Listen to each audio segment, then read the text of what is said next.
1944, and on the Eastern Front, Hitler's forces were being pushed back towards the German border.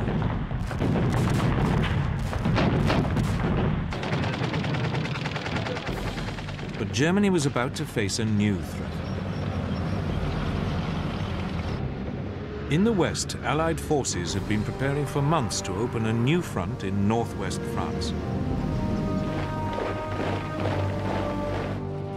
Training for it was well underway.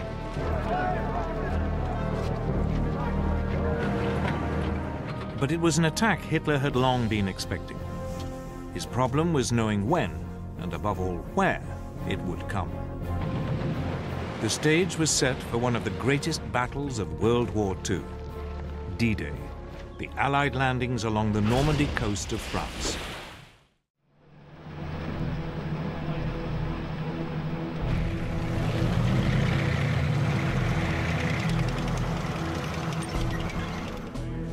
Since the early years of the war, Britain's Prime Minister, Winston Churchill, had always been certain that at some point an Allied invasion of Northern Europe would be necessary. The only questions were when, where, and how. To test the waters, British forces had already mounted a number of practice operations.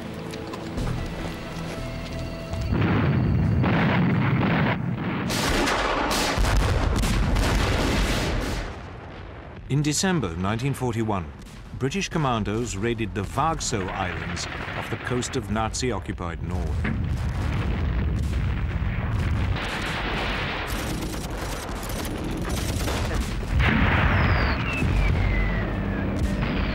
It was an attempt to probe German defenses and tie down Hitler's troops in the north. A fish oil factory and coastal defenses were blown up before the commandos withdrew.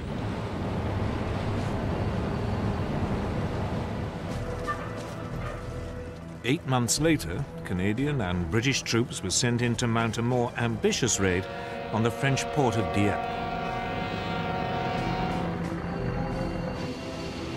It too was designed to test the defenses and also to provide combat experience for the Canadians. But this time, it was a catastrophe.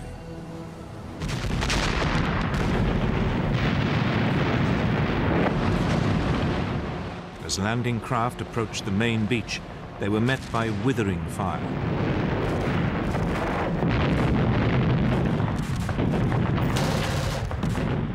Those troops that made it ashore were immediately pinned down. Behind them, the supporting tanks became bogged down in the shingle.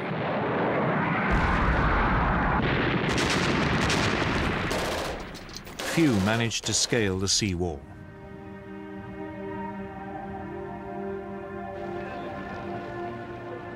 Over 3,000 Allied soldiers were killed or taken prisoner. Britain had learnt an important lesson. Never attempt a direct assault on a German-occupied port.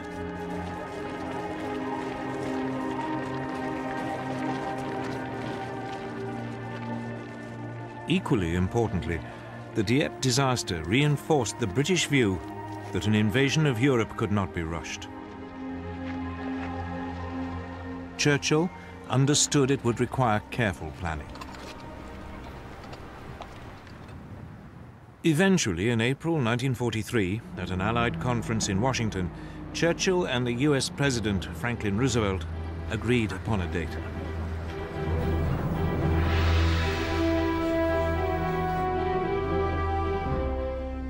D-Day, or Operation Overlord as the seaborne invasion of France was formally called, would take place in the summer of 1944.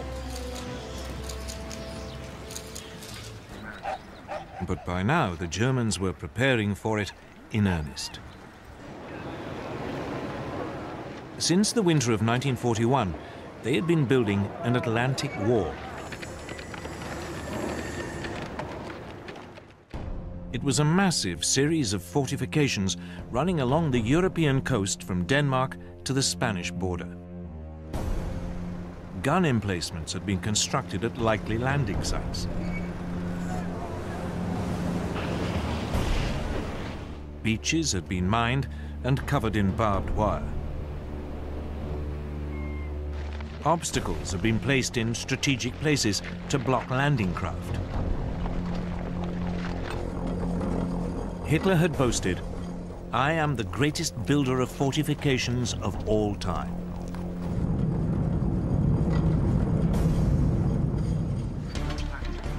In the summer of 1942, in the wake of the Dieppe attack, work on the Atlantic Wall had been stepped up.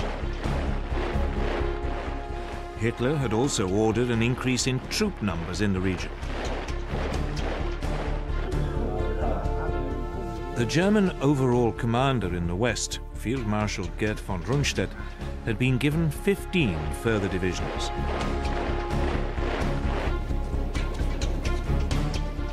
But the Western European coast stretched for some 2,000 miles. He didn't have the numbers to man the entire length.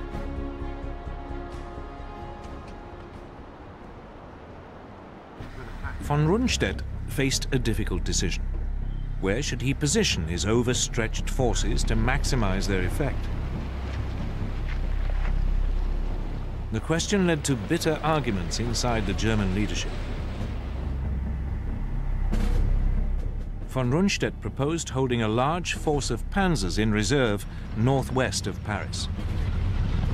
He could then send it in against an invasion once he knew where it was happening.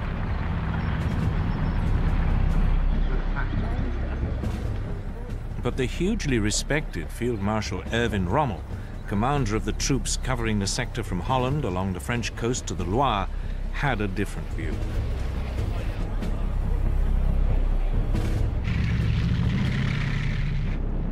Rommel's concern was Allied air power. He'd seen it firsthand when he'd fought the British in North Africa, and it had left a profound impression. He feared that any counterattack would be broken up by Allied aircraft long before it could go into action.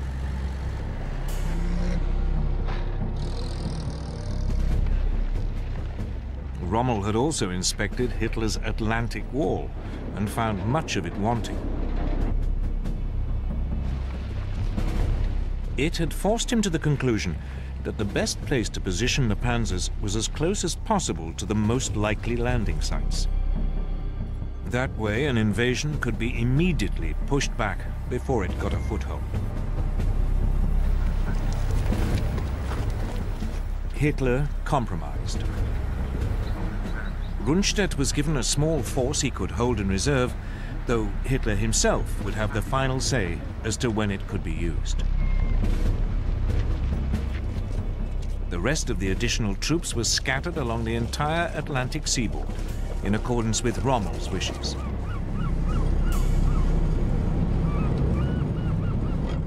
It would turn out to be the worst of all the solutions. There were neither enough reserves nor enough tanks near the coast. But in the autumn of 1943, none of this was clear.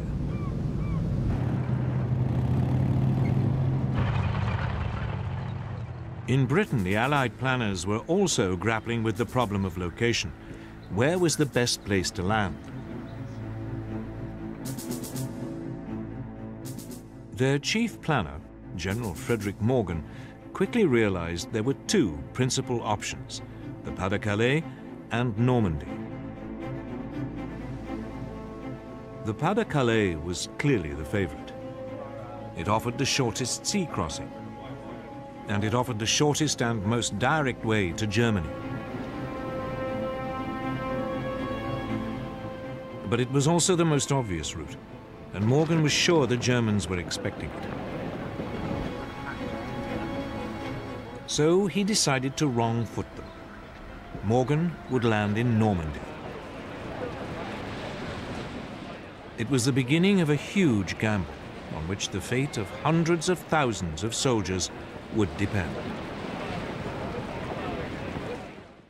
Fantasy, myths, ancient beginnings. Elevate your historical exploration to unparalleled heights with a History Hits subscription. Don't miss out on our latest releases, where classicist Natalie Haynes travels to Corfu to unravel the story of the Gorgon Medusa, one of the most iconic yet misconstrued figures of Greek mythology. Join Jasmine Elmer as she dives into something that people have been obsessed with throughout history: dragons. Where did they come from? What exactly is a dragon? Finally, Dan Snow explores the ancient history of the Isles of Scilly and discovers burial grounds built thousands of years ago. Discover hundreds of hours of award-winning documentaries and ad-free podcasts with History Hit.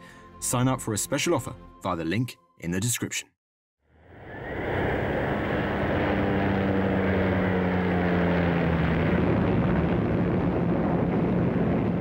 In the autumn of 1943, Allied photo reconnaissance aircraft swept over the beaches of northern France.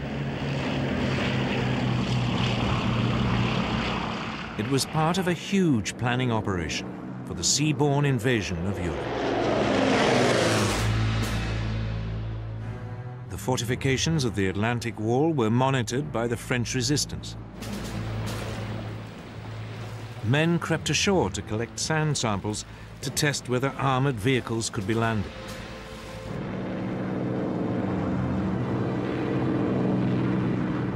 Northern France became the most reconnoitered coastline in the history of warfare. It soon became clear any landing would need some kind of port facilities. But the disaster at Dieppe had shown that it was too dangerous to attempt a direct assault on a German-occupied port.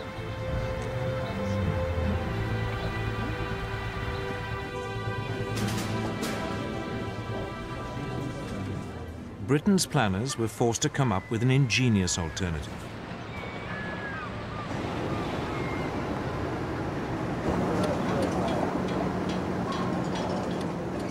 Giant, hollow concrete boxes were constructed in Britain that could later be towed to the French coast. There they would be sunk to form an artificial harbor. They were known by their code name, mulberries.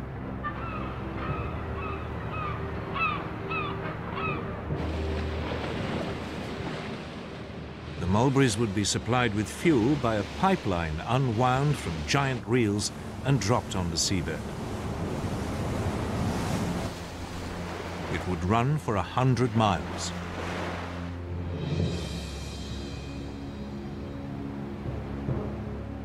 The pumping station on the Isle of Wight was disguised as an ice cream parlor. But the raid on Dieppe had also revealed a second problem: how to get the first wave of troops off the beaches and through the German fortifications. The man told to solve that question was General Percy Hobart, one of the pioneers of armored warfare. Hobart came up with a series of ingenious devices. The troops called them the funnies. They included such extraordinary machines as flamethrowers and floating tanks. Flail tanks for clearing mines. The bobbin for laying firm paths across sand or shingle. An armored ramp for climbing sea walls.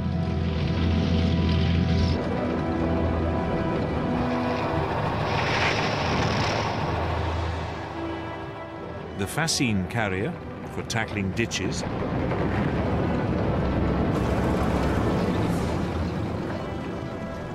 And the bridging tank for wider obstacles.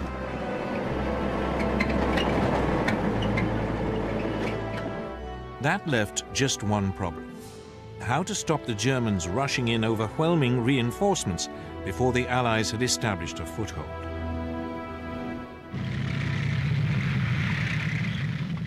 The answer was to keep them guessing until the very last moment as to where the invasion would take place. Operation Bodyguard was a massive and complex deception campaign. German double agents in Britain now began sending back to Germany huge amounts of carefully coordinated false information.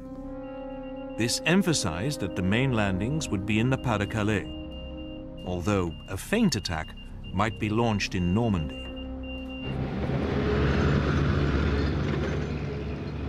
To muddy the waters still further, the Allied military created a fictitious army unit, the so-called 1st US Army Group, or FUSAG. It was stationed, very obviously, in Kent, bang opposite the Pas-de-Calais.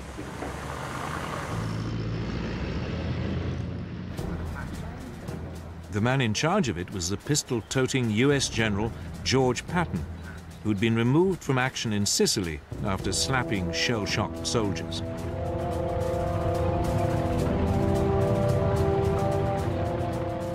Patton was rated by the Germans as the Allies' best attacking general. Just the man they expected to command the invasion of Western Europe. Basher 5-2, this is Basher 1-1 on Alpha. Radio transmissions mimicked the wireless traffic of an army. For the benefit of any Luftwaffe reconnaissance aircraft flying over Britain, the fields of Kent were filled with inflatable tanks and carefully faked track marks.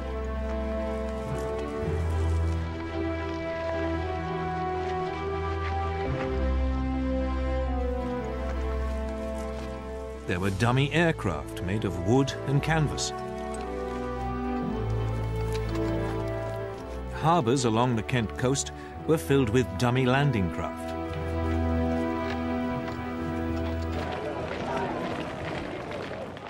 There were even troops, though these were in reality backup units.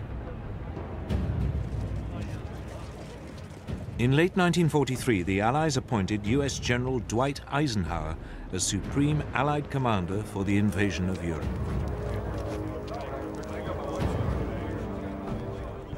British General Bernard Montgomery would be in overall command of the initial assault troops. D-Day was fixed for June the 5th, 1944.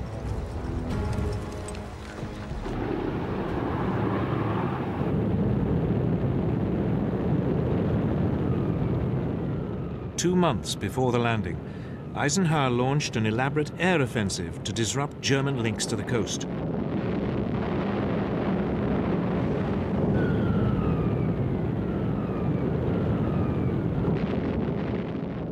Once again, it was carefully planned to give the impression the Allies' target was the Pas-de-Calais region.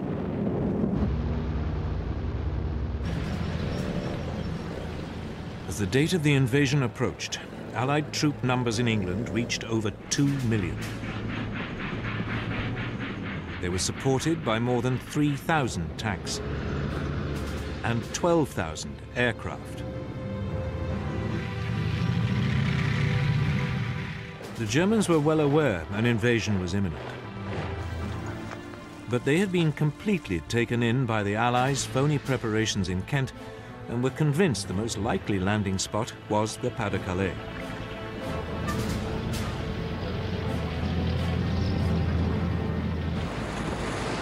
Everything seemed to be going the Allies' way.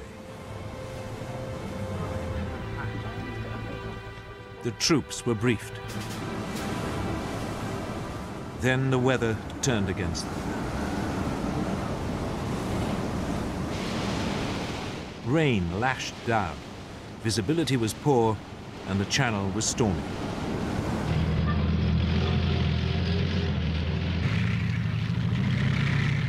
Nevertheless, on June the 4th, 1944, the assault troops boarded their landing ships and the armada of more than 5,000 vessels set sail.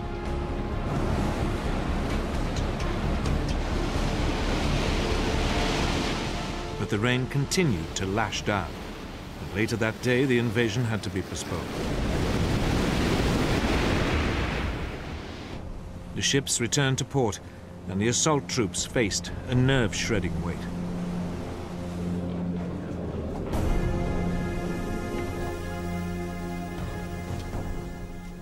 Early the next morning, the military leadership met again.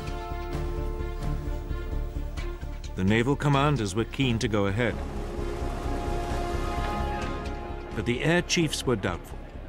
They worried the visibility would still be too poor to provide effective air support. After a long silence, Eisenhower looked up. "Let's go," he said.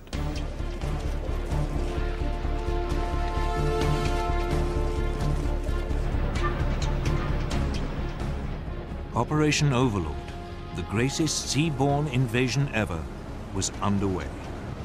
D-Day had begun.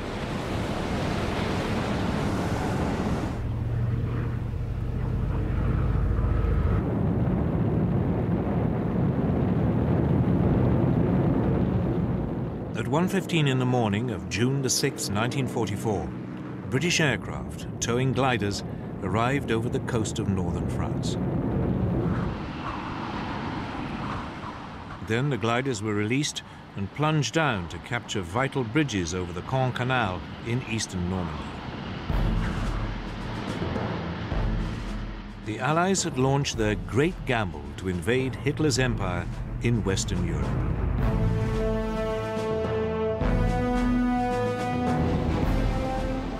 "50 miles to the west, US paratroops came down around the village of Saint-Mère-Église.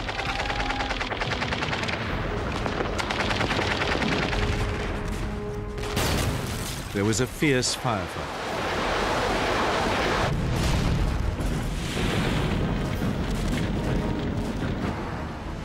But 3 hours later, the village was in US hands. One of the most crucial battles of World War II was underway. An hour later, horrified German sentries along the Normandy coast saw a vast armada appear out of the mist. They had had no warning.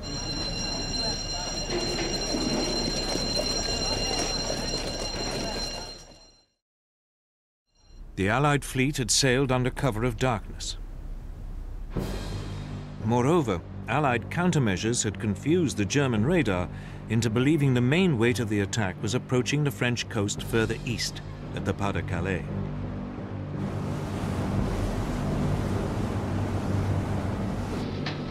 Allied warships off the Normandy coast now began pounding the German defensive positions.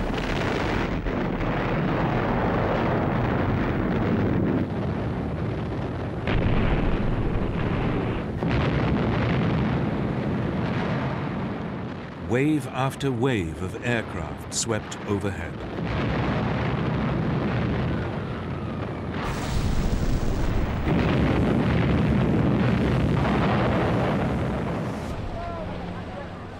Under cover of the bombardment, assault troops headed for the shore.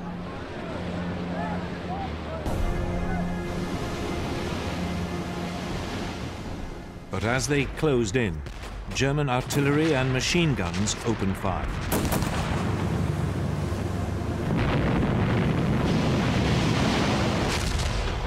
A number of the landing craft were hit. Others fell foul of underwater obstructions. But at 6:30 in the morning, the first waves of troops hit the beaches.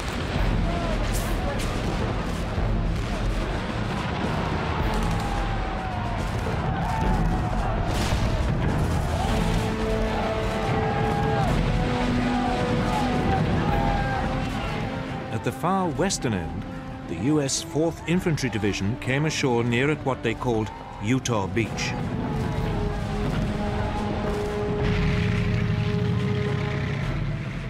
Within 2 hours, it was linking up with the US paratroopers who'd landed at Saint-Mère-Église.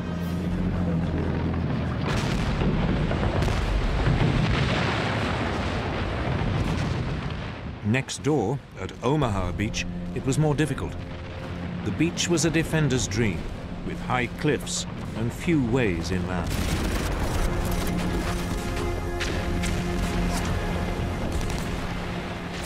As the US 1st Infantry Division waded ashore, They were mown down by German machine guns.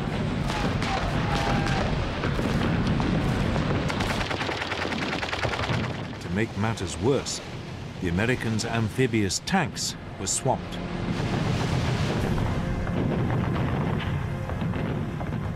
The troops were trapped on the beach.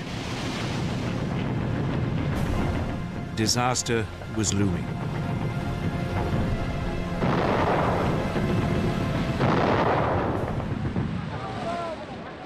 But finally, a few of the soldiers managed to scale the cliffs.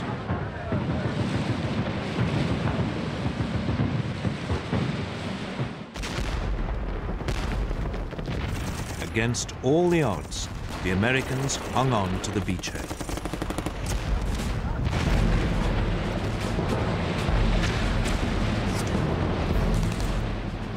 Further east, in the center of the landing area, Britain's 50th Infantry Division came ashore at Gold Beach.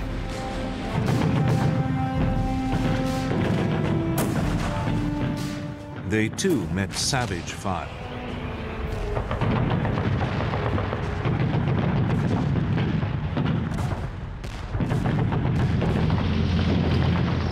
But now, the British deployed their funnies.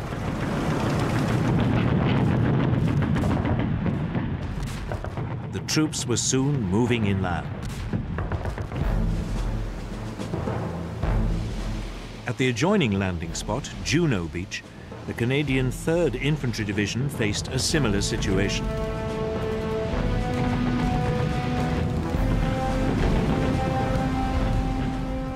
Here too, Britain's funnies were vital in helping the troops off the beach.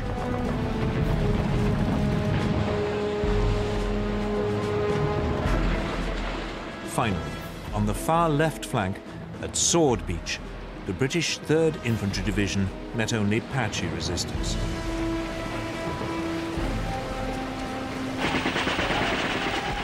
Within hours, its commandos had linked up with the glider-borne troops at the Caen Canal.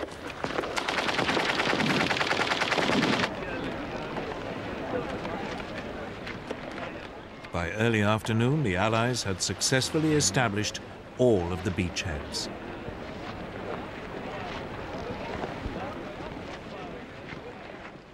The timing of the invasion had caught the Germans completely by surprise.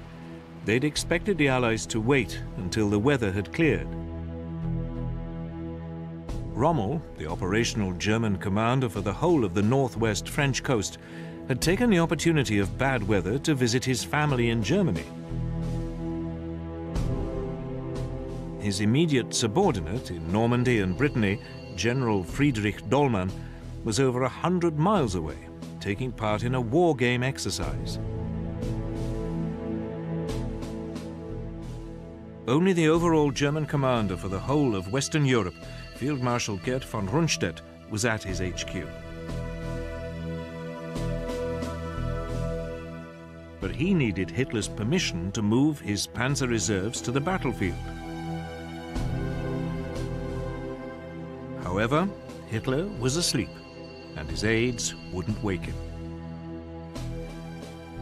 It wasn't until midday that the Führer finally learnt about the invasion, but he didn't take it seriously. He was still convinced the main attack would come in the Pas-de-Calais. Normandy, he believed, was just a feint.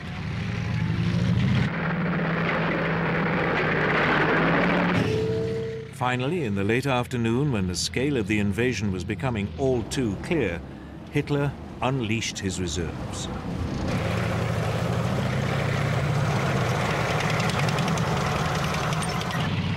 But they were too far away to provide immediate support.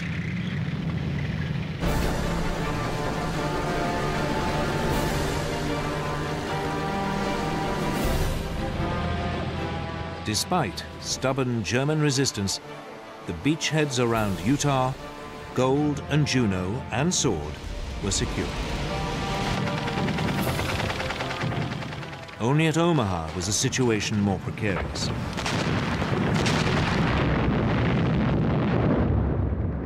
Here, German resistance had prevented the US troops moving more than a mile inland.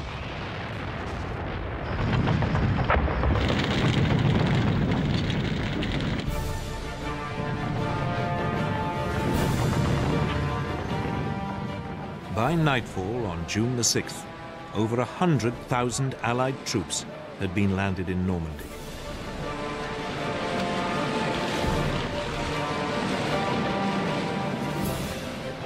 It had been an extraordinary feat of planning, ingenuity, and courage. The first day of the Allies' great gamble had paid off. But it was just the beginning. Now they had to build up, break out, and push on into Europe.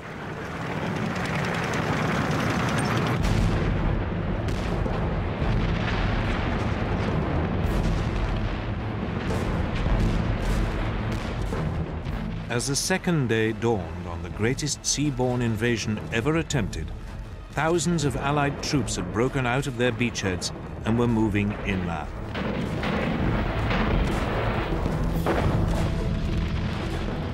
But they found the Normandy countryside hard going. The patchwork of woodland and small fields provided ideal terrain for German tanks and machine guns.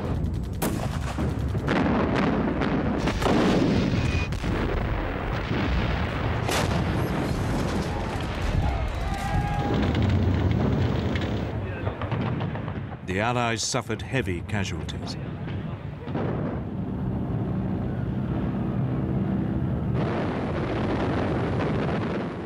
Allied air power provided crucial support.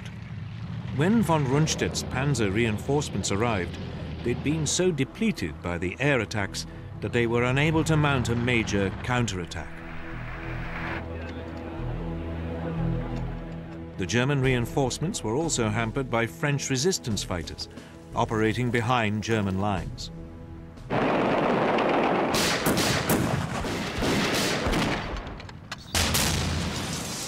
They ambushed troop convoys and blew up bridges. As a result, the Das Reich SS Panzer Division took over 2 weeks to make a journey which should have lasted a mere 3 days. Its troops took out their fury on the French civilian population.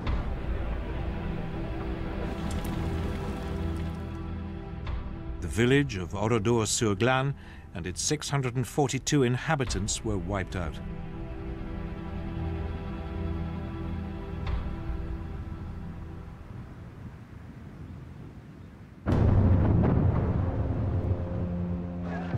After 4 days of fighting, all the Allied beachheads were finally able to link up.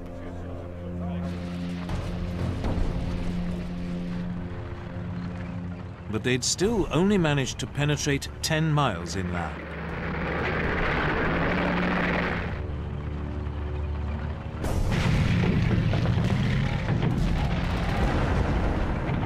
Eventually, 6 days after the landing, the British commander, General Montgomery, launched a major assault on the strategically important town of Caen. The British 7th Armoured Division, the Desert Rats, advanced.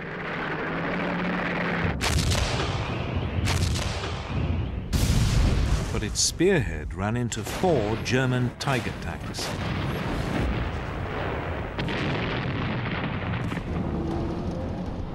The Allies' Sherman tanks were completely outclassed. Their guns were outranged and their shells unable to penetrate the German armor. They were particularly vulnerable because many ran on petrol fuel and were liable to burst into flames when hit. The Germans nicknamed the Sherman the Ronson, after the cigarette lighter, or more macabrely, the Tommy Cooker. In less than 5 minutes, more than 10 British tanks were destroyed. The attack on Caen stalled.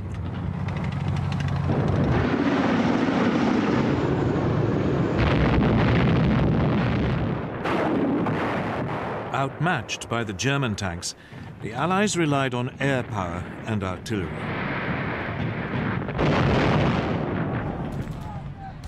But it wasn't enough.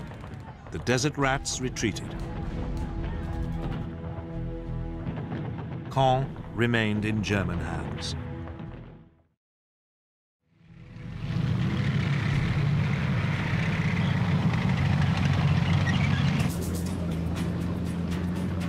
Meanwhile, further west, US forces advanced on the equally important port of Cherbourg.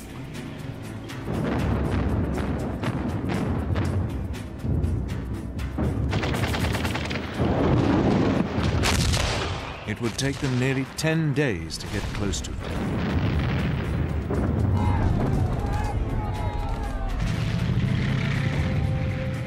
They weren't helped by the weather. During the first week of the invasion, it had been relatively calm, and supplies and reinforcements had poured in through the Mulberry artificial harbors. But now the weather turned. Gales swept the English Channel. The US Mulberry Harbor at Omaha was destroyed. The other Mulberry, in the British sector, was badly damaged and put out of action for several days. The flow of reinforcements slowed. It meant the port of Cherbourg was an even more vital objective. As the US forces now approached it, the German garrison resisted.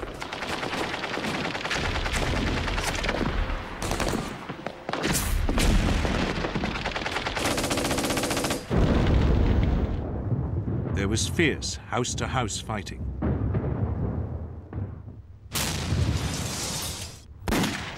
It would take the Allies a week to secure the city.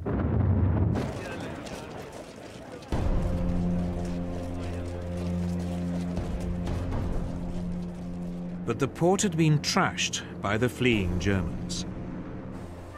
It would take a further month before it could be brought back into service.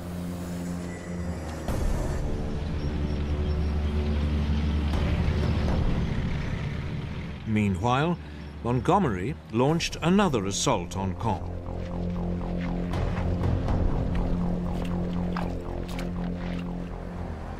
But the storms had turned the fields into a sea of mud. Low cloud meant air support was impossible.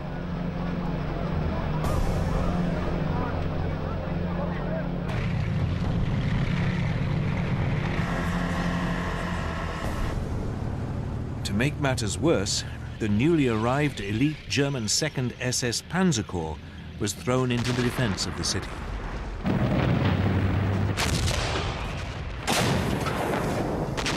After 4 days, the British were, again, forced to halt.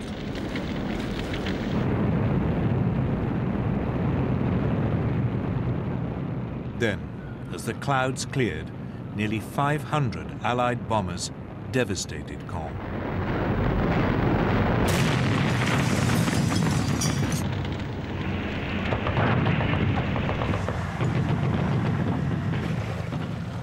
British troops fought their way into the north suburbs. But the ruins made ideal defensive positions for the Germans.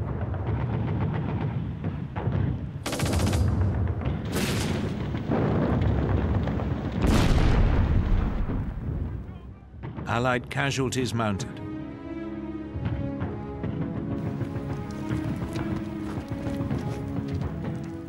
After 48 hours, the attack was, yet again, called off. 3 weeks later, Montgomery tried for a 4th time. The plan was to capture the remaining German strongholds and then push on south, deeper into France.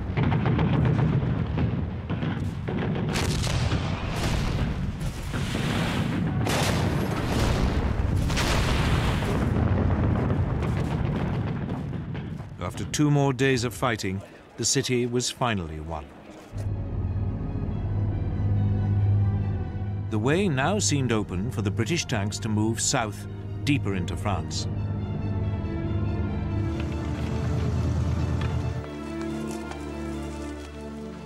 But the Germans were waiting with a large force of panzers.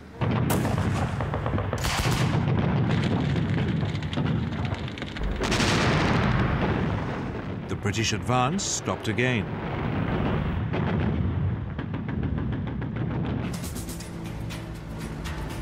The Americans in the west, however, were having an easier time. The fighting around Caen had sucked in the majority of the German defenders. As the American forces prepared to thrust further into France, they faced only scattered opposition. The scene was set for the Allied forces to break out at last.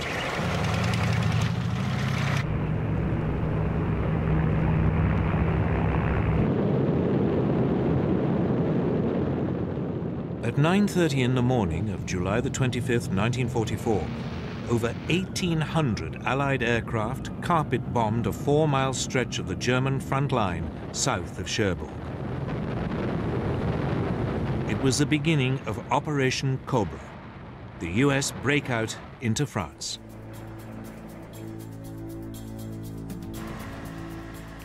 The German defenders were stunned by the size of the assault. But so too were some of the US soldiers. The plan had been for the bombers to fly in from the east, parallel to the US front line, to minimize the risk of bombing American troops.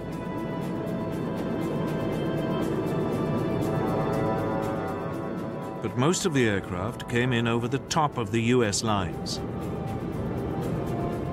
Bombs fell short. Over 100 US troops were hit and killed.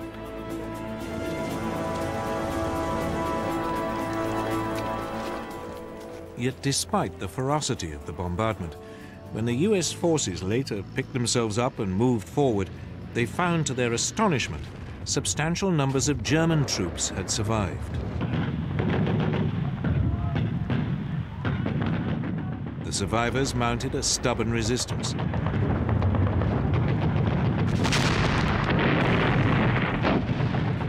As fighting raged, it looked as though the Americans would fail to break through the German lines.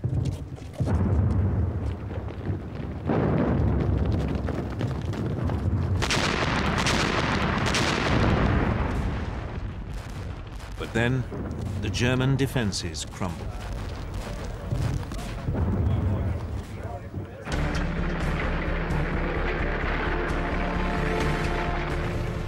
The next morning, US tanks broke through and moved forward into open country. There was now almost no German resistance left, and the Americans quickly pushed deeper into France. The hill town of Coutances fell. Then the crossroads town of Avranches. As the Allies pressed forward, they were helped by change and confusion in the German High Command. At the beginning of July, 3 weeks after the D-Day landings, Hitler dismissed the German commander-in-chief, Field Marshal Gerd von Rundstedt, for defeatism. Von Rundstedt had made little attempt to hide his belief that Germany faced an unwinnable struggle.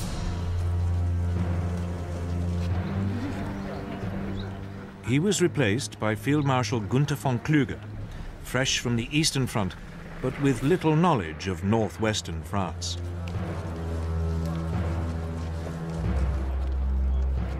Two weeks later, Rommel, the second most senior German officer on the front, was severely injured when his staff car was strafed by a British fighter.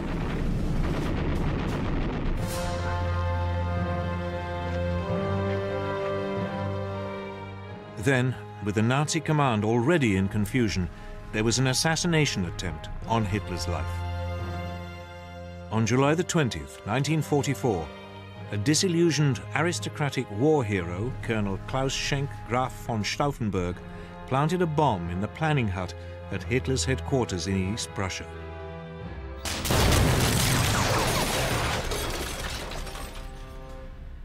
Four officers were killed. But Hitler was sheltered by a heavy, solid oak conference table and escaped with only minor injuries.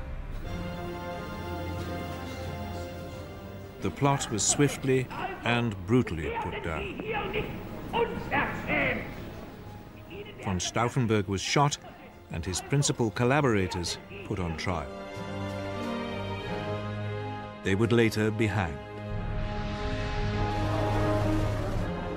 Hitler put a brave face on it and visited some of the wounded in hospital. But it hardened still further his distrust of his senior officers. He would, despite his many earlier misjudgments, demand even greater control over events on the battlefield.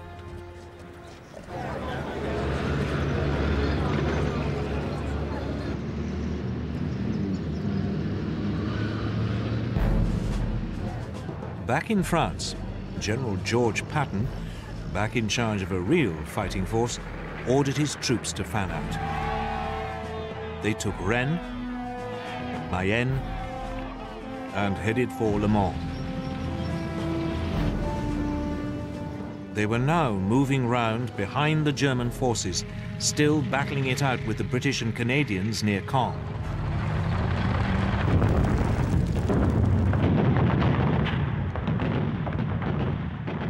With the Americans to their south and the British to their north, it seemed the German forces in Normandy would be surrounded.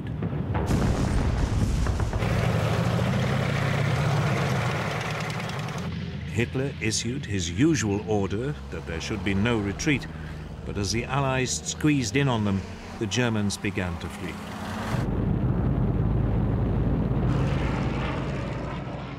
They were remorselessly harried by Allied aircraft and artillery.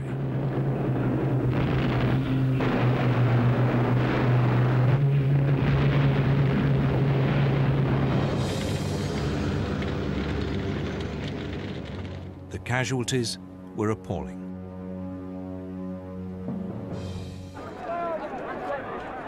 Finally, on August the 20th, 1944, the Allied forces moving in from both the north and south met up. The so-called Falaise Gap, named after the nearby French village, had been closed. Large numbers of Germans were trapped.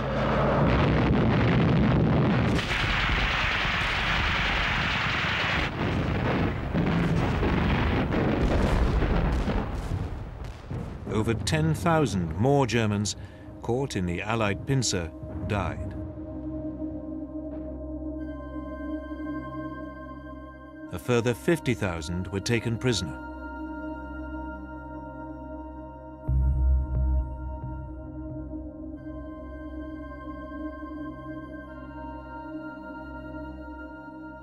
The German army in Western Europe was in chaos.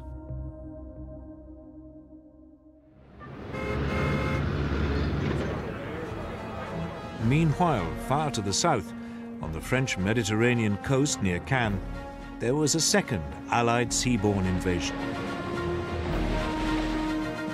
US troops came ashore virtually unopposed. They were helped by paratroopers from the Free French Army, men who had escaped from German-occupied French territory in Europe and North Africa. The landing had always been opposed by the British, who regarded it as a diversion. But the United States had long regarded it as an essential part of clearing the Germans out of France.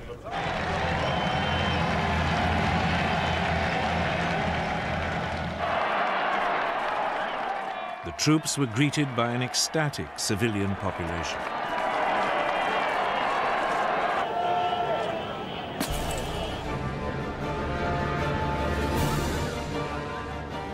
It was soon advancing rapidly up the Rhone Valley.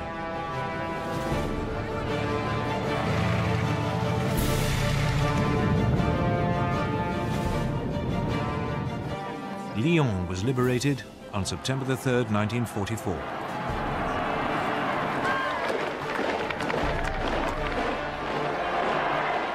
Ten days later, they reached Dijon and made contact with Patton's forces advancing from western France.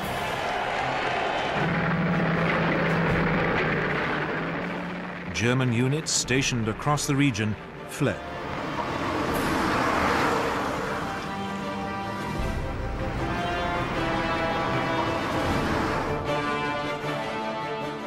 In barely 3 weeks of headlong advance, the Allied invasion of Europe had liberated most of France. That left Paris, where French resistance fighters now rose up against the German occupation. There seemed little to prevent the Allied onrush from continuing to the German border.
By the summer of 1944, Allied troops were racing towards Paris.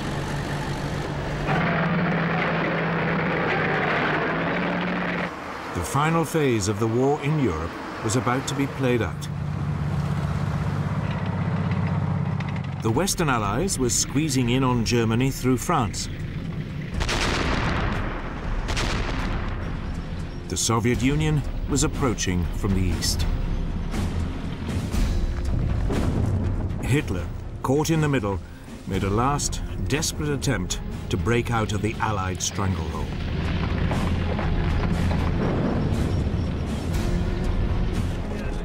While he was doing so, Stalin was beginning to redraw the political map of Europe in an attempt to secure the Soviet Union's future.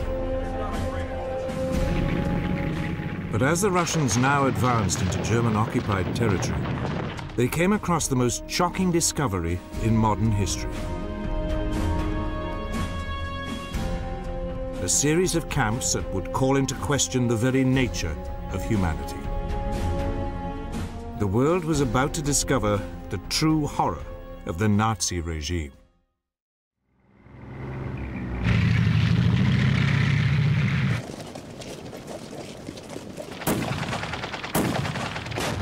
In August 1944, Allied troops arrived in Paris.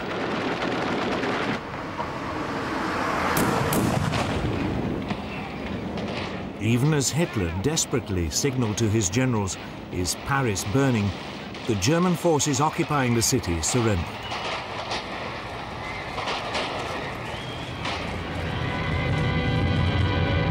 Paris free again, and the beginning of the last act in its amazing story. The surrender of Lieutenant General von Choltitz, German commander of the Paris region. At a dingy office in Montparnasse station, formal end of German rule.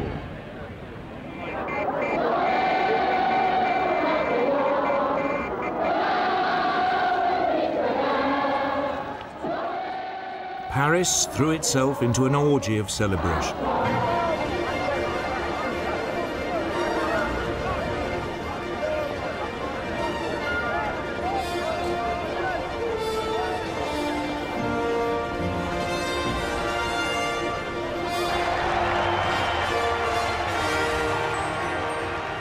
The following day, Charles de Gaulle, the leader of the Free French government in exile, arrived in the city to claim the glory for its liberation.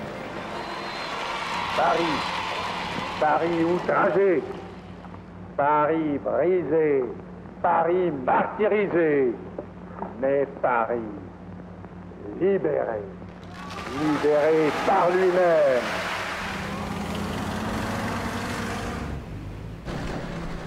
Meanwhile, As de Gaulle claimed the credit, the Allies continued the fighting. They crossed the River Seine and moved east towards Germany.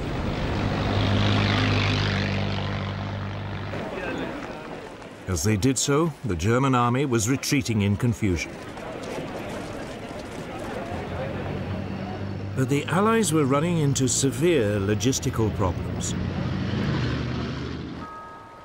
The fleeing Germans had trashed the French ports.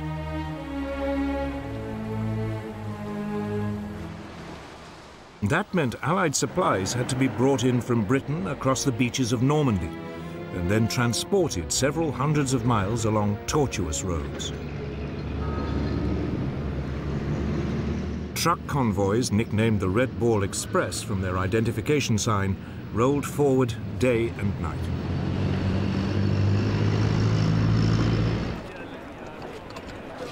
But it was impossible to bring in enough supplies, particularly fuel, to maintain the Allied advance. A US armored division drank up to 25,000 gallons of fuel a day. Meanwhile, as supply problems slowed the Allied advance, Hitler was planning a new fightback. His plan? To destroy Allied morale by attacking civilian targets, particularly in Britain. His method? A new miracle weapon, the flying bomb. On June the 13th, 1944, 10 were fired at London.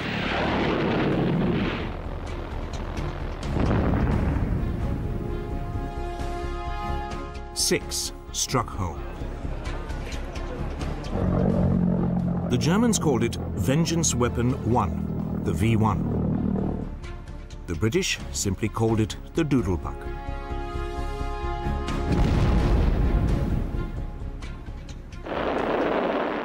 Armed with a warhead of just under 2,000 pounds, it could be launched from sites 130 miles away and could fly at 400 miles an hour. For the next few weeks, up to 100 Doodlebugs a day were fired at British cities from launch sites along the German-occupied Channel coast.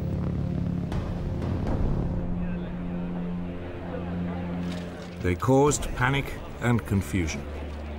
More than 20,000 people were killed or wounded.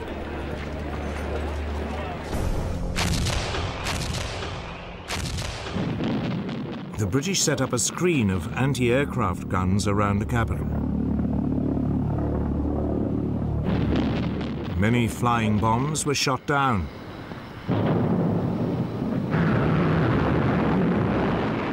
The British also sent up fighters to intercept them, including their first operational jet, the Gloucester Meteor.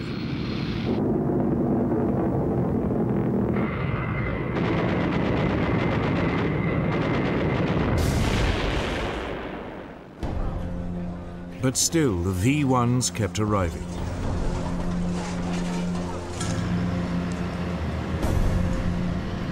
Only when the Allies tracked down their launch sites in northern France did they stop.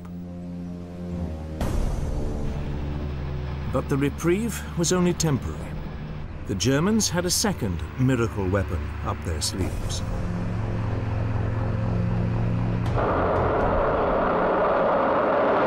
Hard on the heels of the V-1 came the much more sophisticated V-2 rocket. The first fell on London on September the 8th, 1944.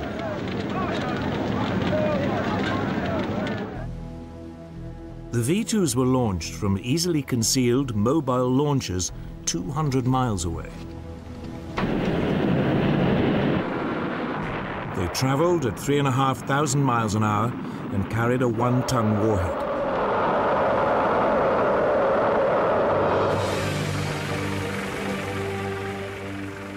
For 6 months, Britain had no response.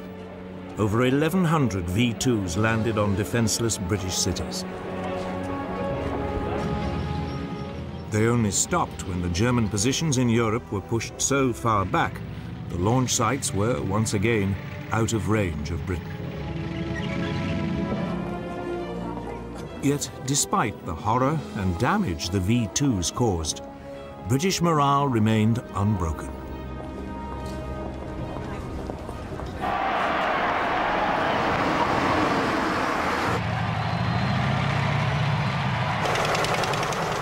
Meanwhile, in mainland Europe, the Allied advance reached Brussels on September the 3rd, 1944.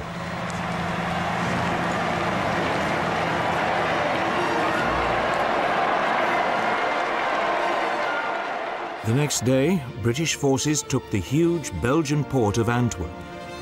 It was still intact. Here, at last, seemed an answer to the Allies' logistic problems. New supplies could pour in through the port. But it was not to be so simple. Antwerp is 40 miles from the sea, up the River Scheldt.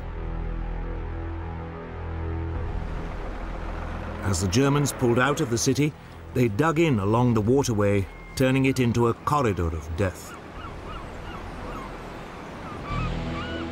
The river was also mined.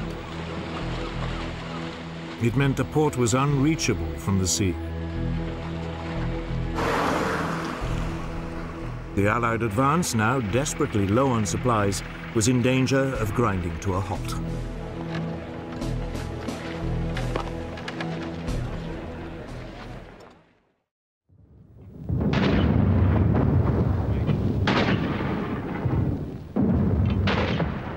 By autumn 1944, the Allied advance across Western Europe was running short of supplies. They needed a new plan if it was to move forward. It was now that the methodical and ultra-cautious British commander Bernard Montgomery came up with a bold, even reckless idea. Instead of large numbers of troops advancing across a wide front, why not send a smaller force to punch a single hole through the German defenses? It would be faster and much more economical.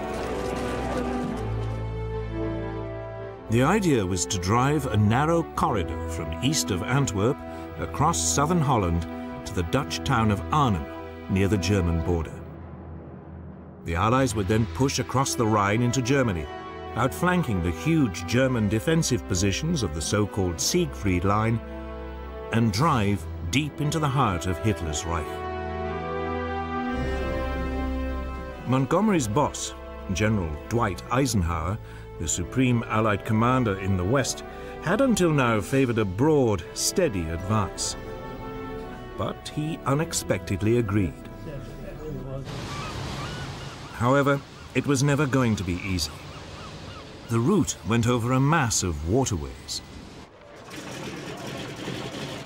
Airborne troops would have to be sent in to seize strategic bridges behind German lines at the towns of Wegel and Zonn, Grave and Nijmegen, and finally across the Rhine at Arnhem.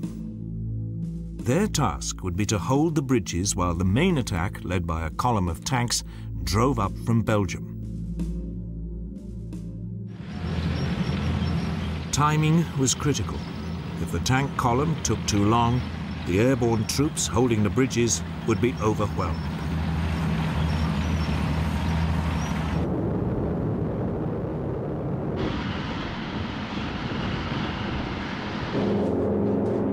Operation Market Garden began early on the afternoon of September the 17th, 1944. 30,000 British and US airborne troops, equipped with gliders, landed in German-occupied territory.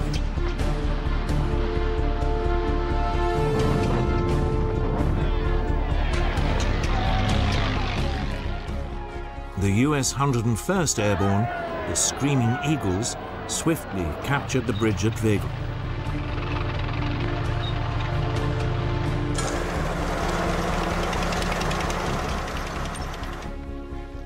But their second objective, the bridge at Zonn, was blown up by the Germans just as the Americans approached.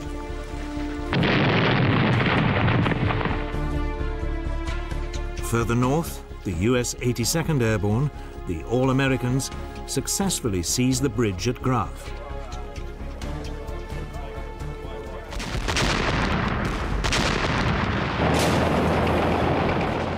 But stiff German resistance prevented them from capturing the second crucial bridge at Nijmegen.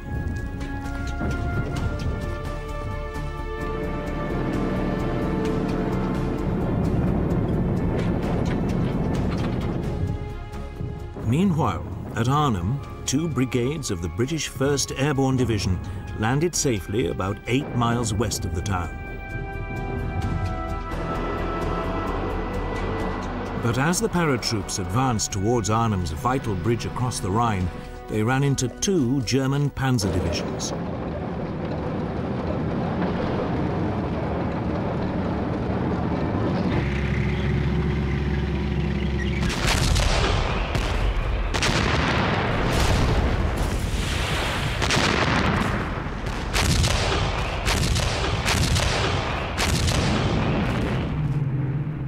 The British dropped reinforcements of men and machines. But as they drifted down to earth, they were cut to pieces by German fire.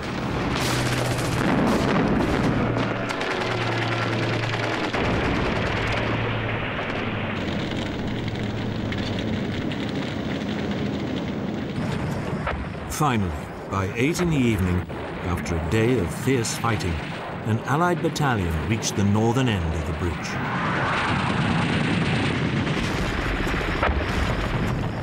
But the Germans still held the other end.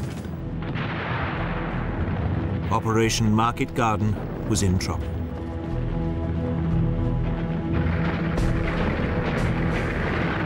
At the same time, the tank column, advancing up a single-track road, was also running into difficulties. As it drove towards the Dutch border on the first day, the lead vehicles were ambushed by German troops using the lethal handheld Panzerfaust anti-tank rocket.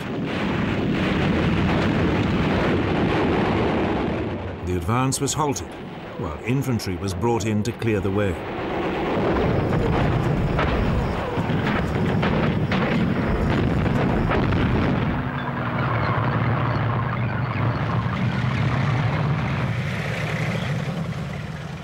The following day, the tank column reached Zon, but was delayed overnight while the bridge was replaced with a temporary structure.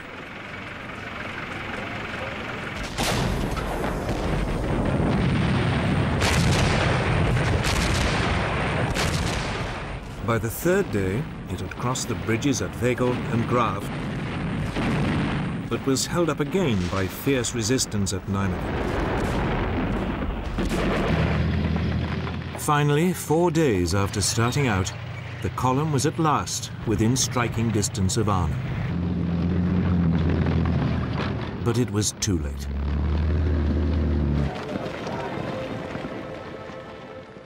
The British paratroops holding the northern end of the bridge had surrendered. Montgomery's daring plan had failed. Arnhem had proved a bridge too far. The war on the Western Front seemed to have ground to a standstill again.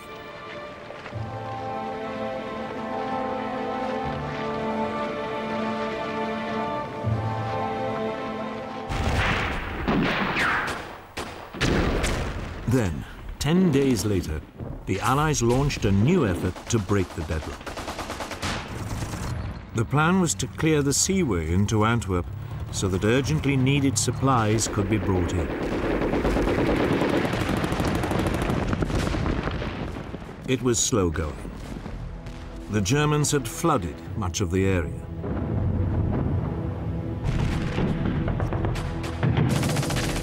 It took Canadian troops 3 weeks to clear the riverbanks of German soldiers and machine gun nests.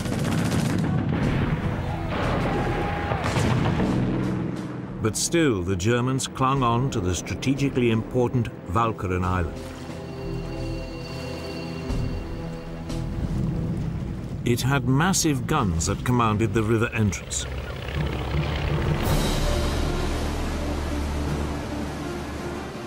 On November the 1st, 1944, British commandos were sent in to flush the Germans out. They were supported by 2 World War I monitors with huge 15-inch guns.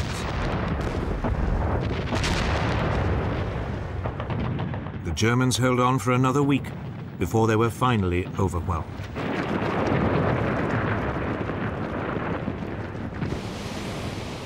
Allied minesweepers could now clear the seaway.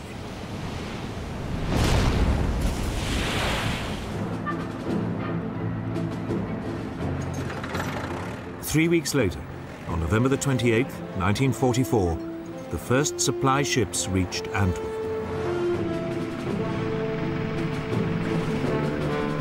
Now, at last, the Allies could move on towards the German frontier. But then, just as the supplies had begun to flow, the weather changed.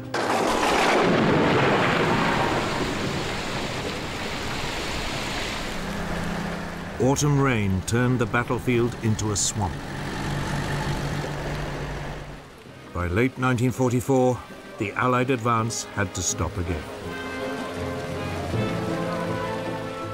The final defeat of Germany would have to wait until the spring. But even as the Allies waited, Hitler was preparing a massive response.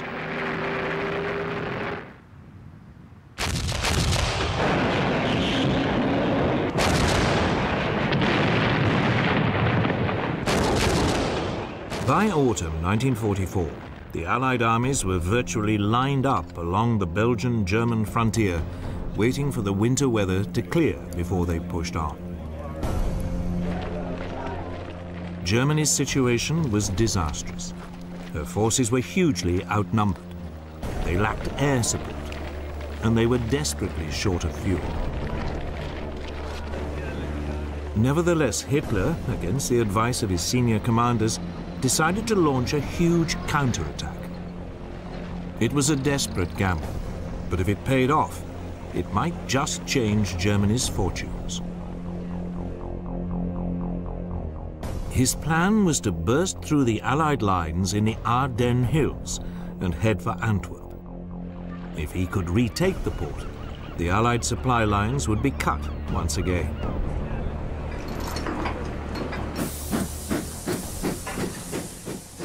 Some 200,000 German troops and 950 tanks and tank destroyers were assembled in total radio silence. Hitler was calling on what was, in effect, his last remaining strategic reserve of troops.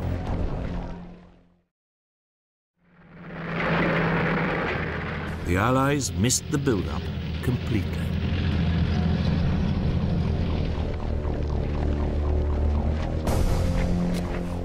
As a result, the lines facing the German positions were only lightly manned.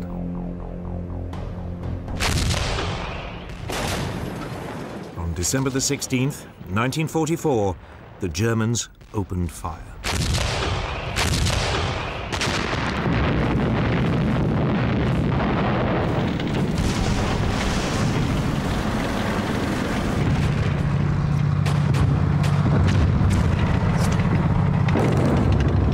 Soon afterwards, German tanks and infantry crossed the US lines.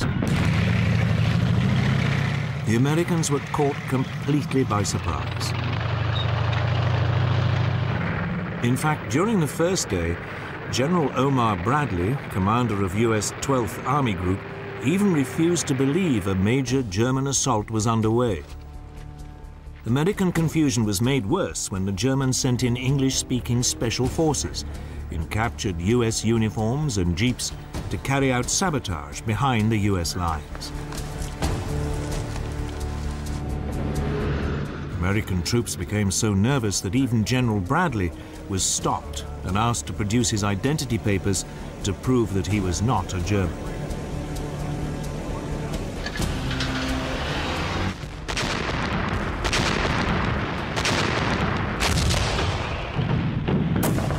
But despite this, the US forces regrouped. Any Germans captured wearing US uniforms were summarily shot as spies.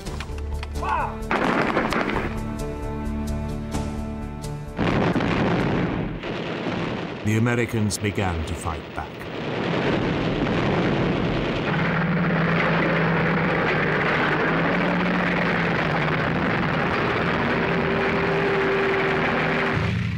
But the German advance had created a huge bulge in the Allied lines. The attack would become known as the Battle of the Bulge.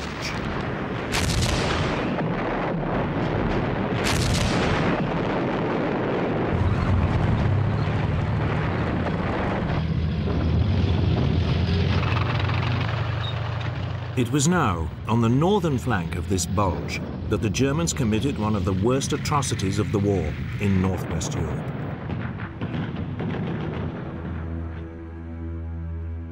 SS Colonel Joachim Peiper captured some 150 members of a US artillery observation battalion near the village of Normandy.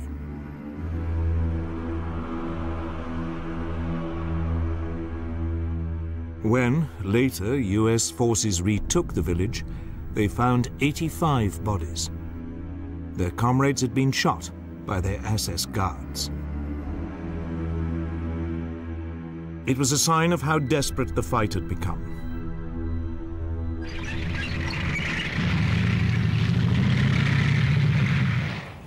As the German advance near Normandy continued, US combat engineers blew up bridges to slow it down.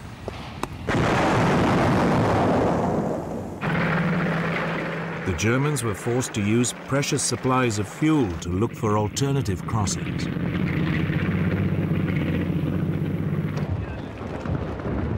Meanwhile, on the southern flank of the bulge, US troops blocked road junctions to slow the German tanks.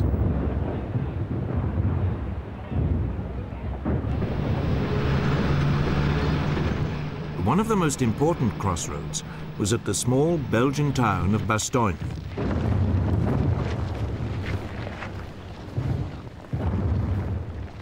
Here the Allies sent in reinforcements.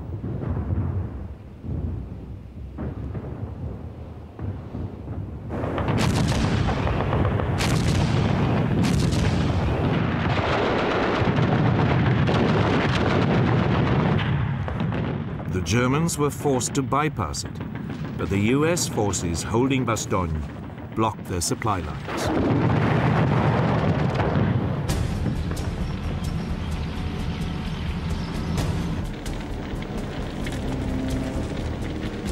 2 days later, however, the Germans were approaching the town of Dinant, some 30 miles further west.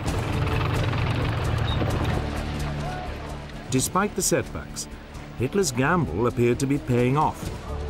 The German bulge was moving forward.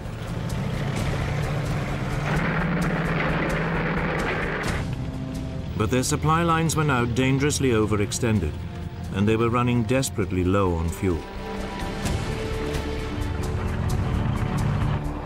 The advance slowed.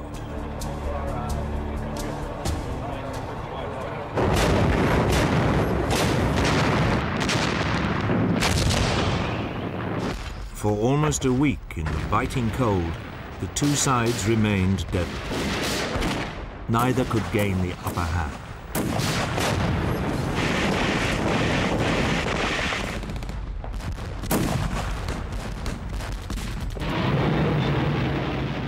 Then, on New Year's Day, 1945, the Luftwaffe launched a do-or-die assault on Allied bases.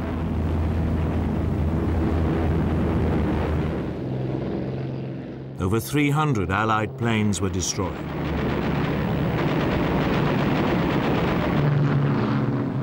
But the Luftwaffe lost several hundred too, far more than it could replace.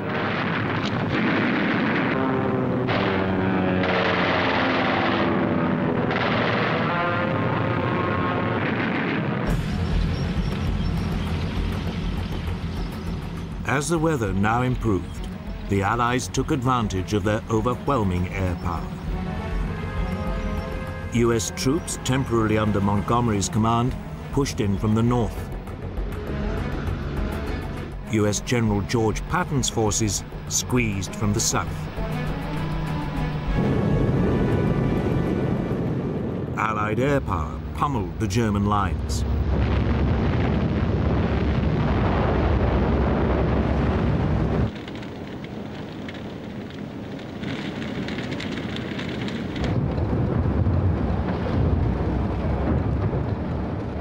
The German bulge was slowly pushed back.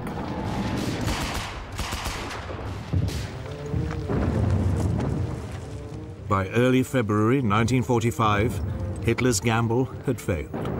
The Germans had retreated to their original positions.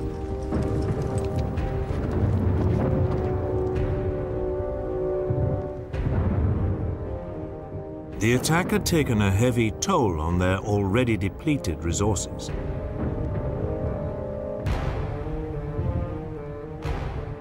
Over 120,000 men were killed, wounded, or taken prisoner.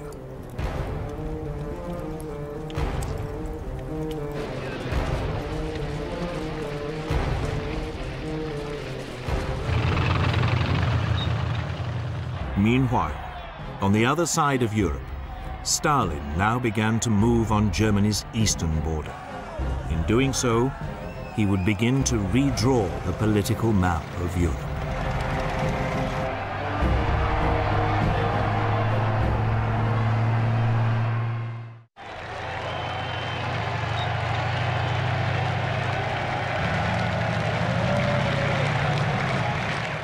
During the summer and autumn of 1944, as the Allies overran France and Belgium, in the east, the core of Stalin's Red Army was camped outside the Polish capital of Warsaw.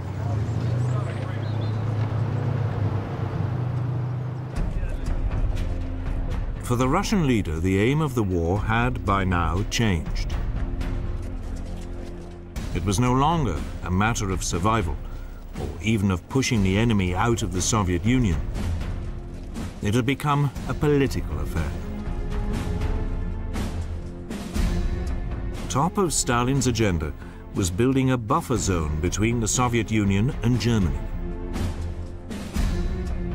One of the keys to this was Poland. The Russians and Poles had long hated each other. Soviet armies had collaborated with the Germans in carving up Poland in 1939.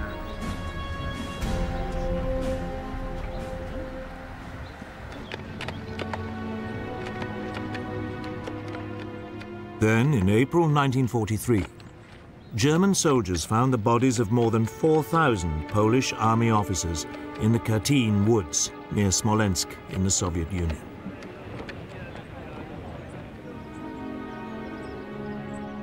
They had been murdered by the Russians. Stalin denied any involvement and blamed the Germans, but the Poles never believed him.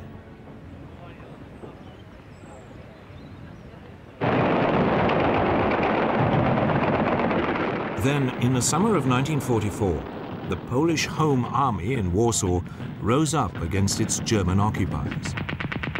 It was now that hostility between the two countries came to a head.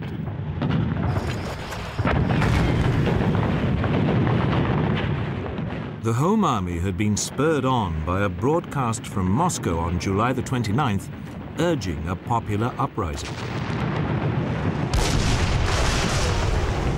In the first few days of the rising, it seized some 2/3 of the city. It had about 40,000 men and women, armed mainly with captured German weapons.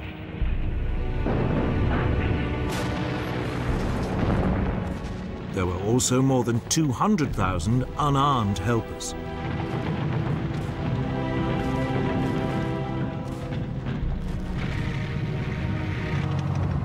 But they lacked any weapons capable of repelling the German heavy armor.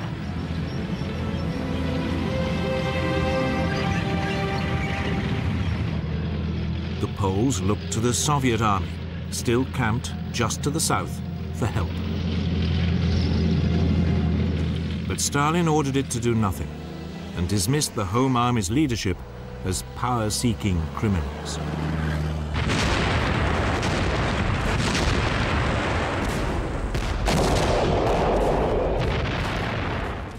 German reinforcements poured into Warsaw under the command of SS General Erich von dem Bach-Zalewski. He was an expert in crushing and slaughtering partisan groups.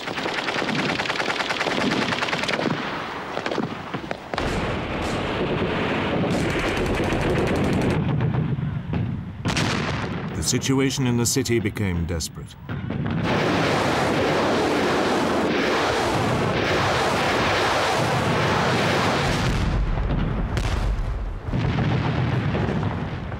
Savage house-to-house fighting raged for 2 months. The Home Army was forced back into an ever smaller area. The German advance was accompanied by rape and murder. Wounded prisoners were burned alive. Women and children were used as human shields. The Polish forces were forced back into the cellars and sewers.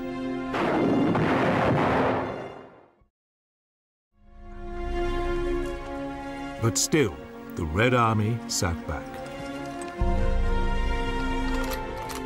Stalin's reasoning was simple. He saw the Polish Home Army as pro-Western and anti-communist.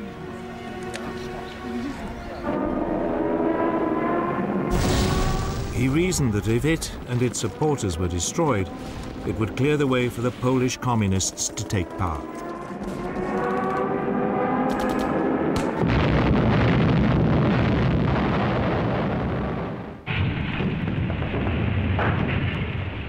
By October the 2nd, the Germans had done just what Stalin had hoped.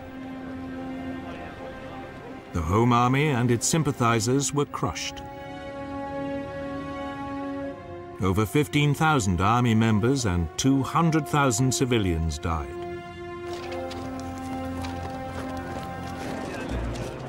Some 15,000 people surrendered.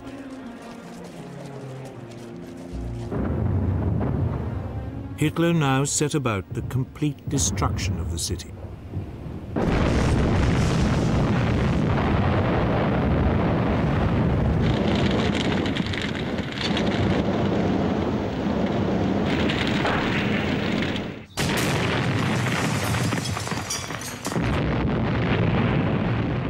Warsaw was razed to the ground.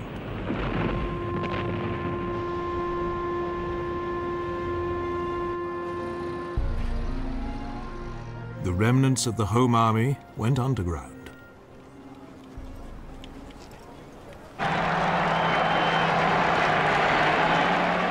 Later, when the Red Army finally moved into Warsaw, they would be hunted down by Soviet secret police. Stalin's scheming had worked. Pro-Western Polish forces had been smashed, and the country would, after the war, become a key buffer state between Russia and the West. In London, the British Prime Minister, Winston Churchill, was appalled by Stalin's conduct. But he was also a pragmatist. In October 1944, Churchill went to Moscow. It was several months after the crushing of the Warsaw Uprising. There he agreed with Stalin on a division of the European spoils. According to a document Churchill scribbled down, the Soviets would have 90% of the influence in Romania and the British 90% in Greece. In Bulgaria, the Soviets would have 75% influence and 50% in Yugoslavia and Hungary. The future of Poland was left vague, probably deliberately. Churchill described it as the naughty document. The wording was confusing, and nobody was sure quite what it meant, but Stalin happily agreed to it. He was probably aware that the winner would take all, and he intended to be the winner in most of Eastern Europe and the Balkans.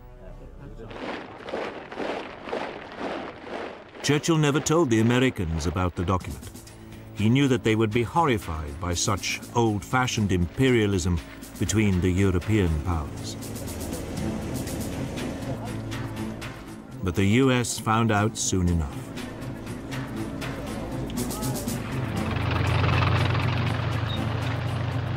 In late 1944, the Germans pulled out of Greece. The country descended into a civil war between the monarchists and the communists.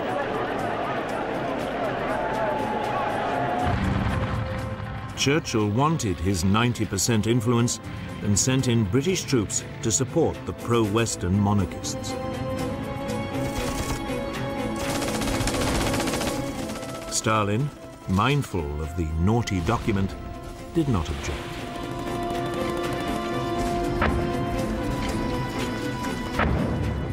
But the Americans were outraged at what they saw as such blatant meddling in another country's affairs. But by the end of 1944, there was a more pressing issue. Western and Soviet forces were about the same distance away from Berlin. The race was on to be the first to get there. But even before it began, new and shocking news came out of the East.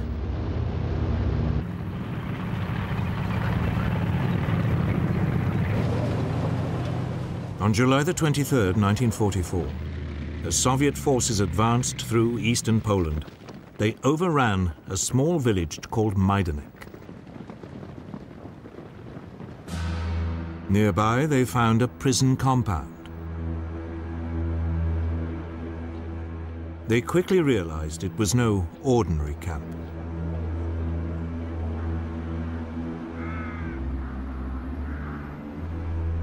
They found specially built gas chambers and incinerators. Near them were piles of corpses. It was a camp designed for the mass murder of Jews.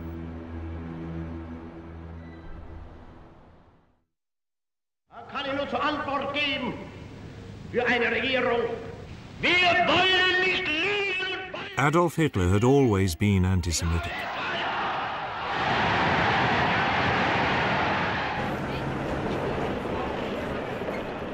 When in the 1930s he had come to power, many German Jews had been forced to flee.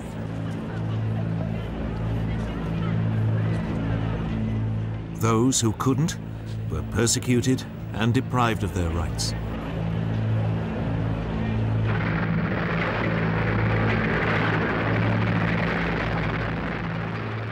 Then, in the summer of 1939, the Germans invaded Poland.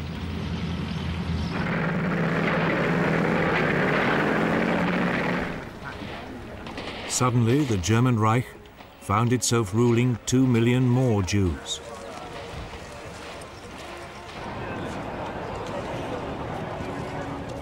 So the Nazis sent in special SS squads, the Einsatzgruppen, whose job was to round them up.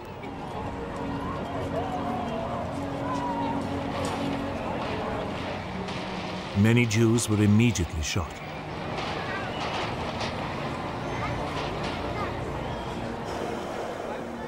The remainder were herded into walled ghettos in the major cities, while the Germans worked out how to solve what they called the Jewish problem.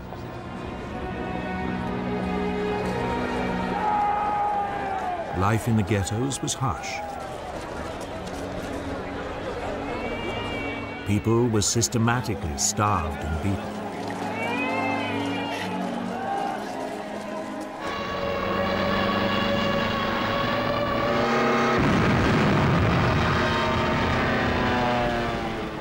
Two years later, the German army entered the Soviet Union. Millions more Jews suddenly found themselves under Nazi rule. Here, the Einsatzgruppen were helped by the local population, which was often anti-Semitic and only too willing to carry out pogroms of its own.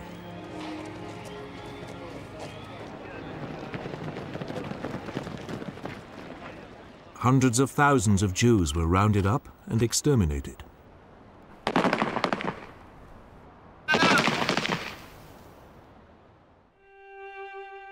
The most notorious pogrom occurred at Babi Yar in Kiev. 33,000 Jews were shot in cold blood.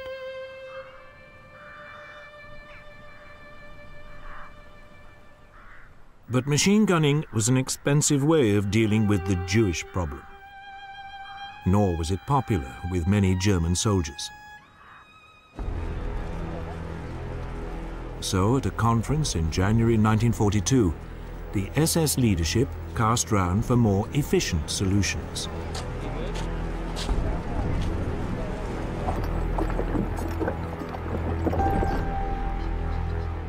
First, it tried using carbon monoxide fumes.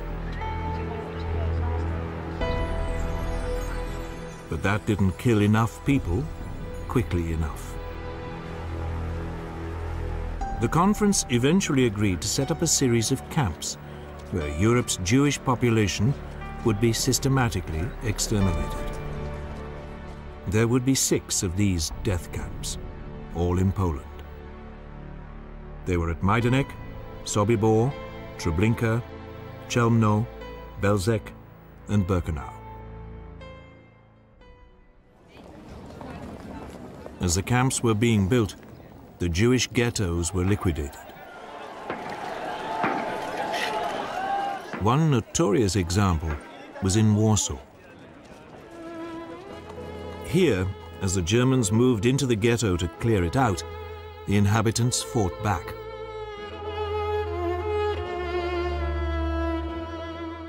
They held out for nearly a month.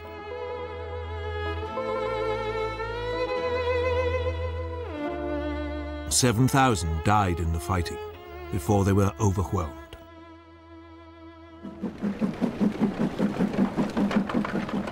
Those who had survived it were rounded up and sent to Treblinka.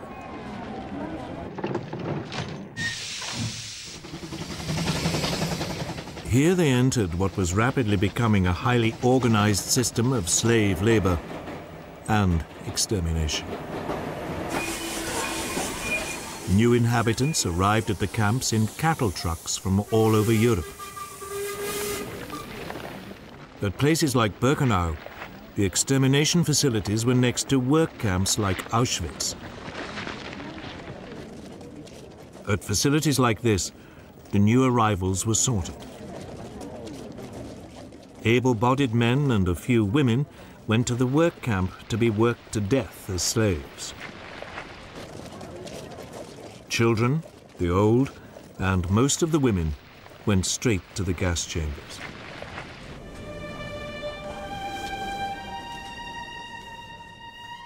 They were stripped and their heads shaved.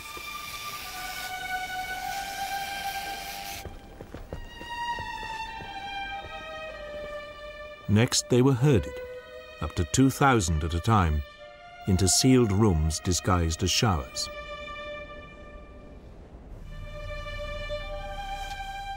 SS officers then poured Zyklon B crystals through a trap in the roof to form a deadly gas. It was far more effective than carbon monoxide. At Auschwitz-Birkenau, the gas chambers could kill over 10,000 people a day.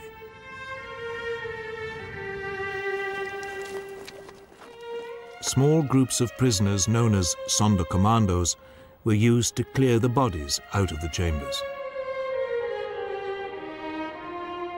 Some bodies were burnt in pits, some in crematoria.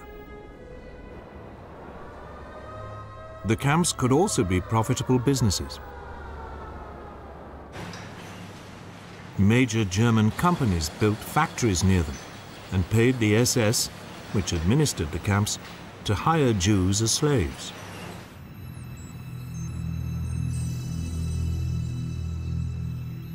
The belongings and hair of those gassed were sold off, their gold teeth melted down and hoarded.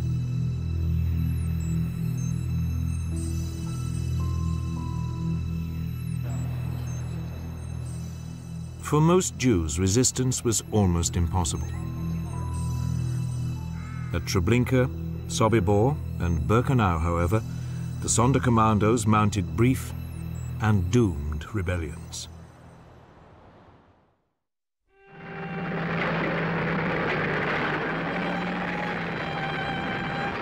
But in July 1944, most of this was still unknown. As news began to seep out of the Russian find at Majdanek, most people simply found it unbelievable. Yet today we know that people in the West, like Churchill, almost certainly knew more than they admitted. During 1943 and 44, several reports reached London about what was going on inside the extermination camps. But nothing was done. Today, it is estimated some 6 million Jews were exterminated in Hitler's camps. What the Allies had never understood, until the war was over, was the vast scale of the Nazi extermination campaign. Nor did they grasp the sheer quantity of resources the Germans were prepared to devote to it when Germany was facing its final days.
By early 1943, the Japanese Empire was at its height.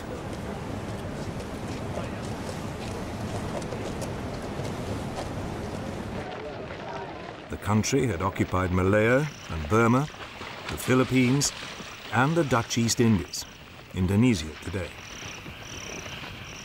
These territories had become vital sources of strategic supplies such as oil and rubber. Now the United States laid plans to roll back the Japanese gains.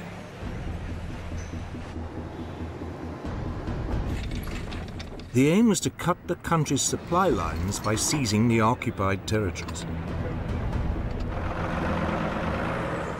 Japan could then be gradually strangled to death.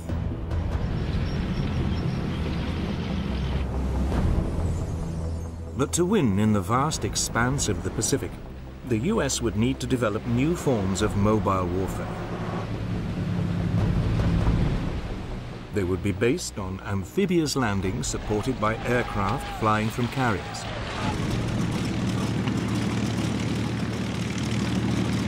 The Japanese, unable to match American firepower, resorted to increasingly desperate measures. The country fell back on ancient notions of military honor to create suicide units.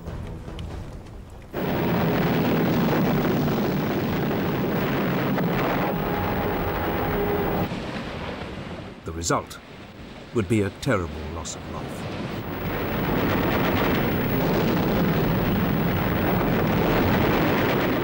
This would be a decisive phase in the war in the Pacific and would mark the end of Japan's dreams of empire. But this was to come. back in the spring of 1943, the US military chiefs faced a dilemma. They had been presented with two options for the defeat of Japan. The flamboyant US Army General Douglas MacArthur, commander of the US and Australian forces in the Southwest Pacific, favored a primarily land-based route. His idea was to seize the Solomon Islands, Papua New Guinea, and the Philippines. They could then be turned into a strategic barrier that would cut off Japan from its newly conquered lands in Burma, Malaya, and the Dutch East Indies. Japan would be starved into surrender. Equally importantly, this plan would mean MacArthur could repay a debt. Earlier in the war, he had been kicked out of the Philippines by the Japanese, and he had promised to return to liberate the country. But the US Navy had a different idea. It would bypass the heavily defended Solomon Islands, Papua New Guinea, and the Philippines. Instead, it would seize a string of much smaller islands scattered across the Central Pacific and close to the Japanese homeland. Rather than a barrier, the US would have a series of strategic bases from which to attack Japan's supply lines.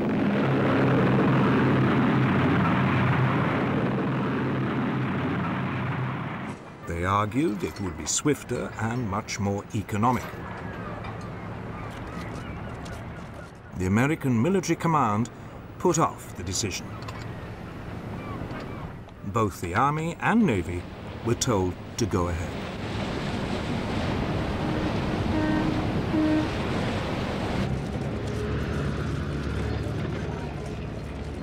In June 1943, MacArthur's plan was launched.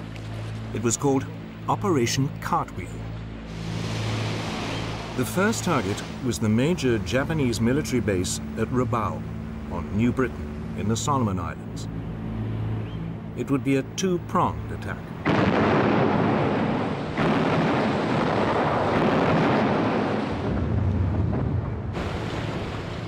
The eastern prong fought its way up through New Georgia and Bougainville.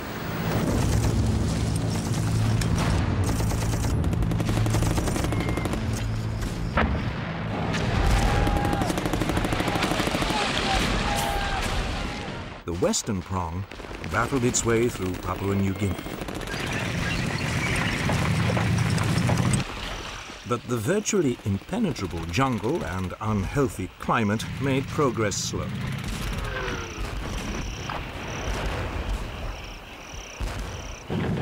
It was nearly 9 months before the pincers met, and the Japanese base at Rabaul was isolated.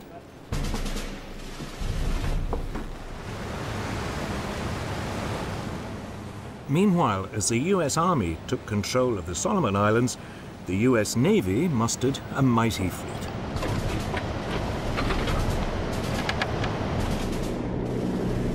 It included the first 4 of the brand new Essex-class aircraft carriers. They were bigger and faster than anything before.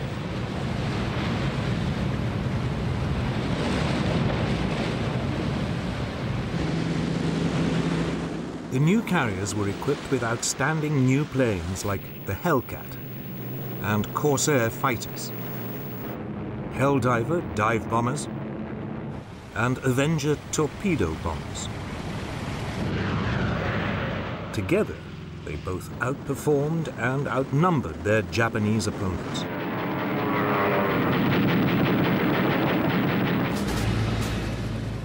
The Navy's first targets were the Japanese garrisons on the coral atolls of Tarawa and Makin in the Gilbert Islands. These were close to some of the most important supply routes across the Pacific.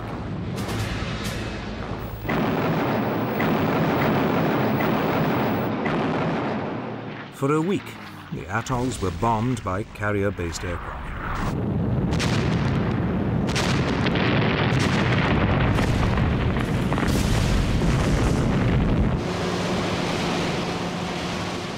Then, on November the 20th, 1943, there was an amphibious landing.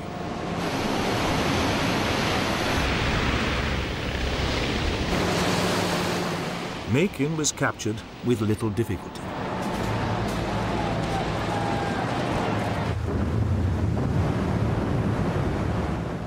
But Tarawa was a different story. Reconnaissance had failed to reveal that the water was too shallow for the landing craft.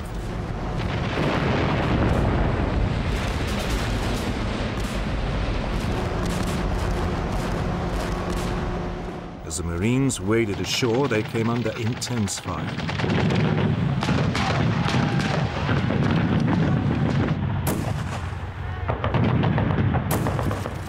The island was honeycombed with fortified machine gun nests.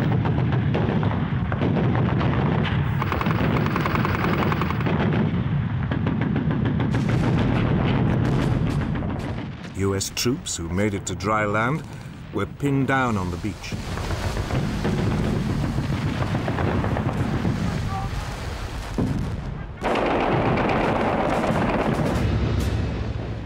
By the end of the day, over 1,500 of the 5,000 US Marines landed had been killed or severely injured.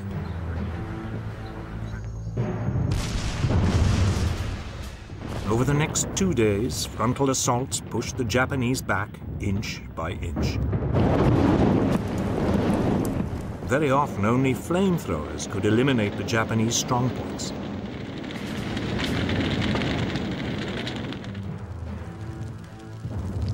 It took 3 days before the last pocket of Japanese resistance was wiped out.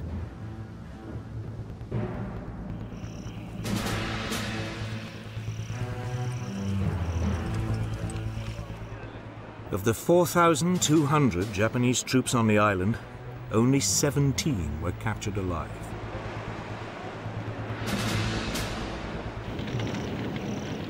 Tarawa was a terrible forerunner of what was to come.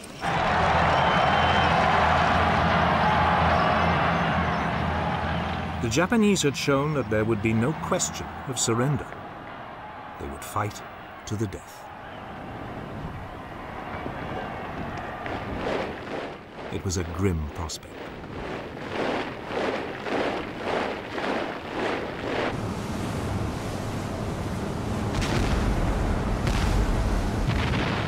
In January 1944, America's naval offensive in the Pacific moved on to the Marshall Islands.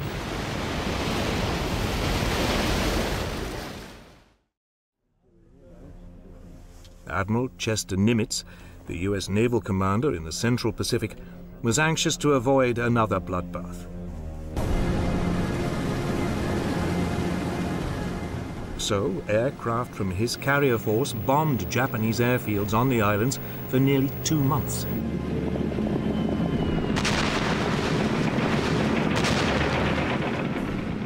Finally, on February the 1st, 1944, he sent in the assault forces.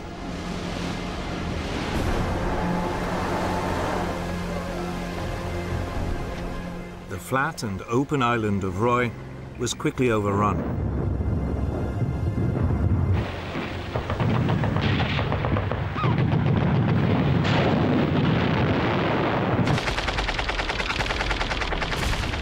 But the islands of Kwajalein and Namur were wooded, and the Japanese resisted fanatically.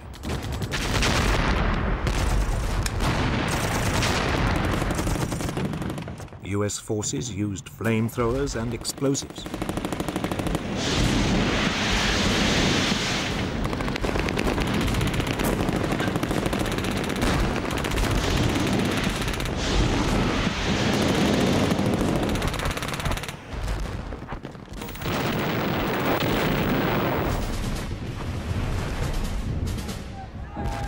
The Japanese responded by launching suicidal banzai charges.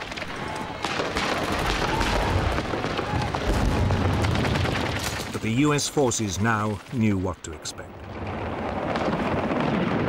The Japanese were beaten back.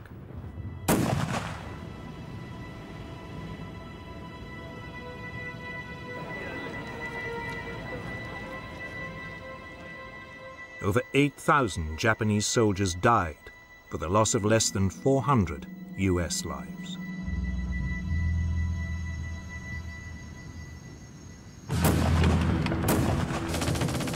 Atoll after atoll in the Marshall Islands now fell to the US advance.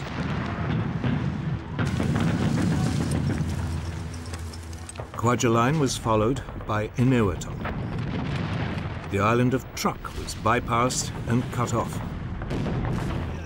Though a small Japanese garrison would remain undefeated until the end of the war.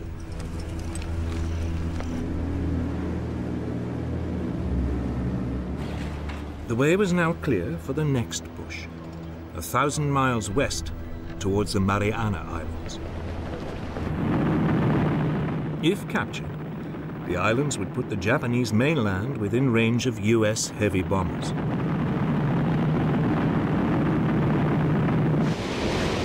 They would also enable America to block Japan's supply lines from Southeast Asia. On June 11, 1944, the US started to soften up the 3 main islands in the Marianas.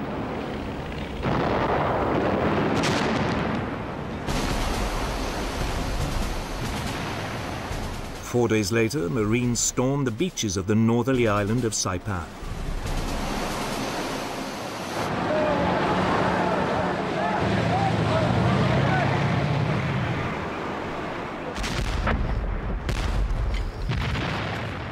This time, the terrain was mountainous, with many caves, and the preliminary bombardment had not disrupted the Japanese defenses as much as had been hoped.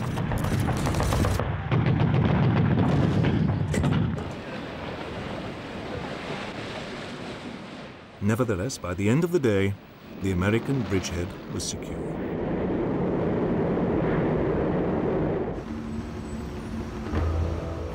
In Tokyo, the news caused mounting alarm.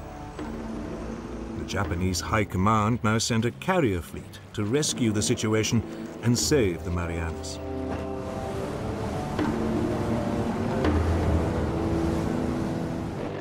But the task force was spotted by US submarines. The Americans sent their main carrier force to intercept the Japanese.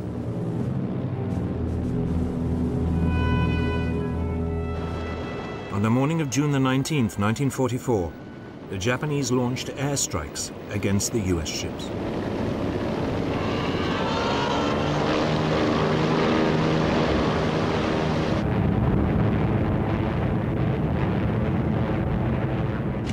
But US radar saw them coming.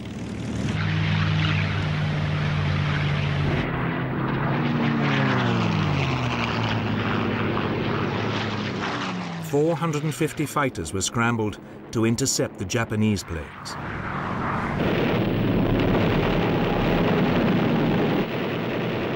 It turned into the largest aircraft carrier battle ever fought.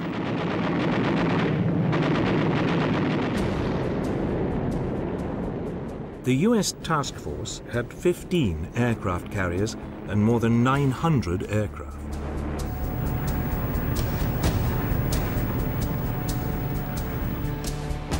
Ranged against it, the Japanese had 9 carriers and nearly 500 aircraft. But Japan had lost many of its experienced air crews during the Solomon and Marshall Islands campaigns. Its novice pilots faced battle-hardened US flyers.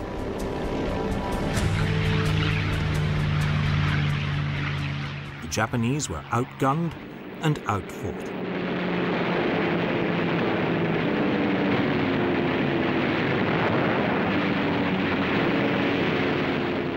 It would go down in history as the great Marianas Turkey Shoot.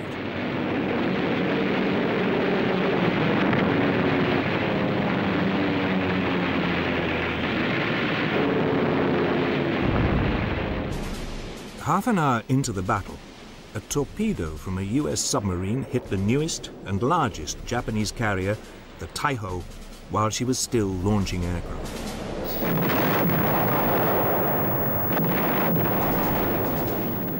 The Battle of the Philippine Sea had claimed its first major victim. At around the same time, another US submarine torpedoed the carrier Shokaku.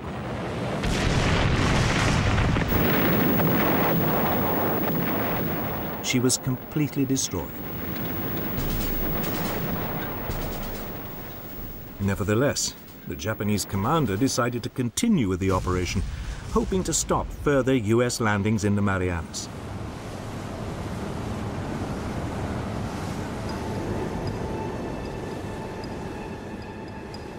For much of the following day, the US forces tried to pin down the exact location of the remaining Japanese carriers. Bearing 096. It took them until the afternoon to find them. It was late in the day to launch an attack, and the aircraft would have to fly at the limit of their range.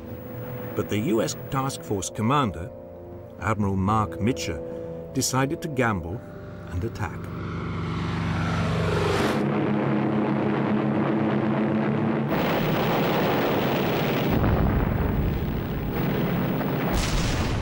A third Japanese carrier, the Hayo, was hit and sunk. The Japanese had lost over 300 aircraft.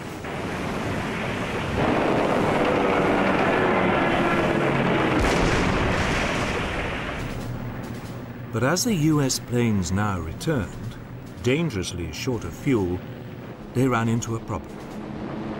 In the gathering darkness, they couldn't find their own carriers. Many ran out of fuel and had to ditch in the sea. Mitcher, in an act of extraordinary courage, ordered his carriers to switch on their lights to guide in the returning aircraft. Fortunately for the Americans, there were no Japanese submarines to see them. Nevertheless, over 80 US planes were lost, either through having to ditch in the sea or through crashing while they landed.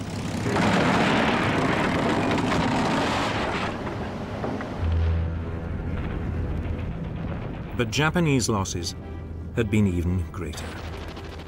3 carriers and most of the aircraft needed to equip its remaining carrier fleet were gone. From now on, the United States Navy would dominate the Pacific, striking when and where it wanted.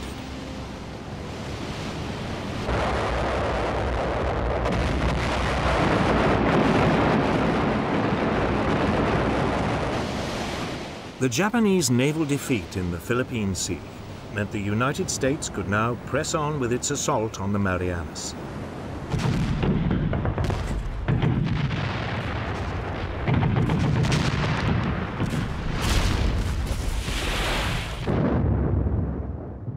The Japanese forces on Saipan held out for 3 weeks before they were overcome on July the 9th, 1944.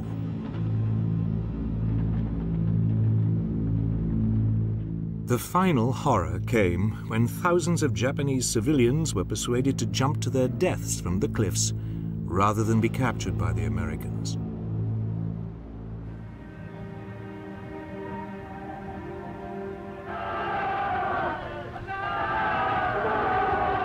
The last Japanese troops then launched their now inevitable suicide charge.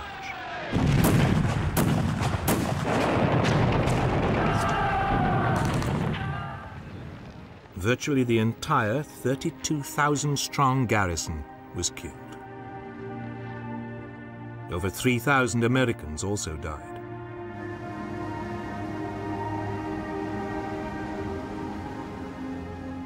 Two weeks later, US Marines landed on the islands of Guam and Tinian, also in the Marianas.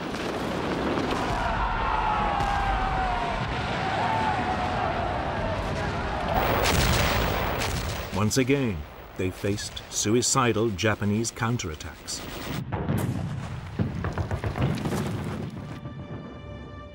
But they failed to stop the American advance.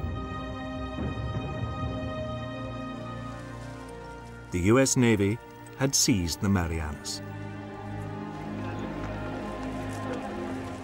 Both the US Army and Navy offensives had now completed the first phase of their separate strategies to isolate Japan. the US military planners now had to make a choice. Should they continue to back MacArthur's strategy and move on to the capture of the Philippines?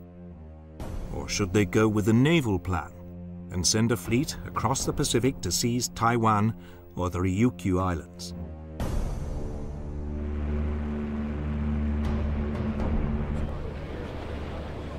The naval option would isolate Japan without the need for an almost certainly lengthy and bloody operation to take the Philippines. But at a meeting in Hawaii on July the 26th, 1944, MacArthur charmed President Roosevelt into backing his plan to liberate the Philippines. The Navy was instructed to support it before returning to its island-hopping strategy. It was a decision that would cost a horrendous number of both military and civilian lives.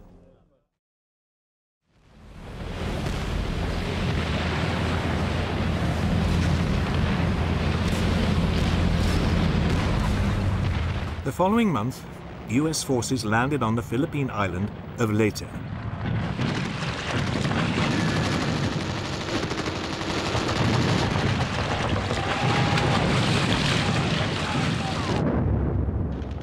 They took the Japanese by surprise. They had expected the first US landing to be on the main island of Luzon.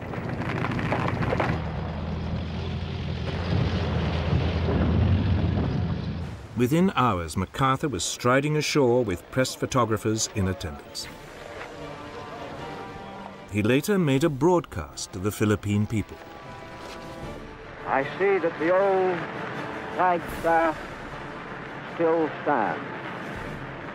Have your troops hoist the colors to its peak, and let no enemy ever haul them down.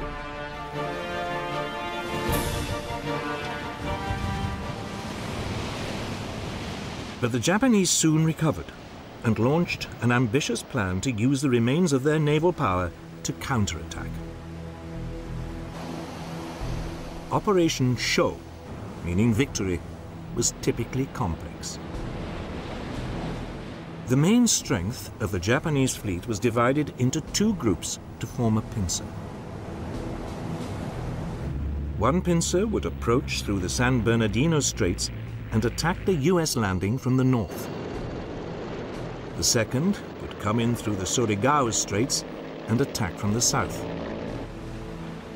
Meanwhile, a decoy group of Japan's last 4 carriers would approach the Philippines from the northeast, hoping to lure away the main US carrier force covering the landing.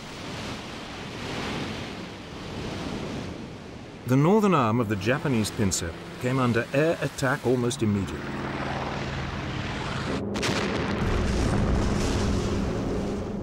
After nearly 2 days of bombardment, the super battleship Musashi was sunk. The northern pincer then appeared to retreat.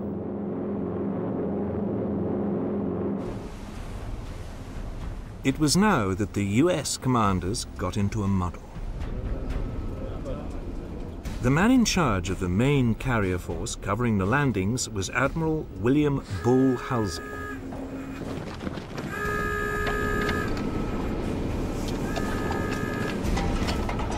He now got word of the Japanese carriers approaching from the northeast. Halsey, believing the northern pincer was no longer a threat, set off to intercept them. He had fallen for the Japanese decoy.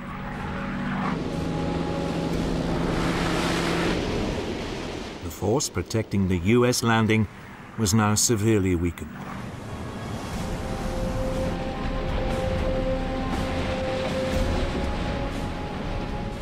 But the commander of this force now inadvertently compounded the problem. Unaware that Halsey had taken off, he sent his battleships to ambush the southern arm of the Japanese pincer. It looked like a spectacular success.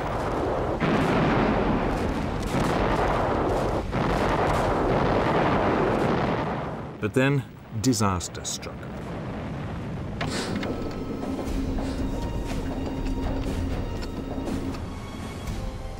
The northern arm of the Japanese pincer had only pretended to retreat. Under cover of darkness, it turned round and headed back.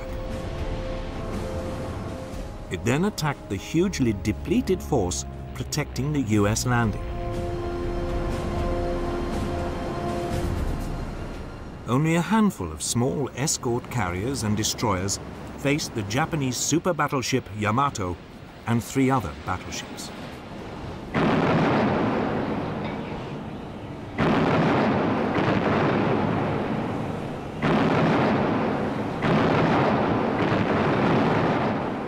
It was now the turn of the Americans to put up a desperate fight.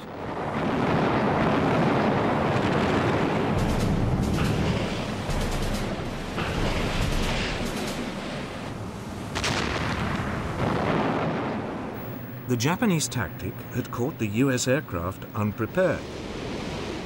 They were armed with high explosives for land operations rather than armor-piercing bombs for ships.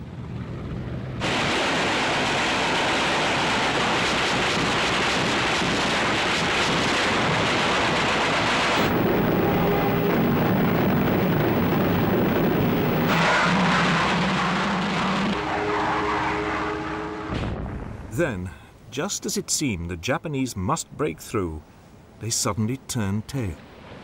Their commander had worried he was sailing into a trap.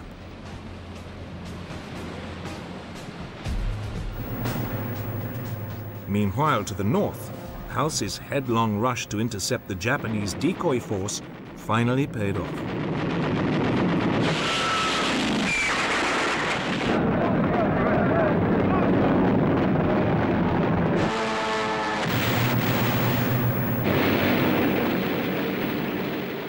October the 25th, 1944, all 4 Japanese carriers were sunk.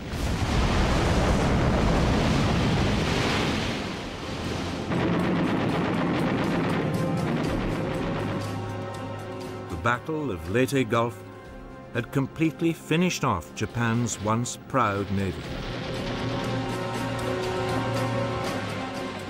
There was now little hope of holding back the American advance. For Japan, it was time for desperate measures.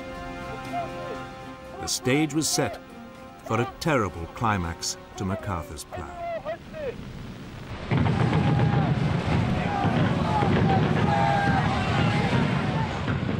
By the autumn of 1944, the Allies had isolated the Japanese forces in the Philippines. Their naval support had been destroyed. Japan needed a new tactic if it was to hold back the American advance.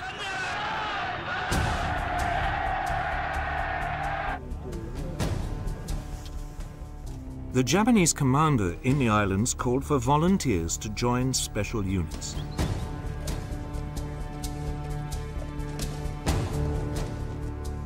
They were called the kamikazes, or divine wind, and drew on the Japanese military code of honor that it was better to die than live as a coward.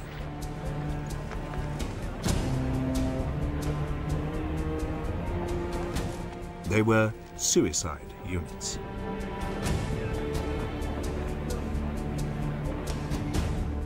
On October the 25th, 1944, the first kamikaze unit took a final ceremonial drink before taking off. Its target was the US fleet.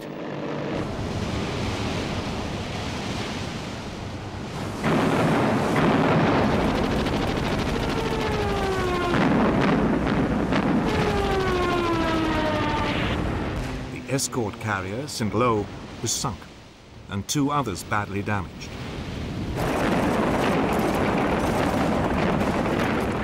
Further kamikaze attacks followed.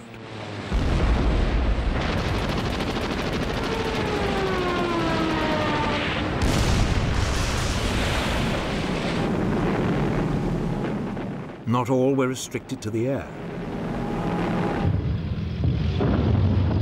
The Japanese troops now began strapping mines to their bodies and deliberately diving under US tanks.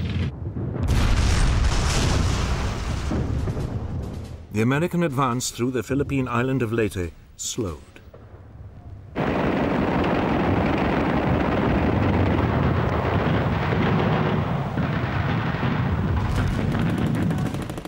It would take 2 months before the island was finally secured.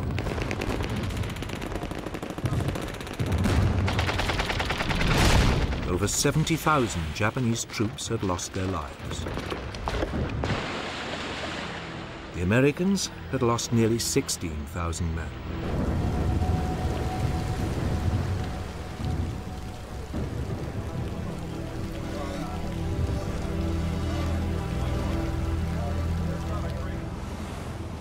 But MacArthur was undaunted. He now moved on to the main Philippine island of Luzon. The defenses were, as usual, softened up by air attacks.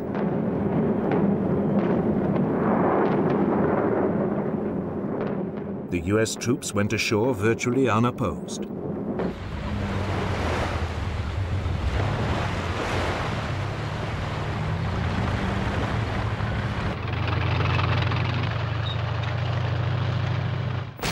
But as they advanced, Japanese resistance stiffened.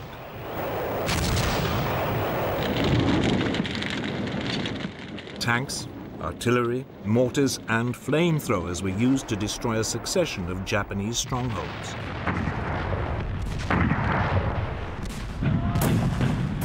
Painfully, the US forces battled forward.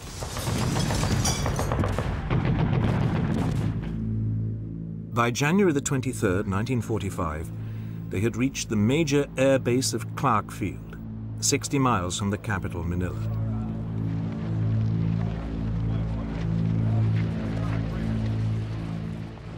A week later, they were approaching the capital itself.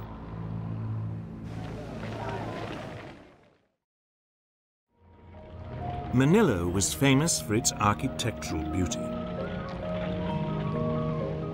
The Japanese regional commander had taken a decision to preserve its buildings by not defending it.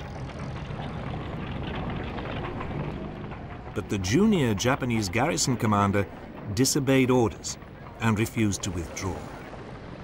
His 20,000 troops pledged to defend Manila to the death. There now began a ferocious month-long battle to seize the Philippine capital.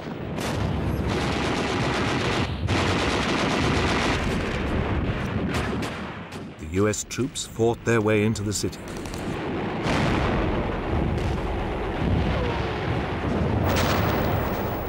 At first, they too tried to preserve the major buildings. But as they ran into snipers, machine gun nests, and hidden artillery, they were forced to reduce much of the city to rubble.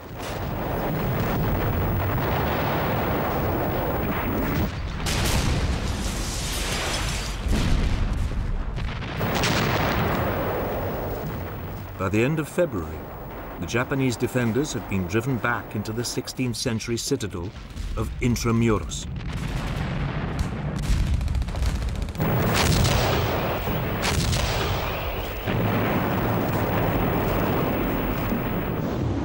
It would take another week of fierce fighting to flush them out.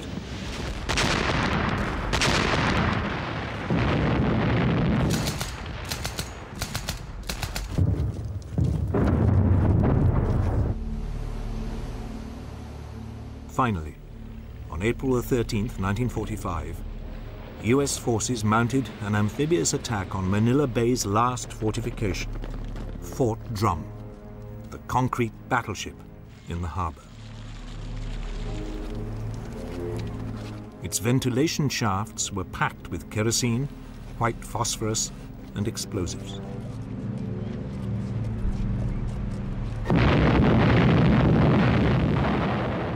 None of the defenders survived.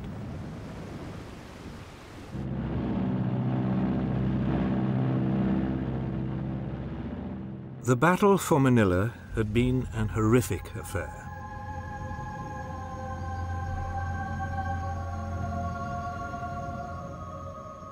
Thousands of Japanese and US soldiers had died.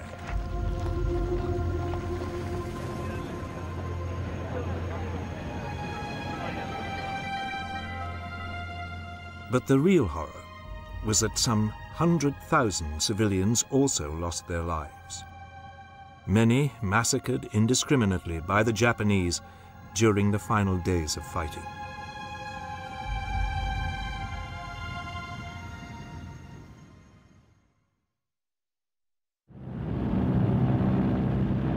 Elsewhere in the Philippines, there were more than 50 US landings on other smaller islands.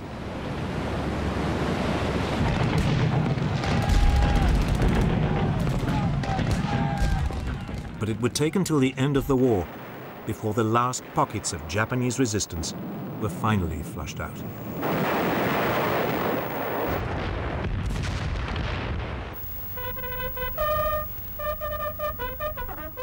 MacArthur's conquest of the Philippines had proved as difficult and costly in lives as his critics had feared. It may also have been unnecessary.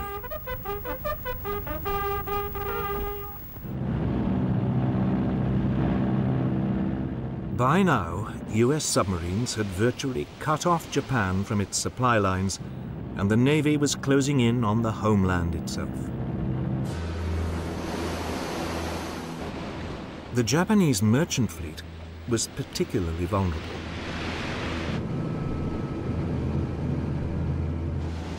It was rarely organized into convoys, and anyway, there weren't enough escort vessels to protect them.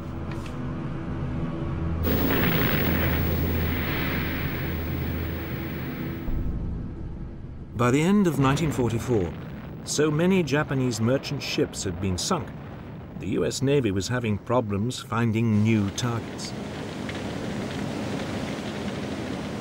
US submarines now moved in ever closer to the shores of the Japanese home islands. Japan was being starved of fuel, food, and raw materials.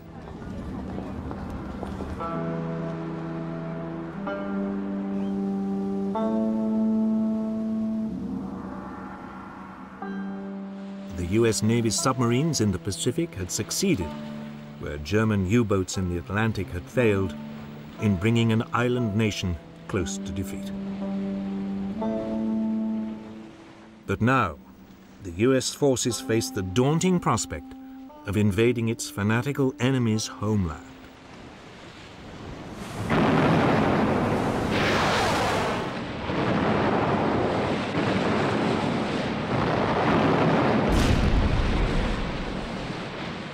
By spring 1945, US forces were closing in on Japan from the south and east.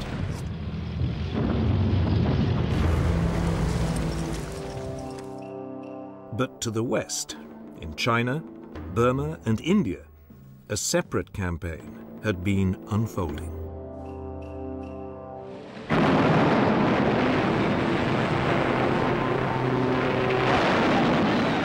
Japan had invaded China in 1937.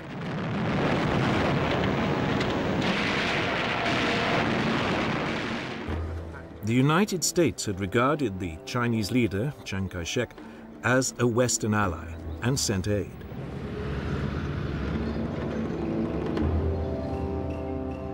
Much of it went in through British-controlled Burma along the so-called Burma Road over the mountains to southern China.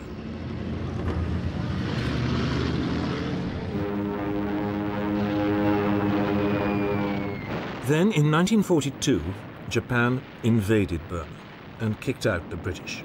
The Burma Road was shut down.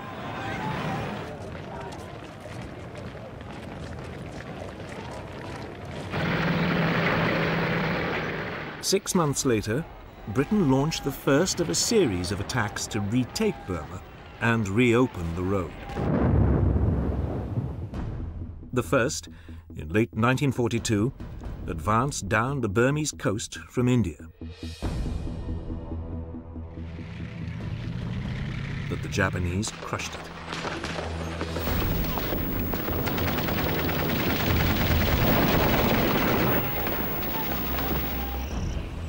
The second, 9 months later, tried a different approach.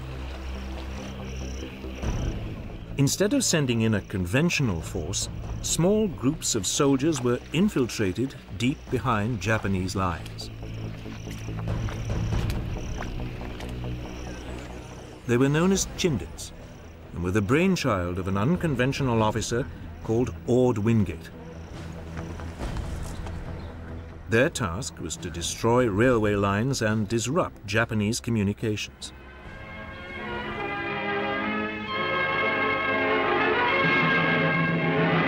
Chindits, that's the name for the guardian statues which stand at the steps of Burmese pagodas. A name from legend that's become flesh and blood, living guardians of Burma's liberty.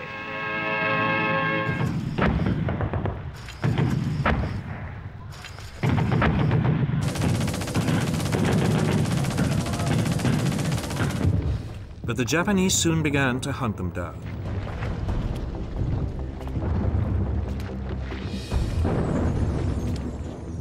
By mid-April 1943, over 1/3 of the Chindit forces had been killed. The remainder were forced back into India. The struggle to retake Burma was becoming a serious problem. So, in late 1943, the Allies turned to US General Joseph Stilwell. We got run out of Burma, and it's humiliating as hell. I think we ought to find out what caused it, go back and retake the place. Stilwell had spent years helping to overhaul the forces of neighboring China. The Allies now decided to put them to the test.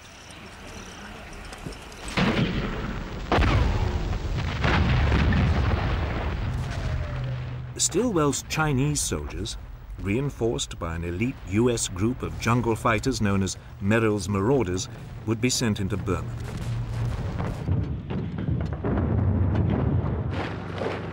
In October 1943, they crossed the border and made their way down the east side of the country.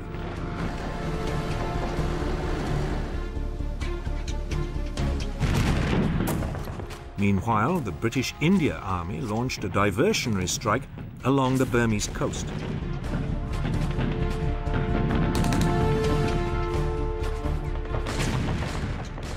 Finally, Chindits moved into northern Burma, deep behind enemy lines, to cut Japanese supply routes. The Japanese fell for the diversionary tactic and sent forces to counterattack along the coast. 2 divisions of troops from British India came under fierce fire.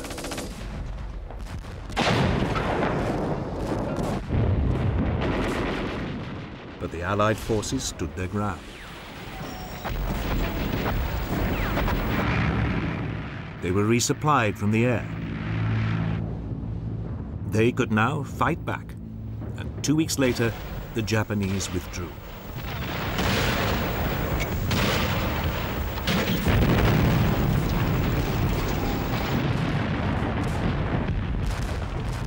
But it was only a temporary reprieve. The Japanese launched a counteroffensive of their own.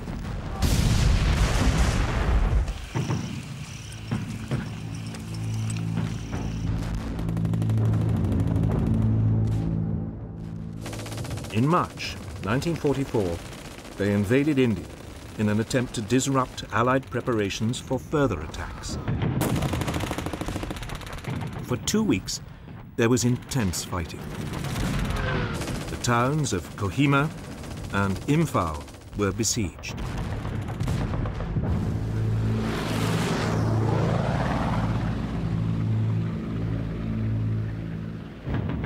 But there was stiff resistance, and the Japanese were finally forced to withdraw. Over 65,000 of them were killed. It was a major blow to their military strength in the region.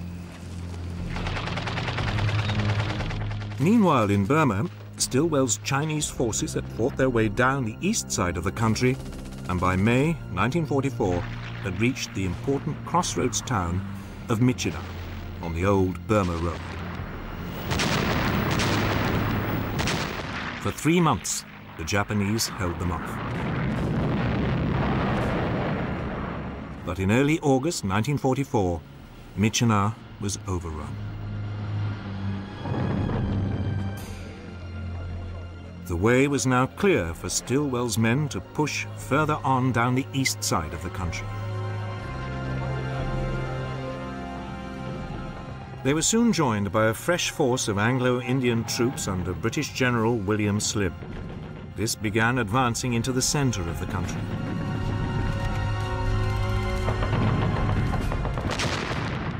In early March 1945, Slim's forces took the important communications center of Mektila.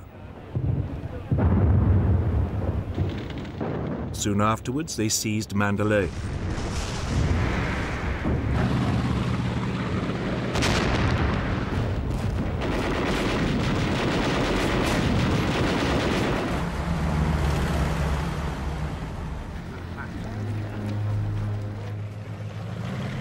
With the monsoon season now approaching, Stilwell's forces dug in on the east. But Slim's forces pushed on towards the Burmese capital of Rangoon. They were slowed down by the rain. But by early May 1945, the Allied troops were 20 miles north of Rangoon.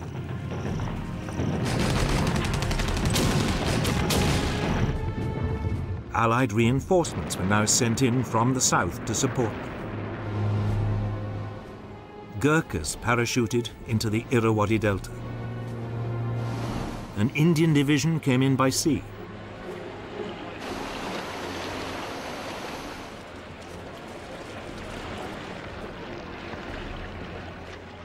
On May the 3rd, 1945, the Allied forces finally entered Rangoon. But the city was empty. The Japanese had pulled out rather than risk being cut off.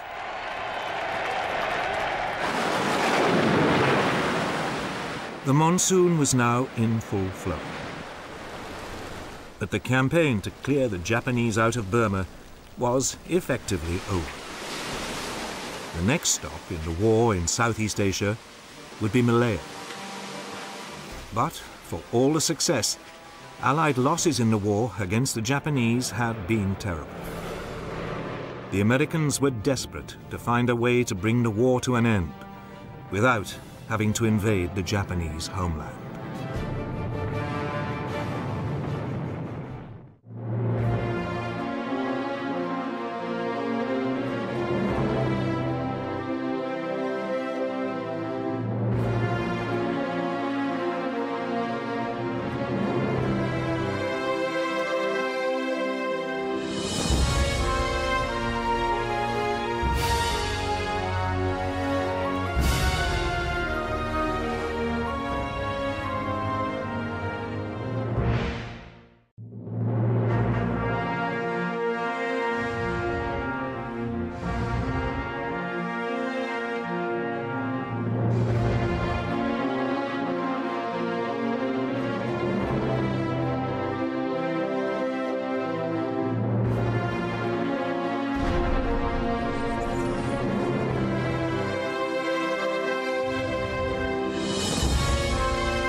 By early 1945, Hitler's Third Reich was entering its death throes.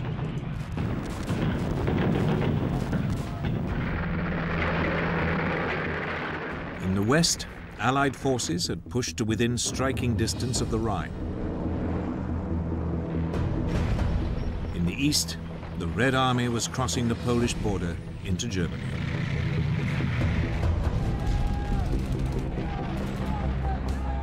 As the Allies battled their way towards Berlin from east and west, the Germans fought them all the way.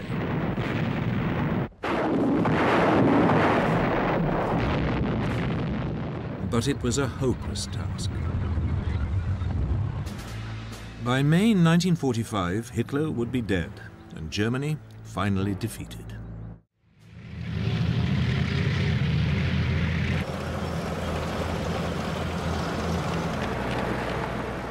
February 1945, and the Allied forces in the west had assembled near the Rhine for the final push into Germany. In the north were the massed ranks of Field Marshal Bernard Montgomery's 21st Army Group.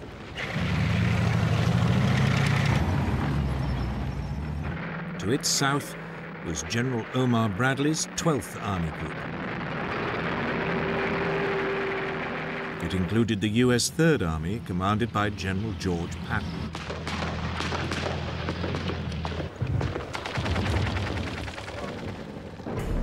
On February the 8th, Montgomery's Army Group launched a two-pronged assault on German forces defending the Rhine. The northern prong had to fight its way through the wooded countryside.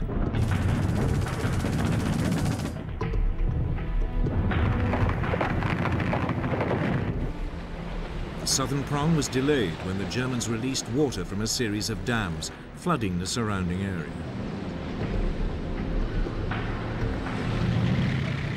It would be over 2 weeks before the two prongs met up on the west bank of the Rhine.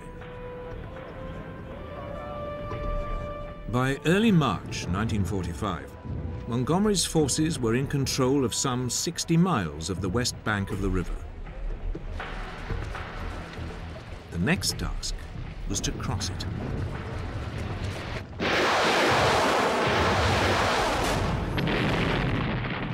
South of Montgomery, Bradley's armies were also moving eastwards, looking for a route across the river. On March the 7th, 1945, they reached the Rhine at Cologne.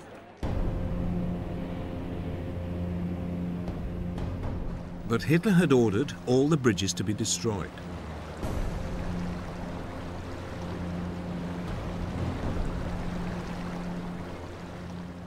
Then, as the US forces explored further south, they found one bridge still intact near the small town of Remagen.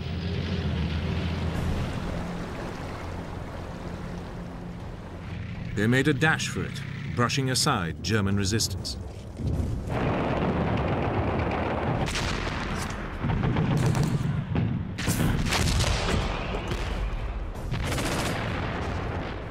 Then, just as they were about to cross it, there was an explosion.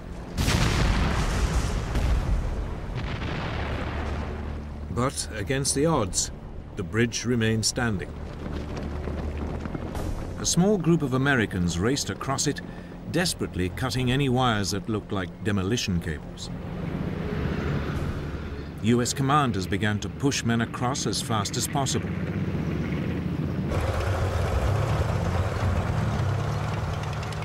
The Allies had at last penetrated the German heartland.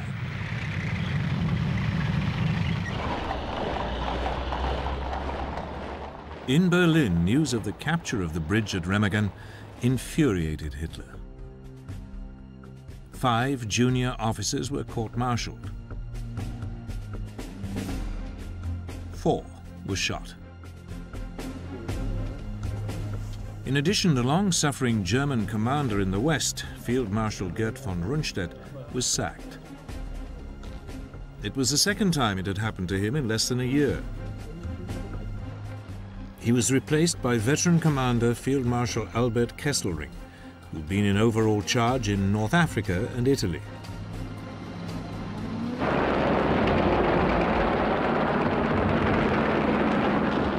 Over the next week, the Germans launched desperate air attacks to try and destroy the bridge at Remagen.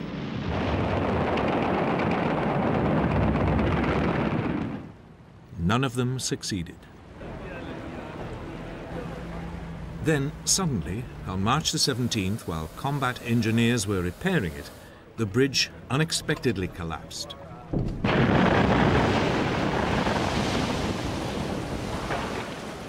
28 men plunged to their deaths.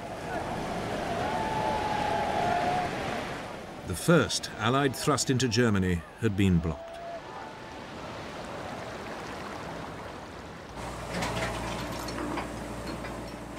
Meanwhile, further north, Montgomery was preparing the first full-scale Allied crossing of the Rhine.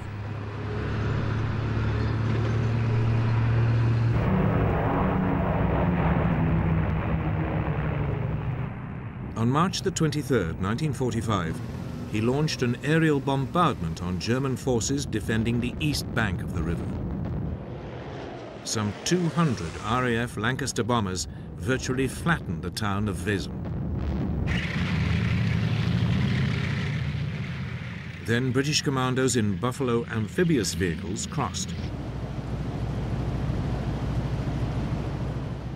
They met little opposition from the dazed German defenders.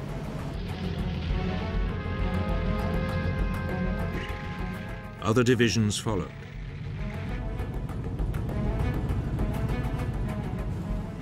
The crossing lasted all night.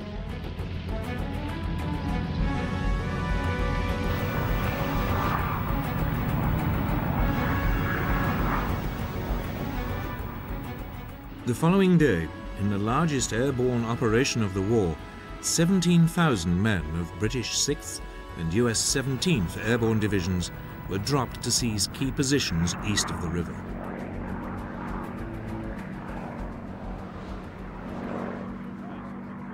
They were met by heavy German anti-aircraft fire.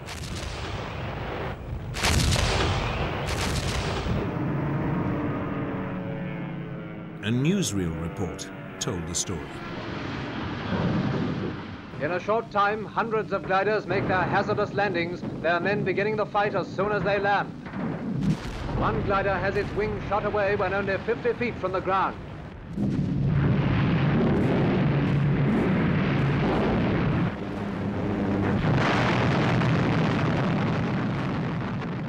More than half the gliders were destroyed or damaged before landing.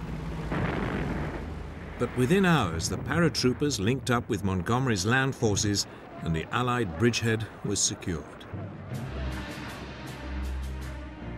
It should have been, for the ferociously competitive Montgomery, a moment of glory. But he'd been upstaged. The night before, his great rival, General Patton, had unexpectedly crossed the Rhine near Oppenheim and had already entered Germany.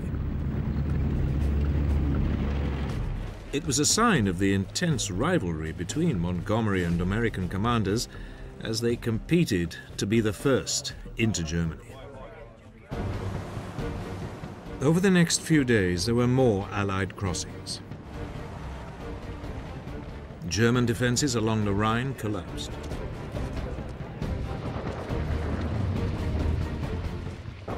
In the north, Montgomery now pushed deeper into Germany, towards Munster.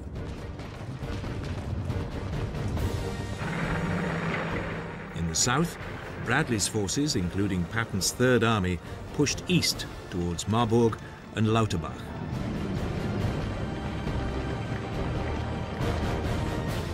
The major German city of Frankfurt am Main was circled and bypassed.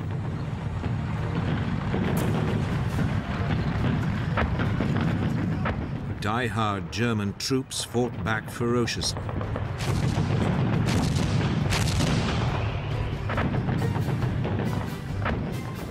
But by now there was no question that the Germans were finished. The only issue was when they would realize it.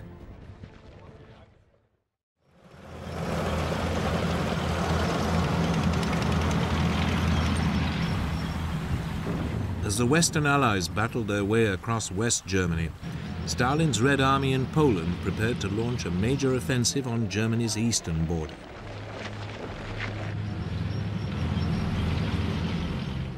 Hitler's forces in the region were poorly equipped and ill-prepared to repel an attack. The supplies of weapons had run so low, they were reduced to using First World War rifles. German intelligence estimated the Red Army's infantry outnumbered them 11-1. The Russians also had vastly more tanks and artillery. But the Germans had nothing left. Hitler's strategic reserve had already been used up on the Western Front. On January the 12th, 1945, the Russian offensive began with the usual artillery barrage.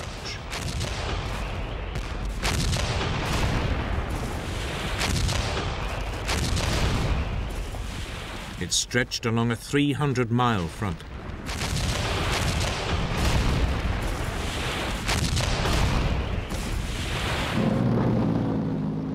A week later, the Red Army drove into the devastated remains of Warsaw.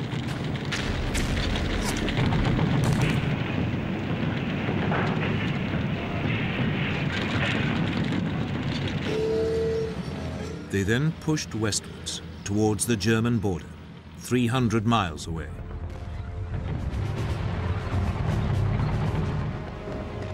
To the south, a second Soviet force took the Polish town of Krakow on January the 18th.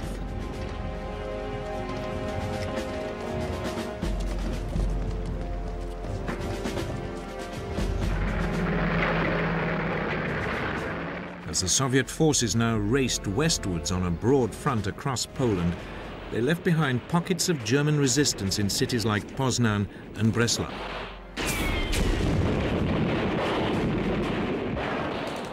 These would later be mopped up.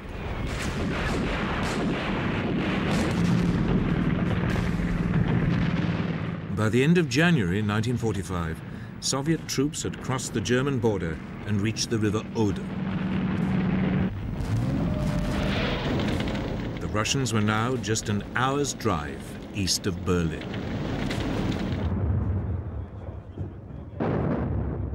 For the veteran Russian commander Georgy Zhukov, it had been a triumph. He had traveled 300 miles in just 14 days. It was one of the fastest and longest blitzkrieg advances in military history.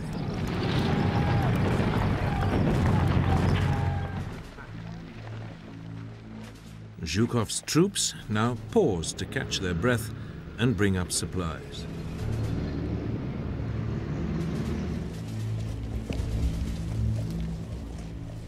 They were soon joined by a second group of Soviet armies that dug in to their south on the river Neisse.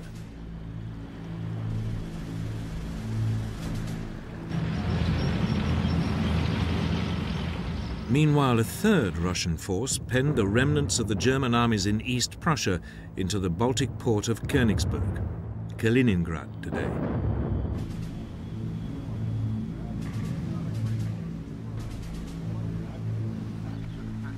Hitler had appointed the SS chief Heinrich Himmler to command his forces in the neighboring region.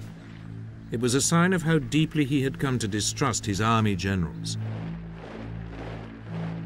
But Himmler had no military knowledge or experience.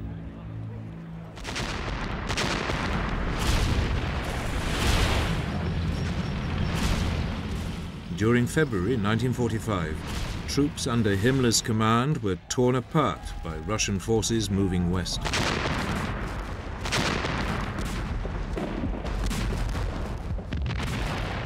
This time Hitler could have sent reserves. A large force of German troops still occupied the Courland Peninsula in neighboring Latvia. But in another bizarre decision, Hitler refused to allow it to break out and provide assistance. He was still committed to holding on to land, his Lebensraum, however irrelevant or wasteful it might now be.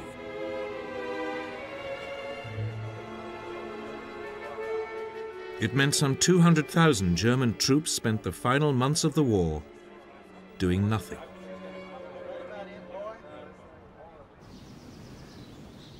The Red Army now prepared for its final assault on Berlin. It lay less than 50 miles away.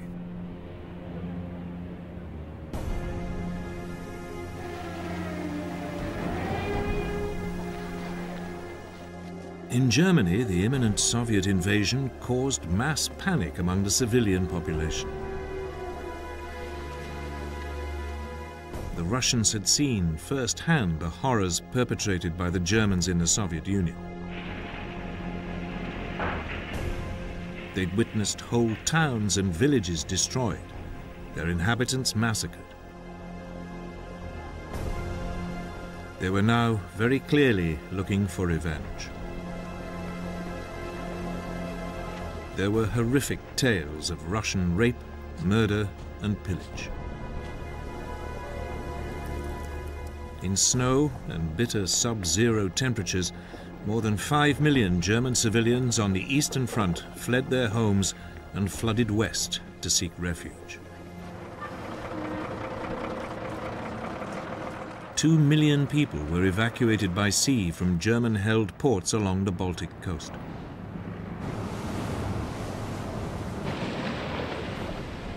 They were easy pickings for Soviet submarines.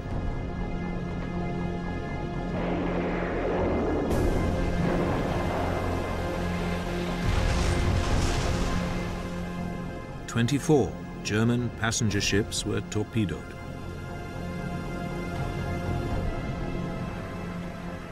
They included the cruise liner Wilhelm Gustloff, which had over 10,000 people on board. Barely 1,000 survived, the worst loss of life ever in a single incident at sea.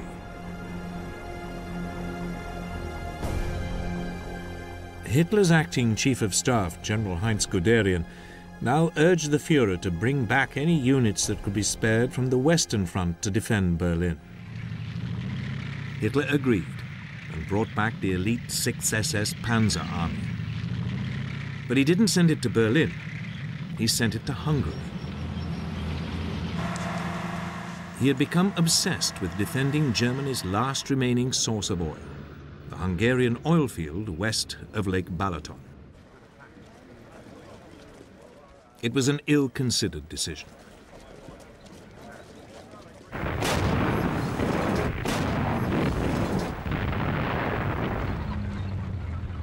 In Hungary, the panzers were hopelessly outnumbered by the Russians.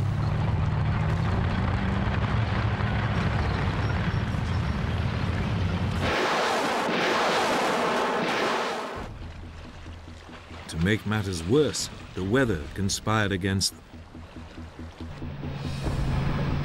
A sudden thaw turned the ground into a sea of mud.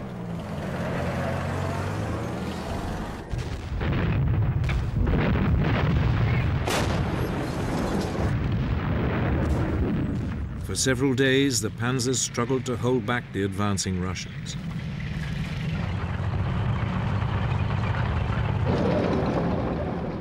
But they were steadily forced back into Austria. Soon they were drawn into the defense of Vienna as the Red Army advanced towards the Austrian capital. But 6th SS Panzer Army was a spent force. Its commander, SS General Sepp Dietrich, had no illusions. "We call ourselves," he said, "the 6th Panzer Army because we have only 6 panzers left."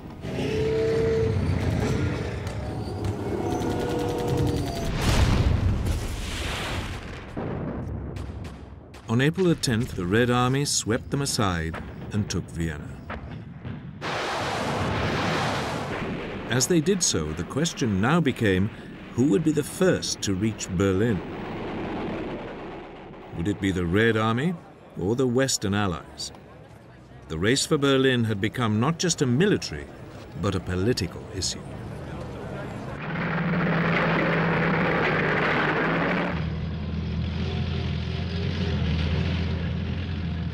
By March 1945, the Red Army was lined up along the River Oder, awaiting a final assault on Berlin. It presented the Allied military command in the West with a dilemma. Berlin was less than 300 miles from their advanced positions. Most Allied commanders wanted to race to the city to beat the Russians. But at a conference a month earlier in the Black Sea port of Yalta, the Allied leaders had divided up Germany into zones of influence. Berlin was firmly inside the Russian zone. So Eisenhower was instructed to tell his commanders to ignore Berlin and spread out to take the rest of the country.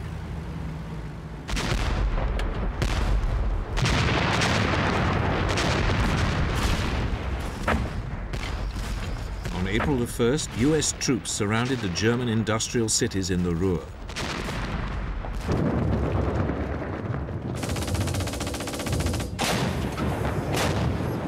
German soldiers occupying the area put up a stiff resistance.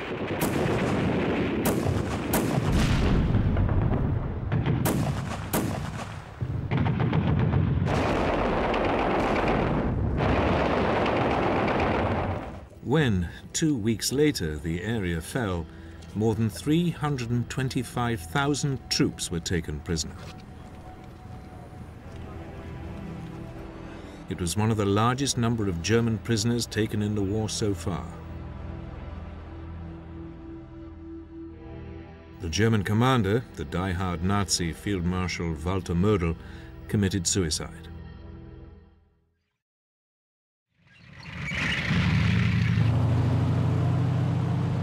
Elsewhere in the country, resistance was more patchy, and General Bradley's armies stormed across Germany.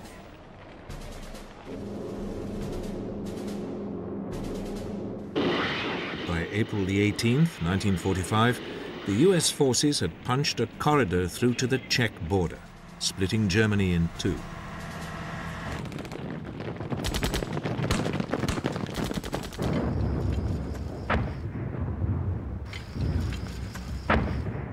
Meanwhile, north of the Ruhr, Montgomery's Canadian First Army began the liberation of Holland.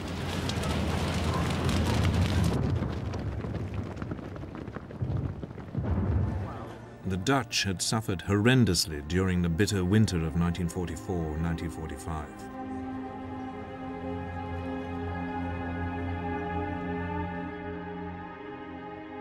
The German occupying force had deliberately taken supplies of food and fuel from the country to use elsewhere. There had been widespread deaths from starvation and cold.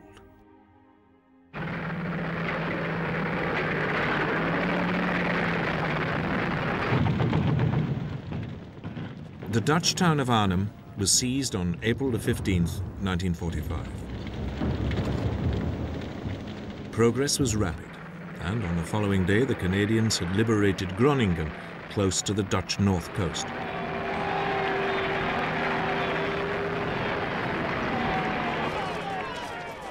That left a German army virtually intact, but surrounded near Amsterdam.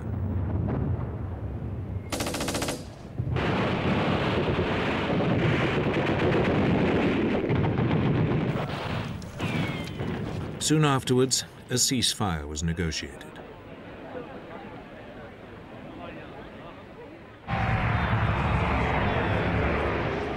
Allied aircraft now roared over the Dutch countryside, dropping food and medical supplies.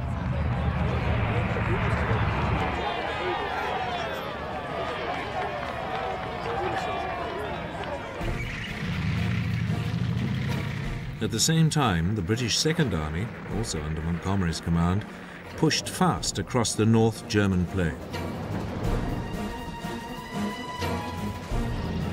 Osnabrück fell on April the 4th. The British were soon at the German port of Bremen. Here, there was fierce German resistance.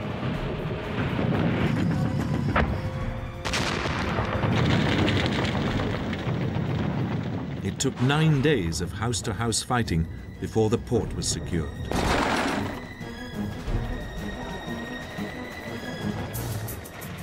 Two days later, Montgomery's British forces reached the Elbe at Lauenburg.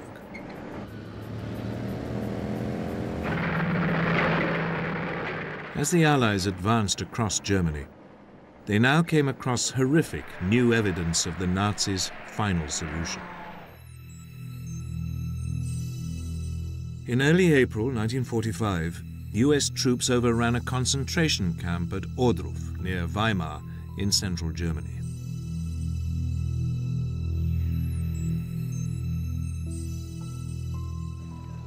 A visibly shocked General Eisenhower paid a visit.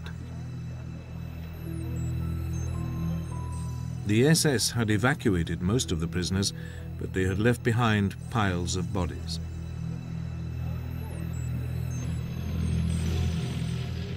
Eight days later, British troops overran another concentration camp at Belsen, north of Hanover. Here they discovered over 70,000 prisoners.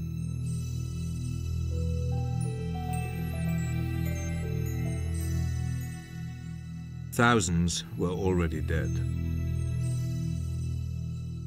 The remainder were starving and disease-ridden.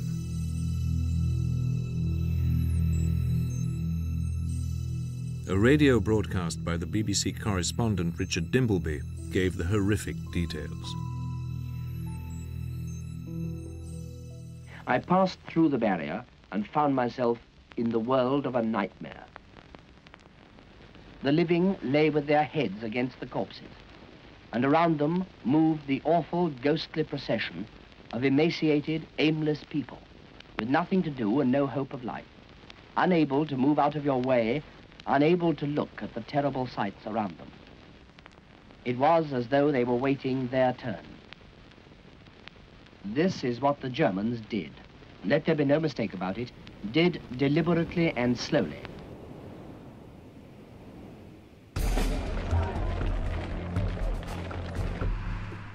Meanwhile, far to the south, in Italy, the German front was also starting to collapse. The German forces were dug in across the Apennine Mountains. Field Marshal Sir Harold Alexander, the Allied commander in the Mediterranean, now launched a spring offensive. On April the 9th, 1945, British troops attacked, pulling German forces in from along the front.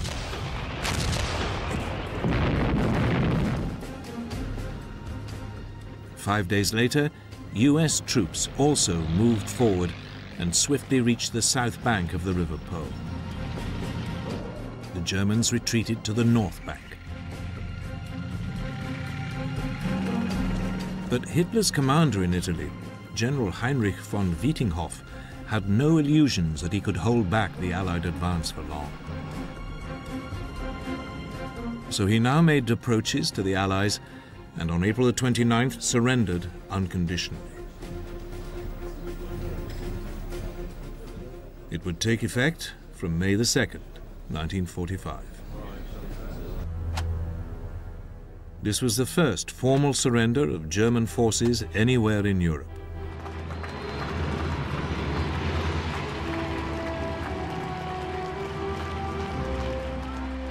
The war was moving swiftly towards a conclusion.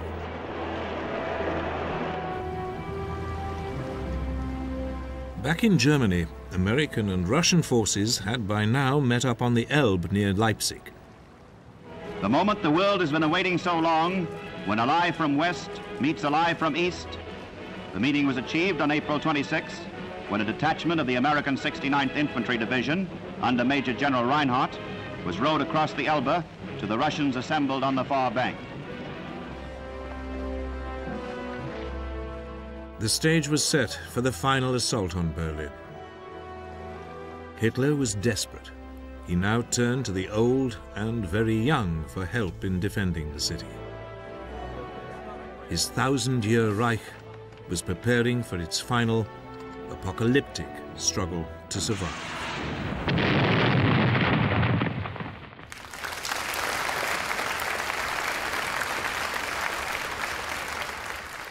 On April the 1st, 1945, Joseph Stalin summoned his top commanders to Moscow to receive their orders for the capture of Berlin.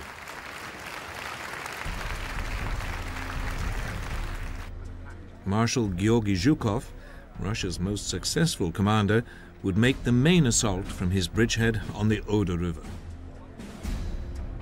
A second group of Soviet armies, under Marshal Ivan Konev, would cross the river Neisse further south and push deep into Germany, bypassing the German capital.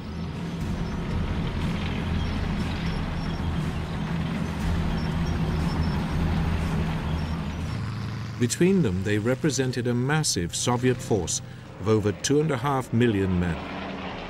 They were equipped with 6,000 tanks and self-propelled guns and 40,000 guns, mortars and rocket launchers. But the Germans were never going to make it easy. The city was defended by about 1 million troops.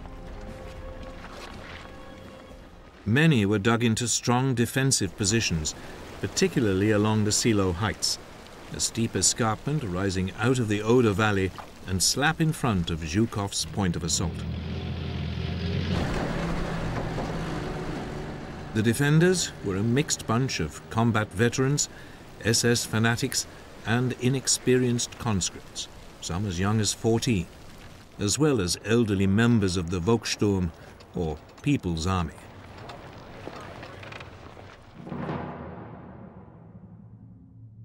By now, Hitler had retired to a bunker under the Reich's chancellery in Berlin. He was a heavily medicated and shambling figure who spent much of his time issuing increasingly unrealistic orders to largely imaginary armies. His public appearances were becoming ever more rare. But in early March, he was persuaded to visit some of the troops preparing to defend the Oder Line.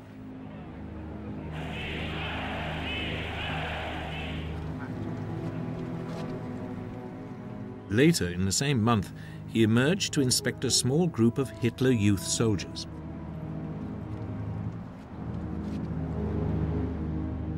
It was his last ever appearance before the cameras.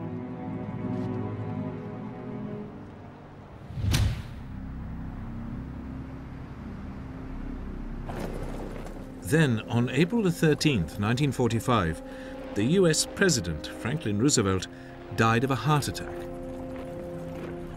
He had been one of the architects of the war, responsible for throwing America's might behind the Allied offensive.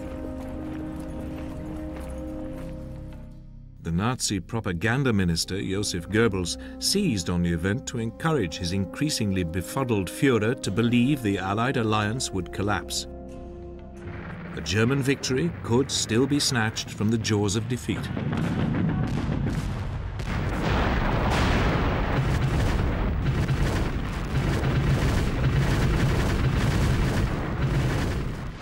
But any illusions were rapidly dispelled. 3 days after Roosevelt's death, Zhukov began his assault on Berlin.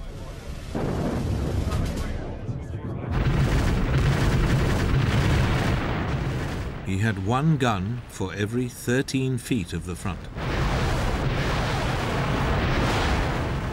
But the German defense had anticipated it and pulled back to avoid the bombardment. As a result, when Zhukov's infantry advanced, they met unexpectedly heavy resistance.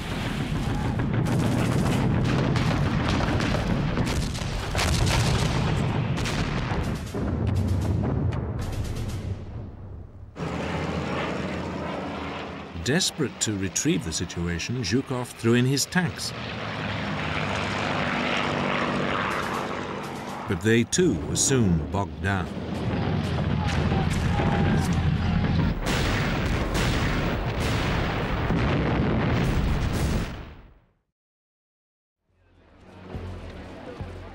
Meanwhile, to the south, the assault by Konyev's second group of armies had gone better.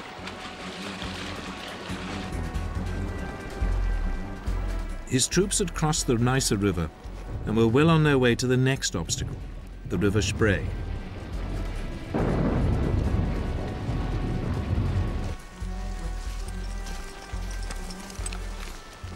Stalin stoked the rivalry between his two commanders by authorizing Konyev to swing his tanks north towards Berlin. He was only too happy to see a race to take the city.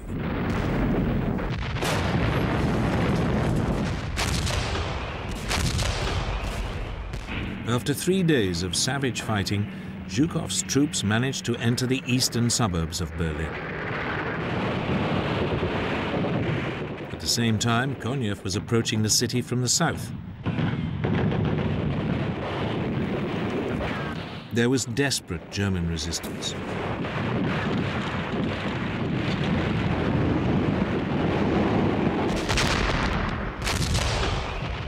But on April the 25th, the Soviet armies met up and the final assault on Berlin began.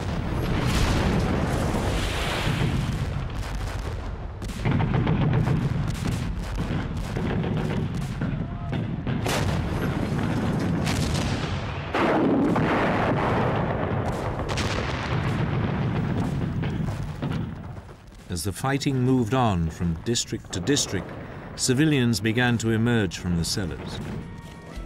But the Russians took little notice of the flags of surrender.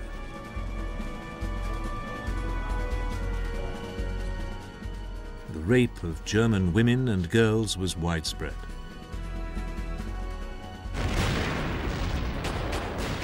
After 3 more days of fighting, the city's remaining defenders were pinned down in a narrow strip of central Berlin less than 2 miles wide.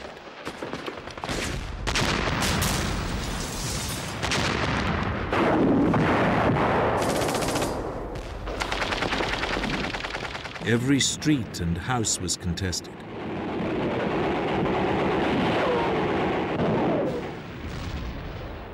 Then, on the morning of April the 30th, Soviet troops began an assault on the Reichstag, the German parliament building. Stalin regarded it as the symbol of Nazi power.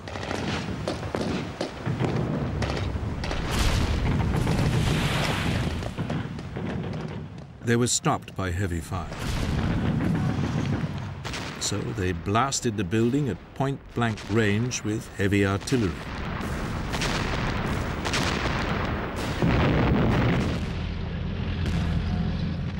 That evening, the Russians stormed it.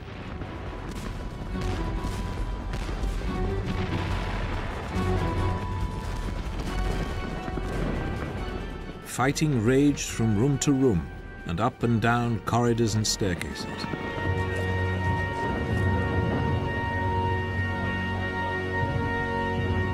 It would take 4 hours before the red flag could be hoisted on one of the towers.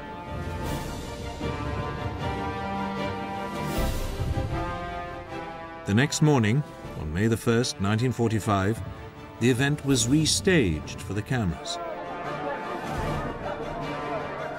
But by then, Hitler was already dead. On April the 30th, as fighting raged overhead, the man whose insane ambitions had embroiled the world in war, laid waste a continent, and led to the extermination of millions of Jews, took his own life.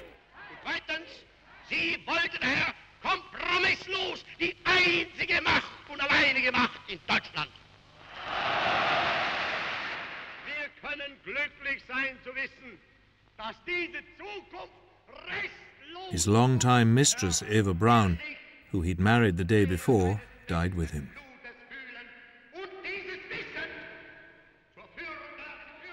Their partially burned bodies were buried in the garden of the Reichschancellery.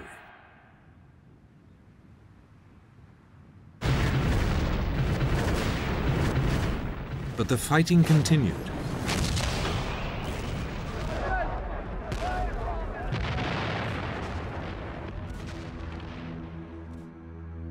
Hitler had appointed Grand Admiral Karl Dönitz his successor, and for the next few days the new leadership attempted to salvage something from its nation's cataclysmic defeat.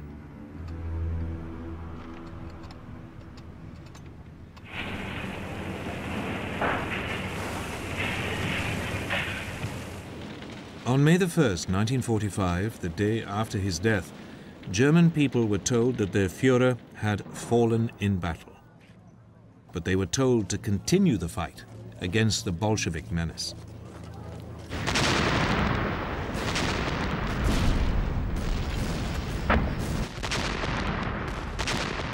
But the German leadership was falling apart. In Berlin, Joseph Goebbels and Martin Bormann tried to negotiate a city-wide ceasefire with the Russians.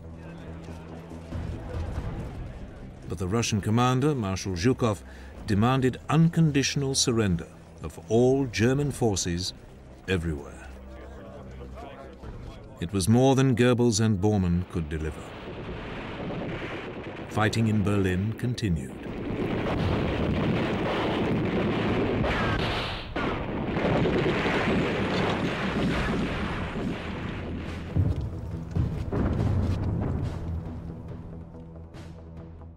Later that evening, Goebbels and his wife killed their 6 children and then committed suicide themselves. That same night, Bormann disappeared. Eventually, in the 1990s, DNA testing confirmed that a body found in Berlin was his.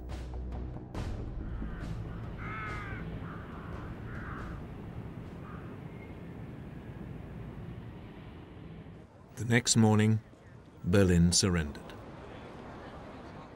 By mid-afternoon, all fighting in the city had stopped.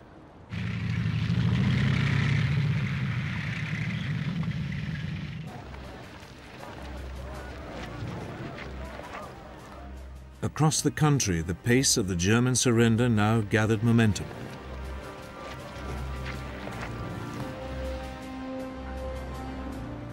The following day, Dönitz sent a delegation to the British commanding officer, Field Marshal Montgomery.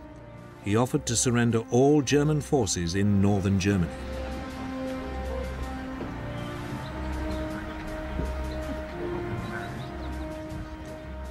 Montgomery sent a reply saying he didn't have the authority to accept a surrender on behalf of the Americans or the Russians.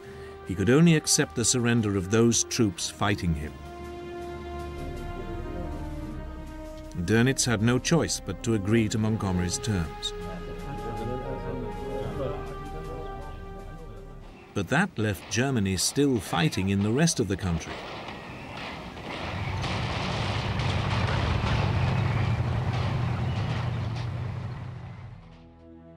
Dönitz now sent another delegation to General Eisenhower, the supreme Allied commander, to discuss a peace deal with the West, but it carefully avoided any reference to a surrender to the Russians. Eisenhower rebuffed him and insisted that only the unconditional surrender of all German forces was acceptable. Once again, Dönitz was forced to back down.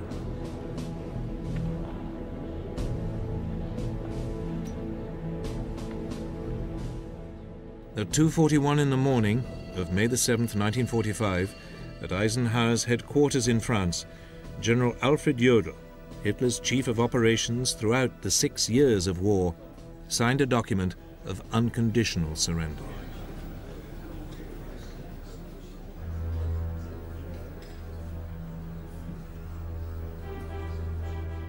Eisenhower's chief of staff, Walter Bedell Smith, signed for the Western Allies. General Ivan Suslopurov signed for the Soviet Union.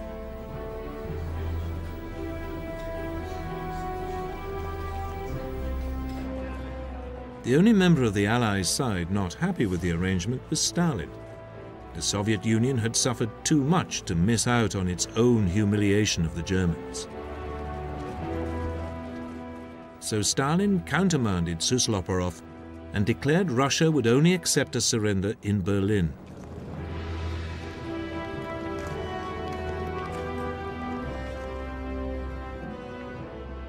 It meant that the following day, Hitler's former chief of staff, Field Marshal Wilhelm Keitel, signed a second surrender document to satisfy Stalin.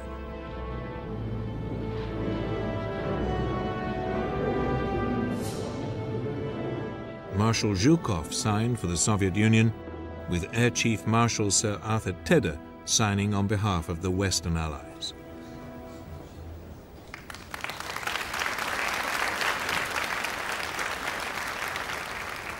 In January 1943, the late President Roosevelt and Premier Churchill met in Casablanca.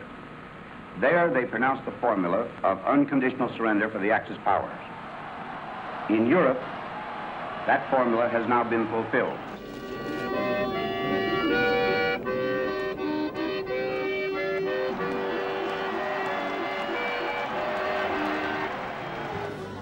Across Europe and the United States, crowds began to celebrate the end of the war in Europe.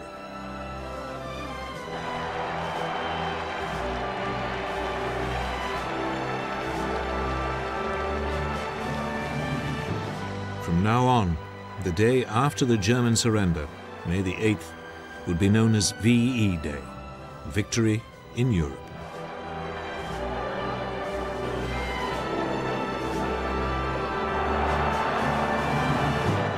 But as the celebrations continued, many were aware of two very sobering issues.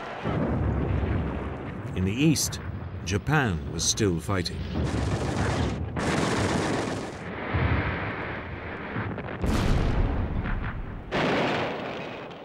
And in Europe, the continent lay in ruins, and huge problems needed to be solved.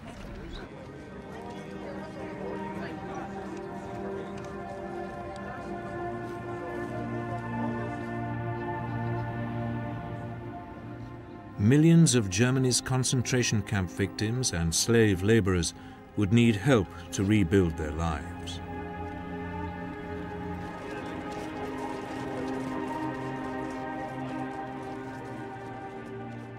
Millions of captured German fighting men had to be screened before being allowed to go home to identify and arrest major war criminals.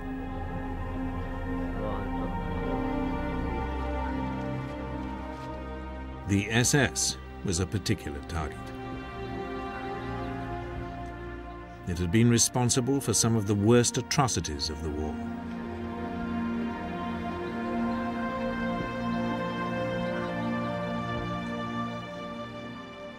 Leading Nazis like Hermann Goering, head of Hitler's Air Force, were rounded up and paraded in front of the cameras. Other top Nazis arrested included civilian leaders like Albert Speer and military leaders like Jodl and Dönitz. They would be put on trial in the German city of Nuremberg for crimes against humanity. You must plead guilty or not guilty. Bekenne mich im Sinne der Anklage nicht schuldig.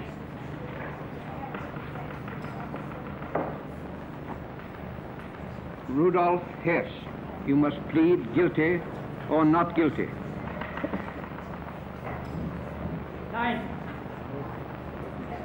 That will be entered as a plea of not guilty. The Nazi leadership received sentences ranging from the death penalty to 10 years in prison. Goering committed suicide before he could be hung.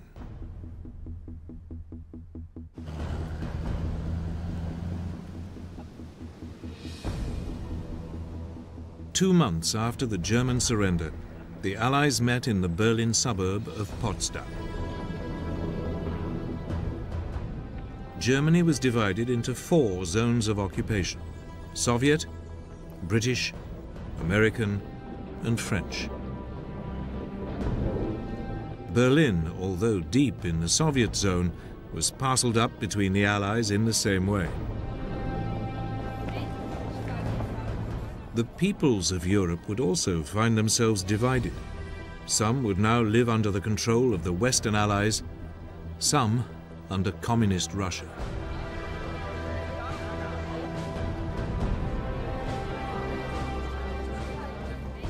But before any of this could be faced, there was still the war in the Pacific to be won.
first months of 1945, Japan was on the run. The Americans had fought their way across the Pacific. US submarines and aircraft had destroyed Japan's merchant fleet and naval air power.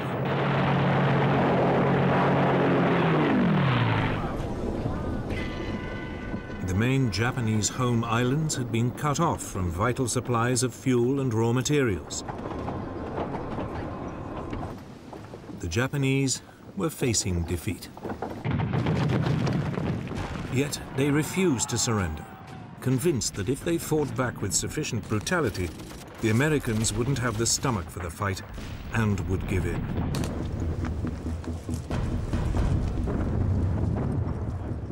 Japan made clear that every move towards the home islands would be paid for in Allied blood. It presented the United States with a huge problem. How could Japan be defeated without a terrible loss of American life?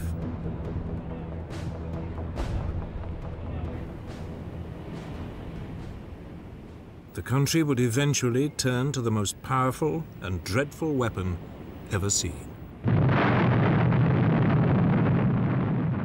A weapon that would change the course of war forever.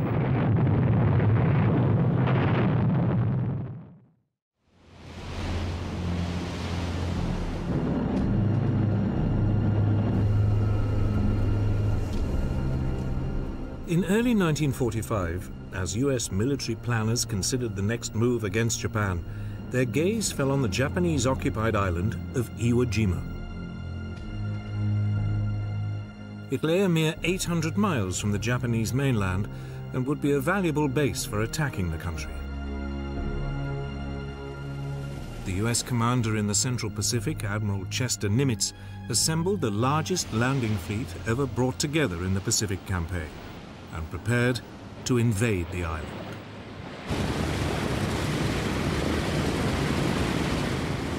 Nimitz was taking no risks. Wave after wave of American aircraft paved the way with a massive aerial bombardment.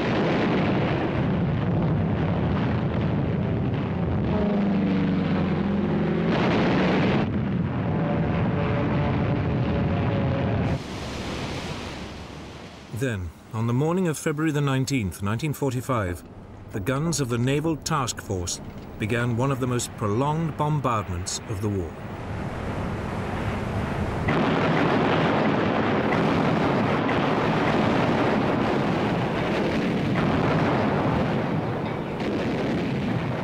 At the same time, landing craft set off for the shore.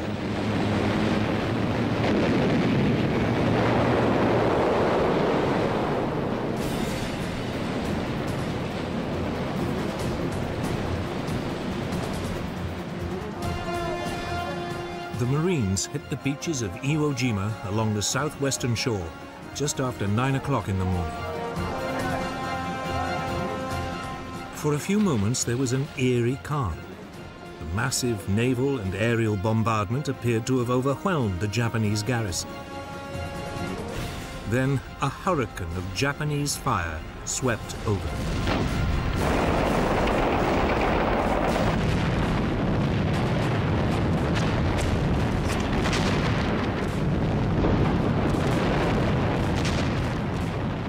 General Tadamichi Kuribayashi, the Japanese commander on the island, had told his men to hold their fire until the Americans were right under their guns.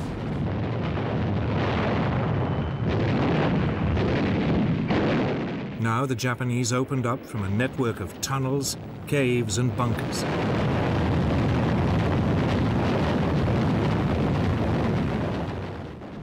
There was carnage.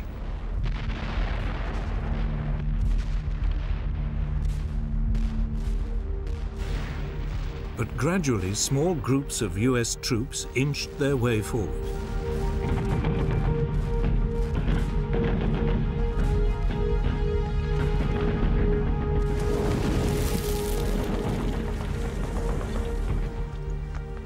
Finally, by the evening, the beachhead had been secured.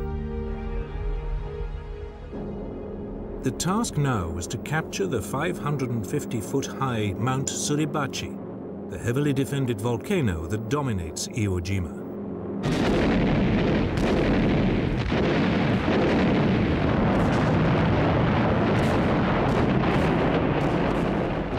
For 3 days, Marines clawed their way up the steep, pitted slopes. They were supported by a constant air and naval bombardment from the invasion fleet.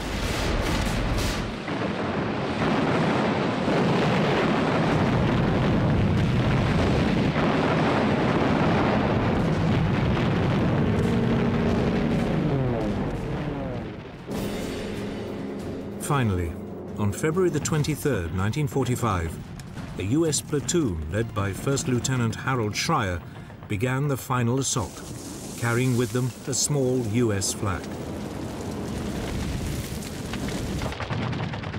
They reached the summit and raised their flag using a piece of piping as a pole.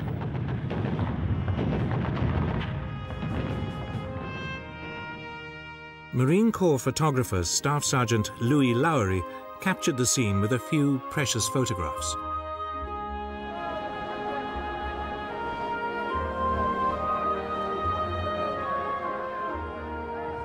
The hard-pressed Marines on the beaches below cheered and wept.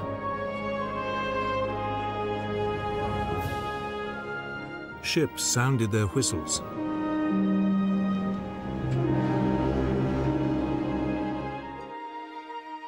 Three hours later, the event was restaged with a larger US flag. The moment was immortalized by photographer Joe Rosenthal with one of the most iconic photographs of the war.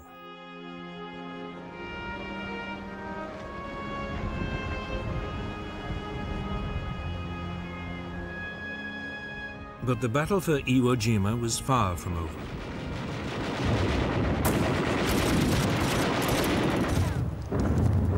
The rest of the island was still in Japanese hands.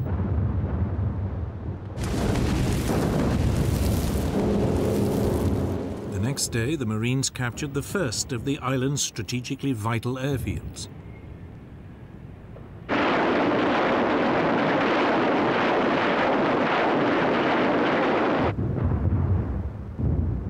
But Kuribayashi had told his men to take as many of the enemy with them as possible. Their duty to the Emperor to die on the island.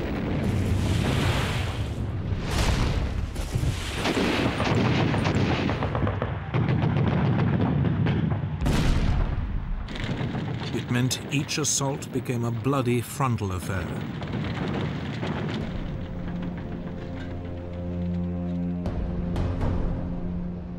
It took 2 weeks before the remaining 2 airfields on the island were in US hands.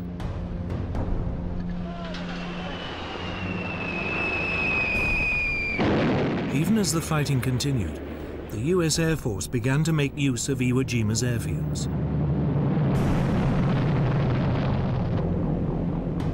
During the late spring and summer of 1945, over 2,500 damaged US bombers made emergency landings on the island, often saving the lives of their crews. Finally, at the end of March, after some 6 weeks of ferocious fighting, the last Japanese resistance was snuffed out.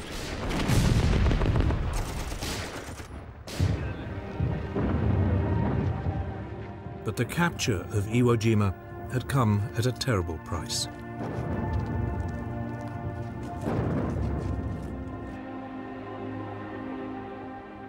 Only 200 of the 22,000-strong Japanese garrison survived. The Americans had also suffered badly. Nearly 7,000 Marines had been killed and some 18,000 wounded. The Americans finally had the base they needed, but it was now clear that unless the US could come up with an alternative, any invasion of Japan would be paid for in tens of thousands of American lives.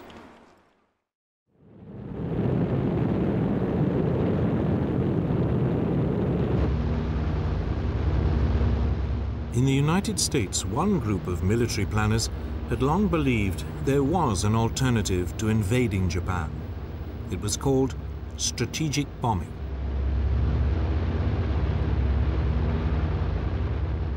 This involved carefully targeted bombing raids designed to destroy Japan's infrastructure, industry, and ability to wage war. But in the first years of the Pacific War, there was a problem. Japan lay beyond a range of America's bombs. In April 1942, the US had managed to launch a one-off bombing raid on Tokyo. But it had pushed the bombers to their limits and was never a practical long-term option. Then, in early 1944, the Boeing Aircraft Corporation produced a revolutionary new heavy bomber, the B-29 Superfortress. It could carry 20,000 pounds of bombs over a range of 3,250 miles.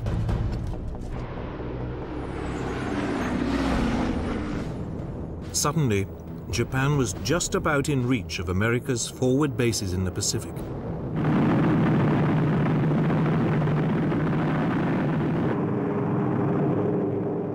In summer 1944, 9 months before the assault on Iwo Jima, US B-29s stationed at Chengdu in southwest China began a series of strategic bombing raids on Japan. But range was still an issue. It was too far for a fighter escort, so the superfortresses had to fly alone, staying at high altitude for their own safety. Even then, the range was only just within limits, and there was no room for navigational error.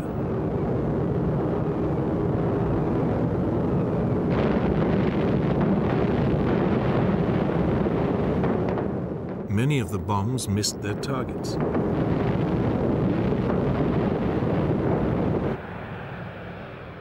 Then in July 1944, there was a development that gave strategic bombing a new lease of life.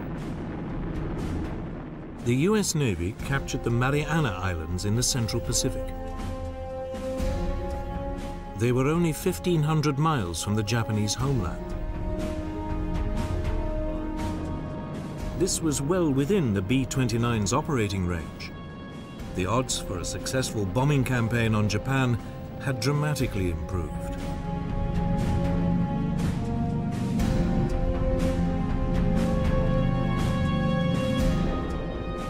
On November the 24th, over 100 superfortresses took off from the Marianas. Their target, the Nakajima Aircraft Factory in Tokyo.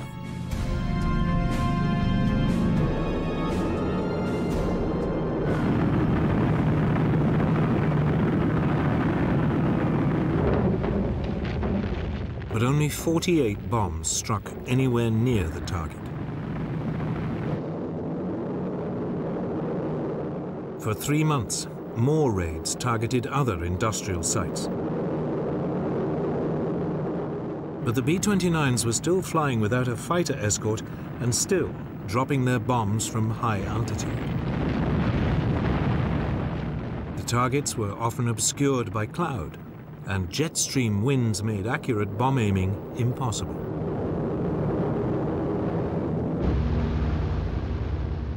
To make matters worse, the B-29 suffered from engine problems. There were also attacks from kamikaze pilots.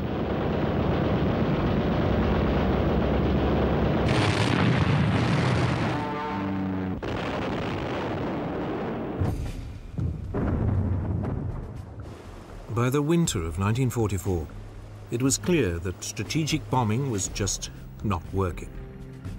If Japan was to be bombed into submission, the US would have to come up with something else. So it was that on December the 18th, 1944, America tried a new tactic. 84 B-29s set off from Chengdu for Japanese-occupied Hankow on the Yangtze River.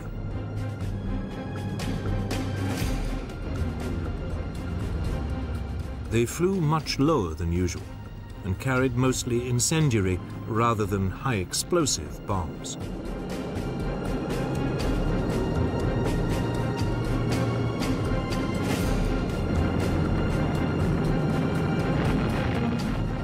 Hankow was devastated.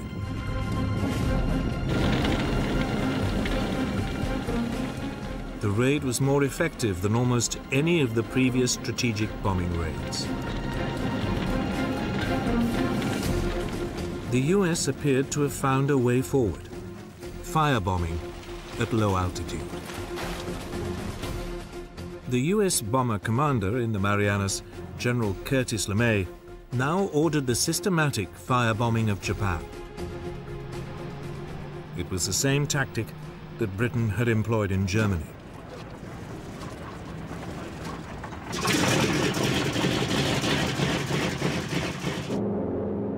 On the evening of March the 9th, 1945, Pathfinder aircraft roared over Tokyo, dropping incendiary target indicators. The fires they started marked the aiming points for almost 300 B-29s. Coming in at just 5,000 feet, they dropped over 2,000 tons of incendiary bombs.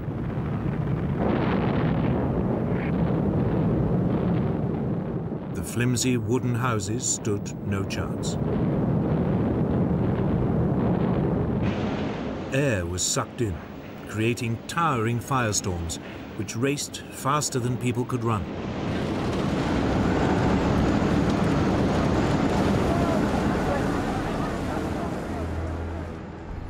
The glow from the burning city could be seen over 150 miles away.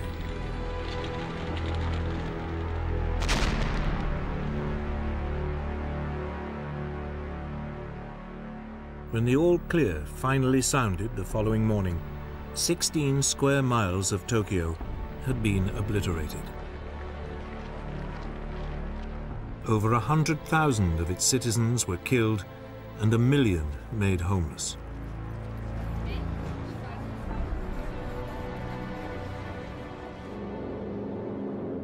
Tokyo was not the only city to face this devastating new tactic. Nagoya was set ablaze 2 nights later. Then Osaka and Kobe during the following week. Firestorms engulfed whole areas, destroying houses and industrial facilities. But American success was coming at a price. Without escorts, the low-flying US bombers were dangerously vulnerable to Japanese fighters. American losses now mounted. If the bombing campaign was ever to succeed, the US needed bases even closer to Japan.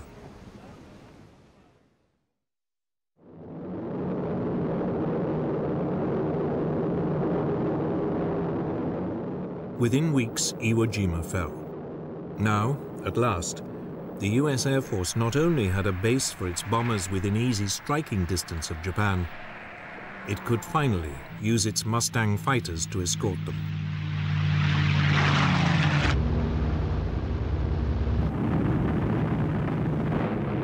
During the late spring and early summer of 1945, strikes of up to 500 bombers attacked Japan every other day.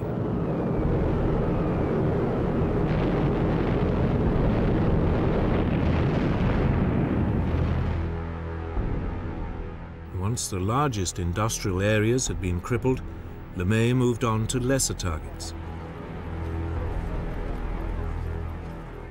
Yet, in the face of catastrophic damage and an appalling death toll, the Japanese showed no sign of cracking.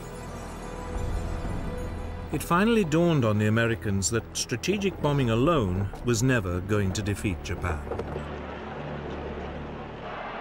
It looked like a full-scale invasion of the country was becoming inevitable.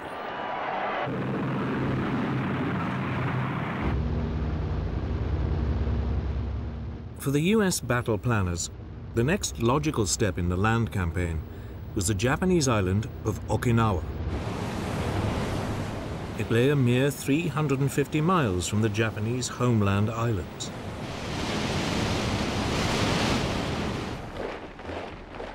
The island was defended by more than 120,000 men.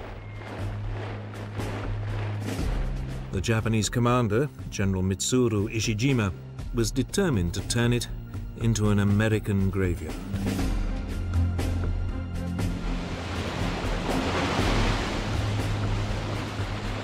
Once again, Admiral Nimitz, the US commander in the region, assembled a huge fleet. It included 40 aircraft carriers and 18 battleships.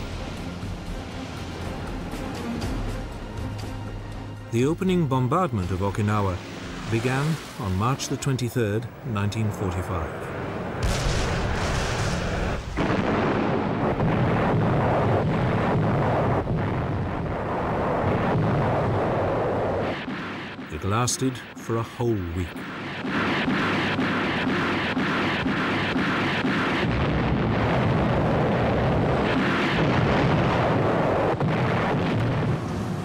Finally, on the morning of April the 1st, the assault boats headed for the shore.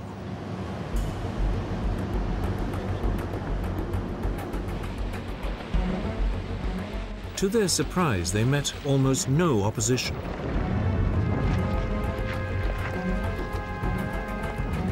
By nightfall, 60,000 men had landed, and the beachhead was up to 2 miles deep.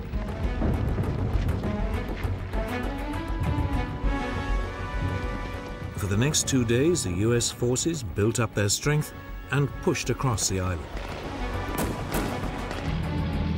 Again, opposition was unexpectedly light.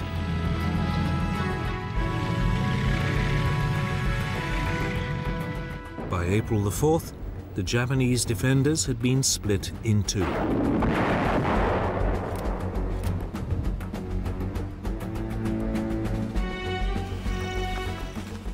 Marine divisions now headed north. Army units pushed south. The Marines continued to meet only sporadic resistance, and within 3 weeks had cleared the northern part of the island. But it was a different story in the south. There, the army units ran into savage fire.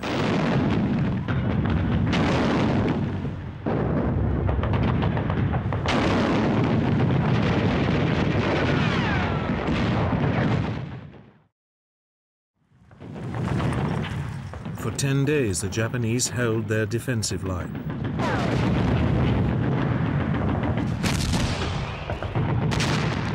Then, when they could hold out no longer, they simply withdrew to the next defensive position and continued to resist all over again.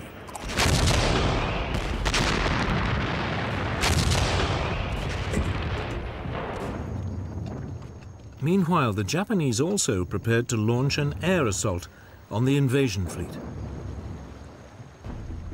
Early on the morning of April the 7th, kamikaze pilots gathered to drink their ritual cups of sake and climb into their aircraft for the last time.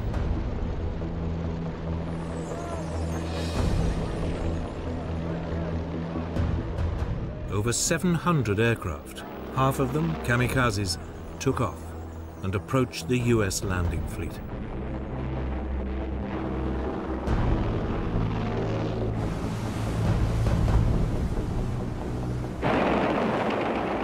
A line of radar-equipped destroyers operating about 50 miles out at sea was hit first.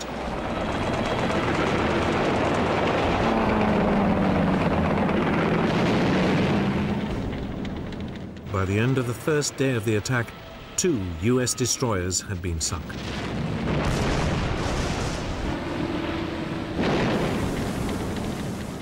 "24 other vessels were also damaged.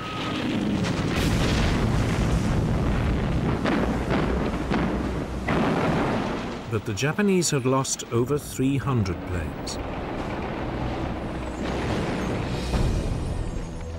Over the following days, the Japanese introduced a new weapon.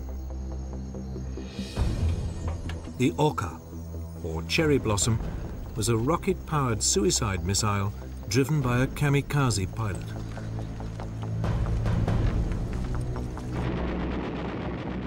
It was launched from a bomber and carried a massive 2,650-pound warhead.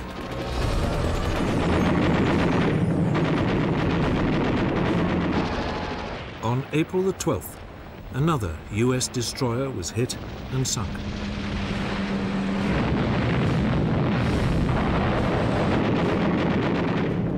The Oka looked deadly, but US fighters quickly learned to intercept and shoot down the bombers that carried them.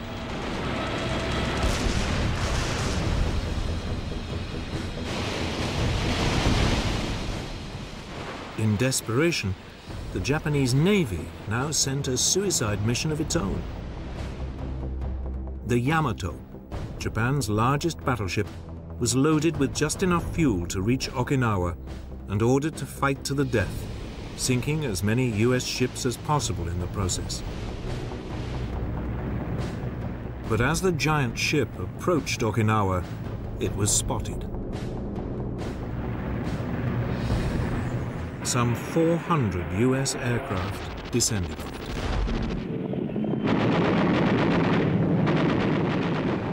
Within 2 hours, it blew up.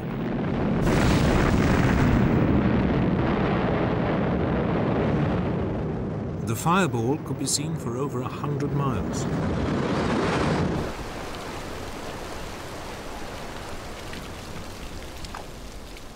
Back on Okinawa, torrential rain now turned the battlefield into a quagmire. For over a month, US troops struggled to push their way south.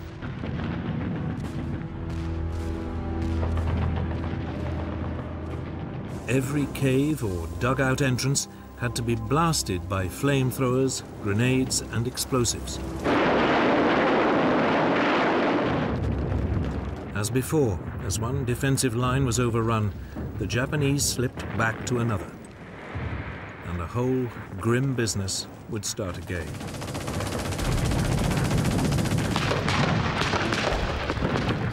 US casualties rapidly mounted.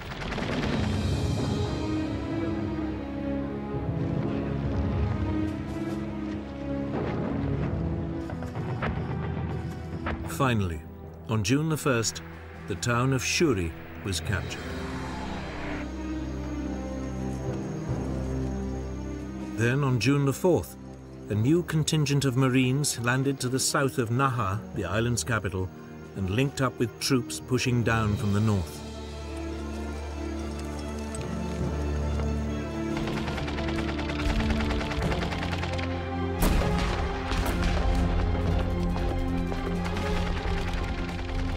Savage fighting continued, but by June the 17th, the Japanese resistance was collapsing.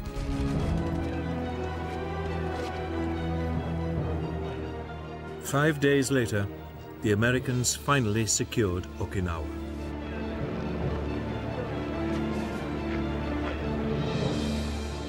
The Japanese commander, General Ishijima, committed ritual suicide, harakiri.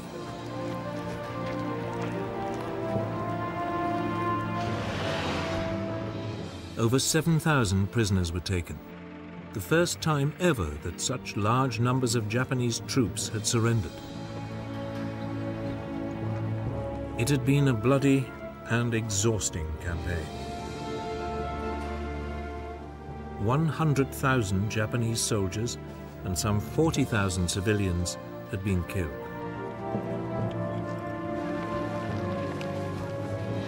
The Americans, for their part, had lost over 15,000 men. It was a sobering reminder of what would await the American forces if they invaded the main Japanese home islands. More than ever, they needed a solution. A way to obliterate Japan's will to fight, once and for all.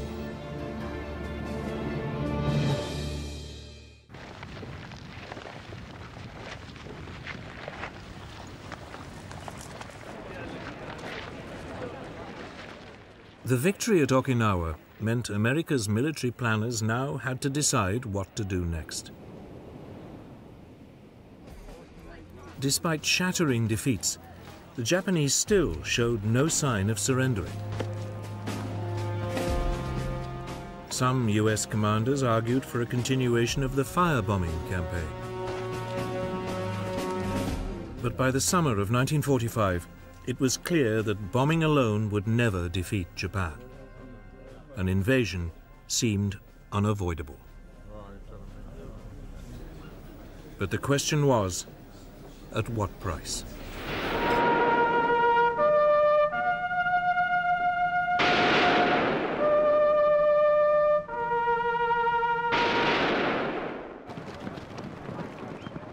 The Japanese had some 1 million men defending the home islands. They were supported by about 5,000 aircraft, and new kamikaze pilots were being trained all the time.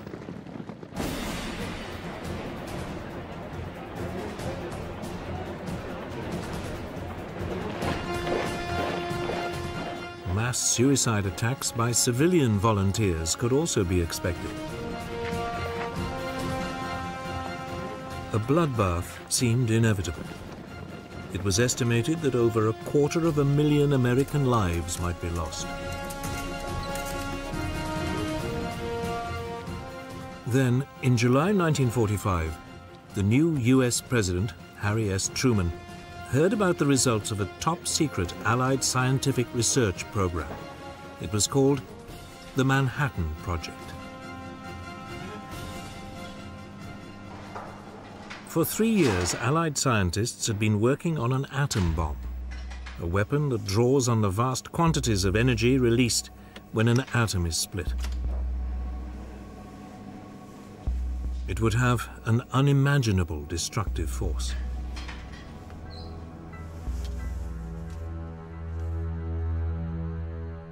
The project was led by US General Leslie Groves, an Army engineer. The scientific director was Robert Oppenheimer, a 39-year-old physicist from the University of California. Over a 3-year period, the program had recruited many of the Allies' best scientific brains. 2 radioactive materials seemed to offer most promise as fuels for the new bombs. One was a naturally occurring form of uranium called uranium-235. It was processed at a vast factory at Oak Ridge, Tennessee. The other was plutonium, a man-made material manufactured in primitive nuclear reactors at Hanford in Washington state.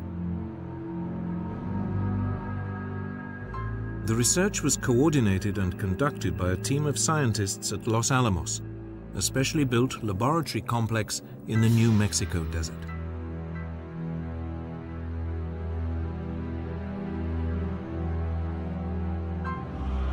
By early 1945, the Los Alamos scientists were pretty confident that they had a uranium bomb that worked. But it required huge quantities of uranium-235, and the scientists worried that they didn't have enough of it. So they also designed a second bomb that used plutonium. But this, unlike the uranium bomb, was much less well understood, and they weren't sure it would work. Before it could be used, they would need to test it. By early July 1945, after an expenditure of more than $2 billion, the plutonium bomb was ready for trials. The gadget, as it was called, was mounted on a steel tower in the New Mexico desert. At 5:30 in the morning of July the 16th, the atomic age began.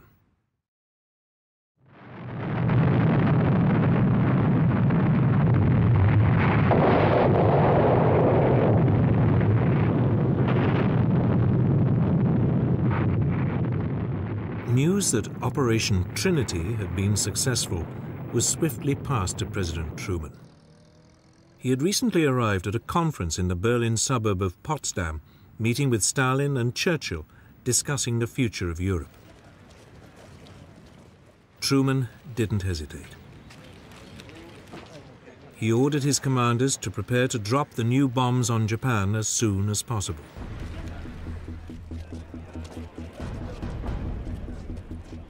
Two bombs, a uranium device codenamed Little Boy and a plutonium bomb called Fat Man, were now transported to the Mariana Islands.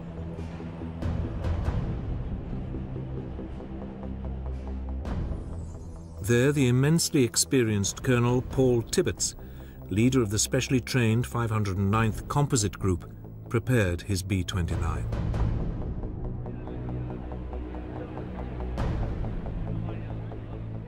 At 2:45 in the morning of August the 6th, Tibbets lifted his plane, named Enola Gay after his mother, off the runway.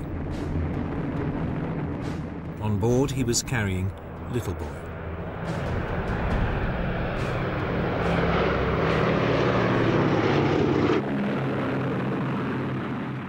The flight to the target, Japan's fourth largest city, Hiroshima, went without a hitch.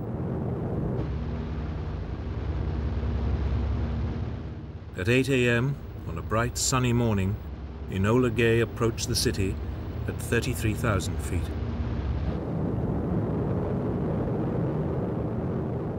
Then, at just after 8:15, Little Boy was released.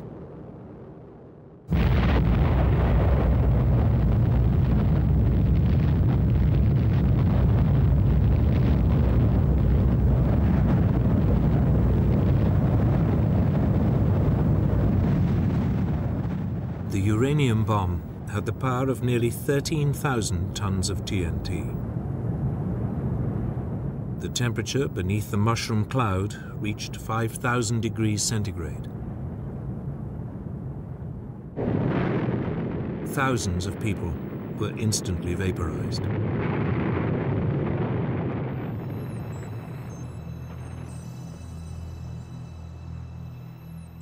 Shock waves leveled buildings up to a 5-mile radius.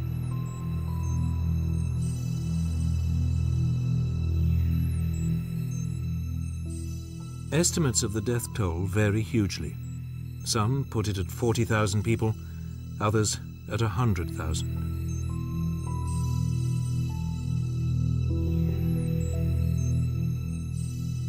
Many suffered from terrible burns and blistering.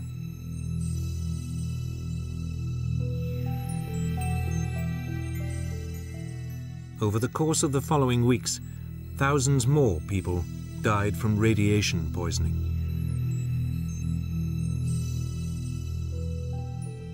On August the 7th, 1945, President Truman told the world about the bomb and issued Japan with a warning. Let there be no mistake. We shall completely destroy Japan's power to make war. They may expect a rain of ruin from the air, the like of which has never been seen on this earth. But no Japanese surrender was received. 2 days later, on August the 9th, Fat Man was dropped on the major military port of Nagasaki.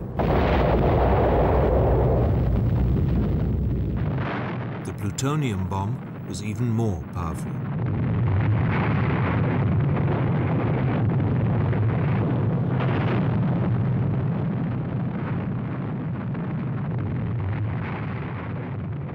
In fact, the bomb fell way off target, but it still caused massive destruction.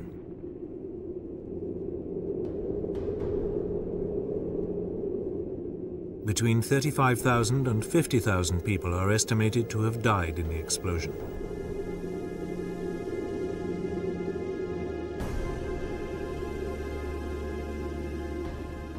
The Japanese government could now have no doubt that they faced a new and horrific weapon.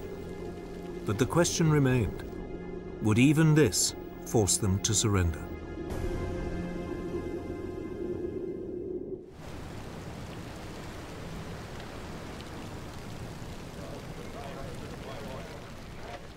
The Nagasaki bomb was followed by a stark warning from US Secretary of State James Burns. There is still time, but little time, for the Japanese to save themselves from the destruction which threatens them. The intention was clear. The atom bomb would be used again and again until Japan gave in.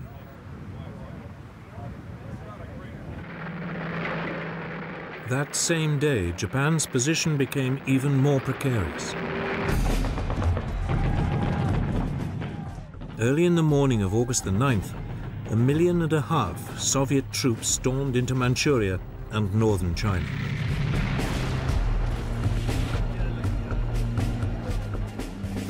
The Soviet leader Joseph Stalin was not only after territory, he wanted a say in any final peace settlement in the Far East.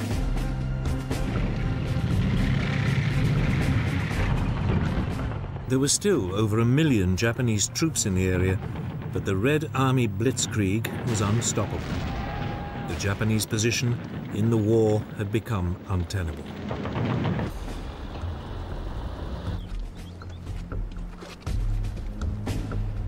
That evening, Emperor Hirohito met with his 6 top military and political leaders. The war cabinet was divided. 3, led by the Prime Minister, Baron Kantaro Suzuki, argued for peace. The other 3 wanted to continue fighting. It was deadlock. Then the Japanese Prime Minister broke with all precedent and asked the Emperor for his opinion. Emperor Hirohito voted for peace, on condition that his position as head of state was maintained. The next morning, a proposal was sent to the US Secretary of State, James Burns. Burns rejected it. Only unconditional surrender would do. As the Japanese War Cabinet argued amongst itself, Soviet troops continued to tear into Mongolia. At the same time, American fighters now roamed freely over Japan, shooting up military targets and transport links at will.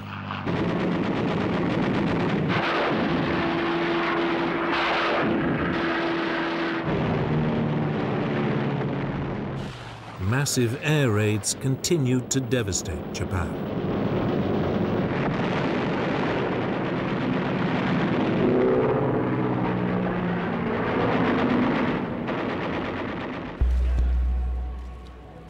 Then, on August the 14th, the Truman administration sent word that the Emperor's position would be safeguarded, provided he agreed to accept the orders of the Supreme Commander of Allied forces. Hirohito used his huge prestige to instruct the War Cabinet to endure the unendurable and accept the terms. That day in Washington, President Truman announced that Japan had surrendered unconditionally. I deem this reply a full acceptance of the Potsdam Declaration, which specifies the unconditional surrender of Japan. Cheering, singing crowds erupted onto the streets of every American city.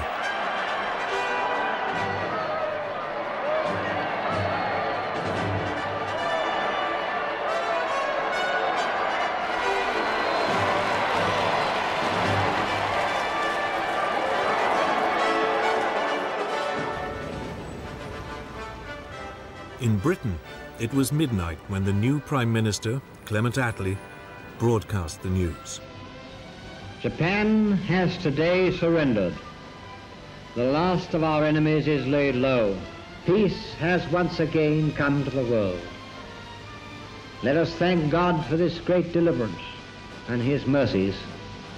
Long live the King. Within minutes, crowds appeared on the streets of London. Many gathered outside Buckingham Palace. a giant street party lasted well into the following day.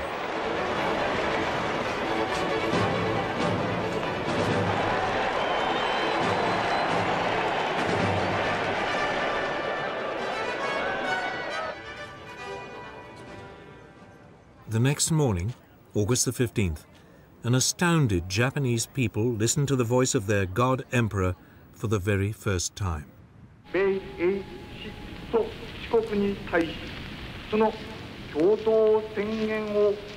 He told them that Japan's position had become impossible, and the country was obliged to surrender. All military forces must lay down their arms. Such was the Emperor's prestige that almost every unit obeyed.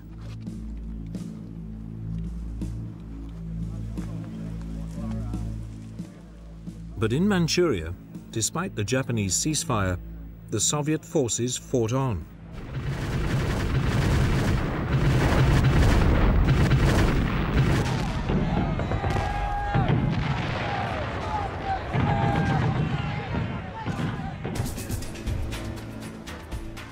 For the first time, large numbers of Japanese troops now surrendered.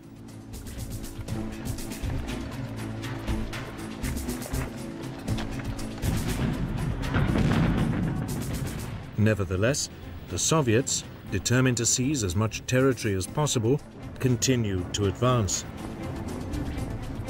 Stalin wouldn't stop the fighting for another week. By then, the whole of Manchuria, half of Korea, and part of northern China were under his control.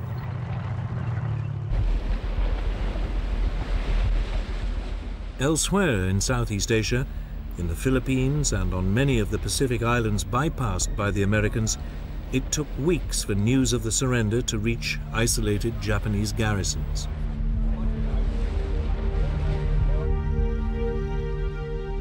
Some Japanese soldiers would remain hidden in the jungle for more than 30 years.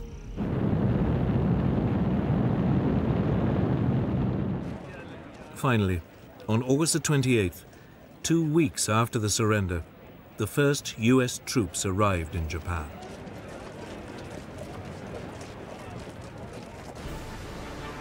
A huge US fleet gathered in Tokyo Bay, sailing past the shattered hulks of the once proud Japanese Navy that they had so comprehensively defeated.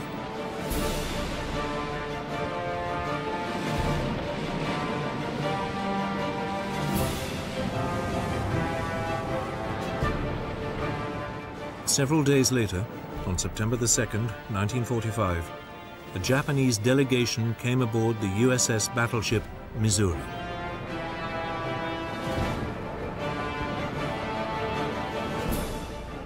On its quarterdeck, the new Japanese Foreign Minister, Mamoru Shigemitsu, signed the document of unconditional surrender. It was countersigned by US General Douglas MacArthur, the man who would effectively run Japan for the next 6 years. As Supreme Commander for the Allied Powers, I announce it my firm purpose, in the tradition of the countries I represent, to proceed in the discharge of my responsibilities with justice and tolerance. Then a force of more than 2,000 Allied aircraft roared overhead. It was a fitting tribute to the overwhelming power which had finally brought Germany and Japan to utter defeat.